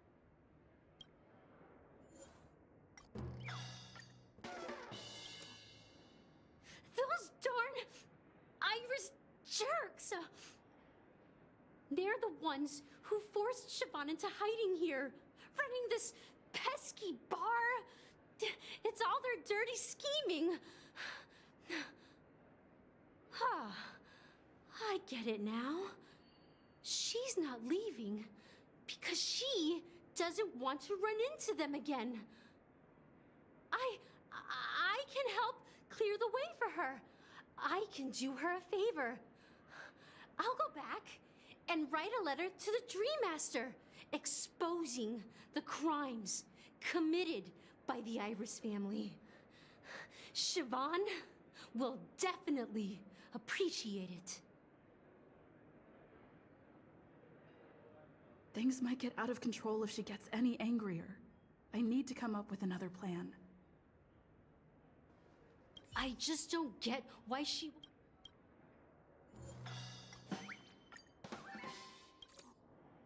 I've seen it. The moment when Siobhan and I share the stage. The crowd is going wild. Applause crashing like waves. The aroma of irises fills the air. A beautiful melody playing. Ribbons dancing around us. And the taste is sweeter than honey. I've seen that scene countless times in my dreams, and every time it mesmerizes me. That's why I have to bring her back to that world, no matter what it takes. Want to raise a glass, my attentive listener? Let's consider it a toast to my far-fetched dream.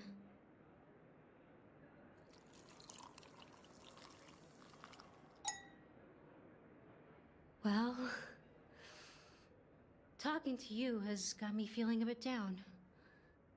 My thoughts are swirling, making my mind clear, and bringing tears to my eyes. Maybe I should find a place to reflect on what Siobhan truly means to me. Here's the payment for the drinks. Please, pass it on to her. I'm leaving now. Amaki has left? That's good for her. Radiant dreams may be enticing, but they're nothing more than dreams. Her drink is on the house.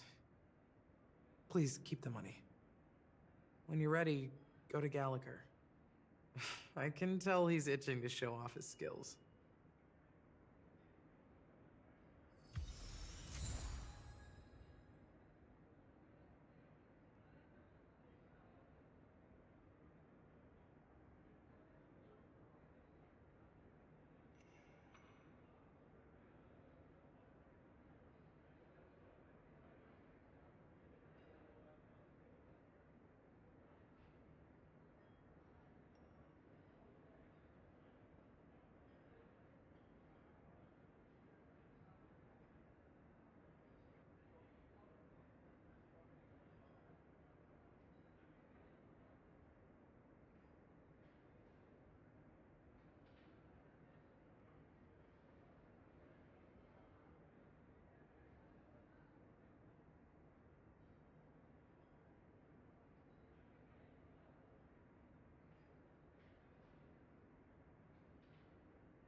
That being said, mixing a drink is way simpler than you'd imagine.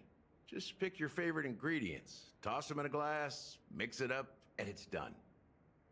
So go ahead, explore the bar, and bring me any ingredients you prefer. Nice work. Let me take a look. You found some interesting ingredients there. Now, take your pick. Each drink has its own unique flavor, and the base ingredient sets the tone for the initial taste and the lingering aftertaste. So, which one would you like to use as the base?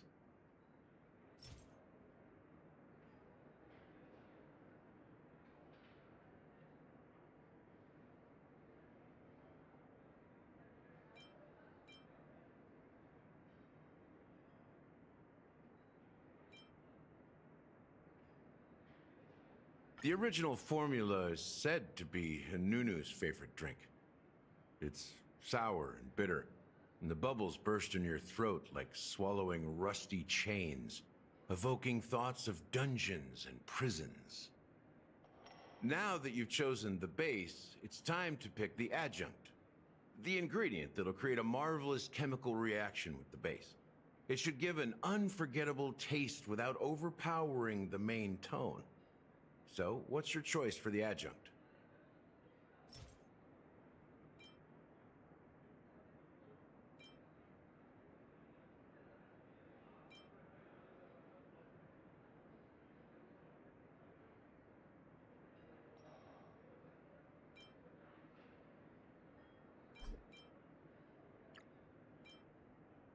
Bright future. A taste that's been a long time coming. I'll never forget the flavor that danced on my tongue as Mikhail whisked me through the dreamscape wilderness. Those were haunting times. Too beautiful to be real. Mikhail. Almost there. Let's pick a decoration. Which style do you prefer? Anything you need, I've got it.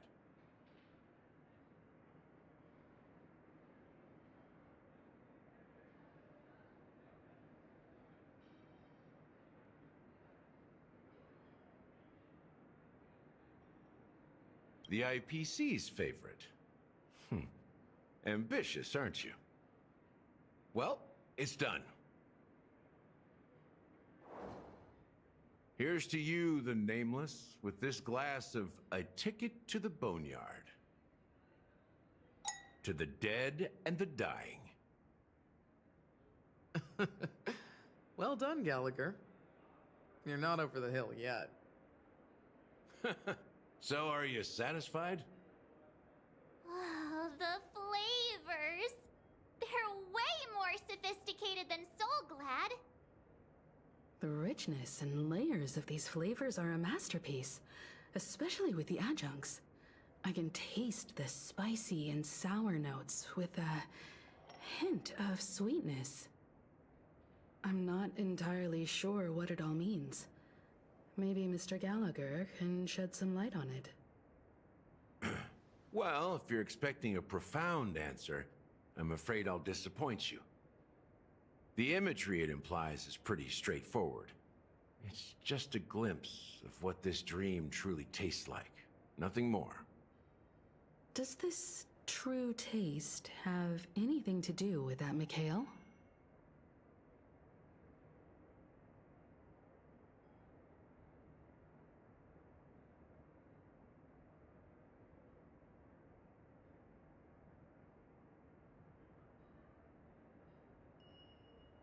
Yeah, that name does sound familiar.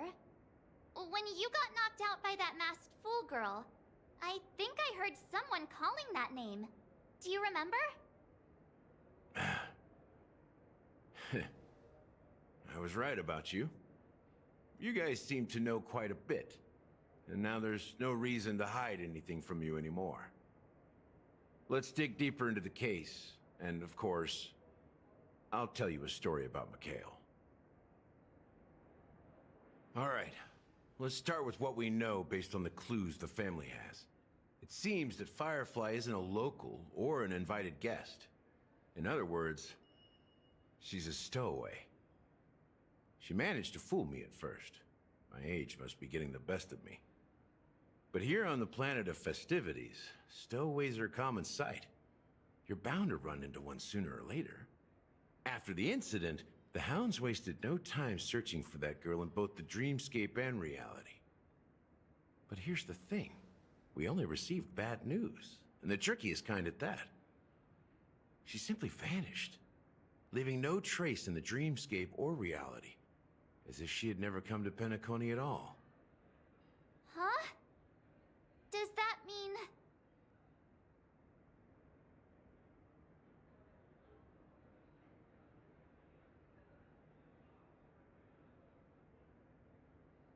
Different? Are you suggesting that girl wasn't actually killed? Come on, aren't you a witness in this case? Let me be frank. This case, actually, is unlike anything the Bloodhound family has dealt with before. Dealt with before? So, death does happen in Penacony, if I understand correctly. You've witnessed it, so there's no need to hide. Even the shiniest city has its dark side. We're all adults here. Surely I don't need to explain too much to you. Confronting the family based on that alone would be naive. Death may occur in sweet dreams. So what? Such events are highly unlikely and only affect a tiny number of people. If you really want to delve deeper into this case, you need to understand the true problem with the family. I guess it's time to tell the story of that Mikhail. You're very perceptive. The Astral Express has received that music box too, right? Do you know the secrets it holds? There's a message. Witness the impossible in the realm of dreams. Find the legacy of the Watchmaker, father of Penacony, and thus the answer to the question, why does life slumber? That's the exact wording. Hey, why are you laughing? Wait, did you write it? It's quite poetic. No, but I'm the officer in charge of this case, so how could I not know? I'm sure you must have noticed that this message didn't come from the family. You might have even guessed that the relationship between the family and the Watchmaker isn't as close as it seems. That's just our speculation. Actually, it's hard to believe that the father of Penacony and its actual managers are at odds. Now I can assure you that your speculation is absolutely correct. The family has considered the Watchmaker an enemy for a long time, but the hounds haven't been able to track him down, as he seems to be living only in the characters and stories he created. Let me ask you a question. Have you ever wondered why the family allowed the Watchmaker to send out such a ridiculous message to the outside world, inviting you here and causing chaos? So, you want to seize this opportunity to expose the Watchmaker? Well, now you understand why the Oak family authorized the Nameless to assist in the investigation, but kept you in the dark, right? Because the Watchmaker is not the legend of the Land of the Dreams at all. He's the most shameful stain in the history of Penacony, and he's the root cause of all the anomalies in the dreamscape.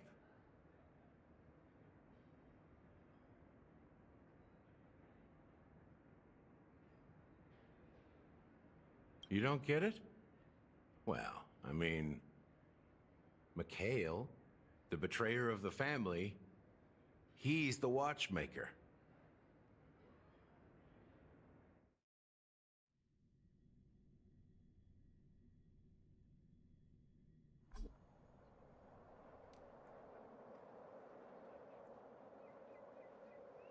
Here we are, Clock Studios theme park, the most popular entertainment center in Penacony.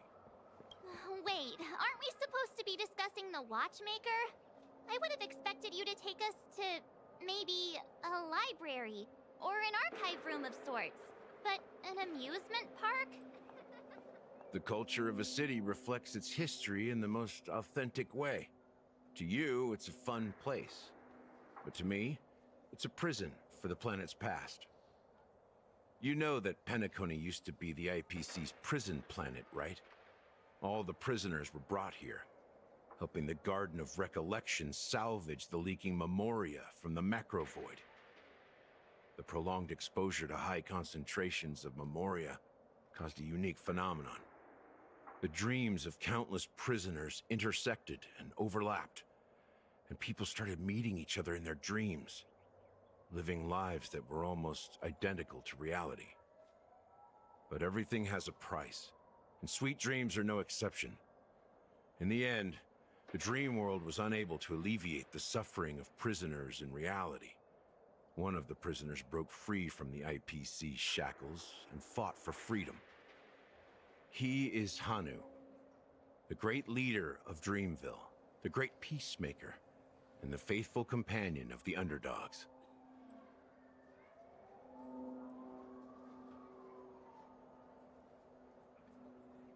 History is always written by the winners.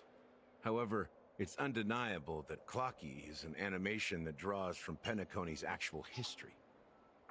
These characters not only exist in Dreamville, but also in the distant past. Once you realize this, you'll understand why we're here.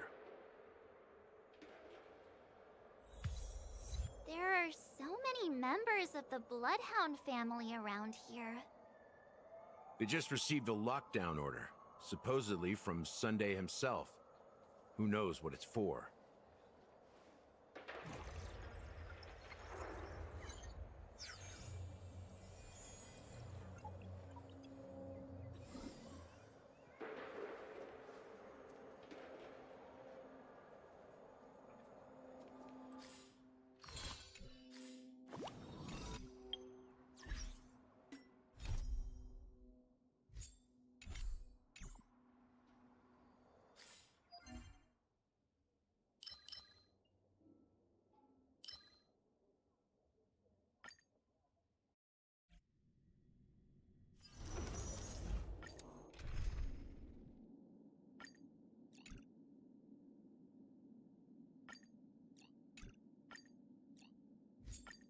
It's your call. What kind of dance do you?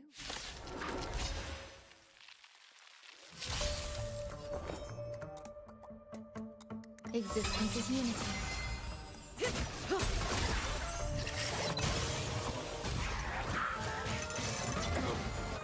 Ill fate descends! Relax.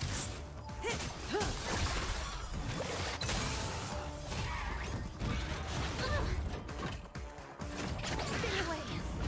Ill tidings manifest!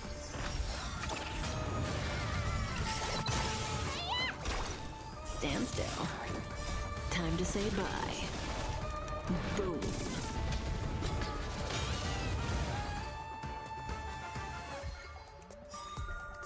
Eternal.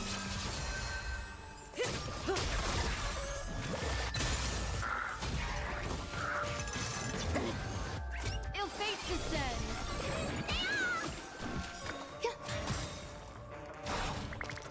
All will be swept away by the wind. Relax.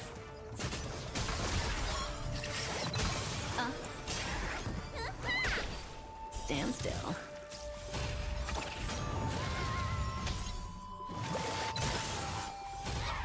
Existence is unity.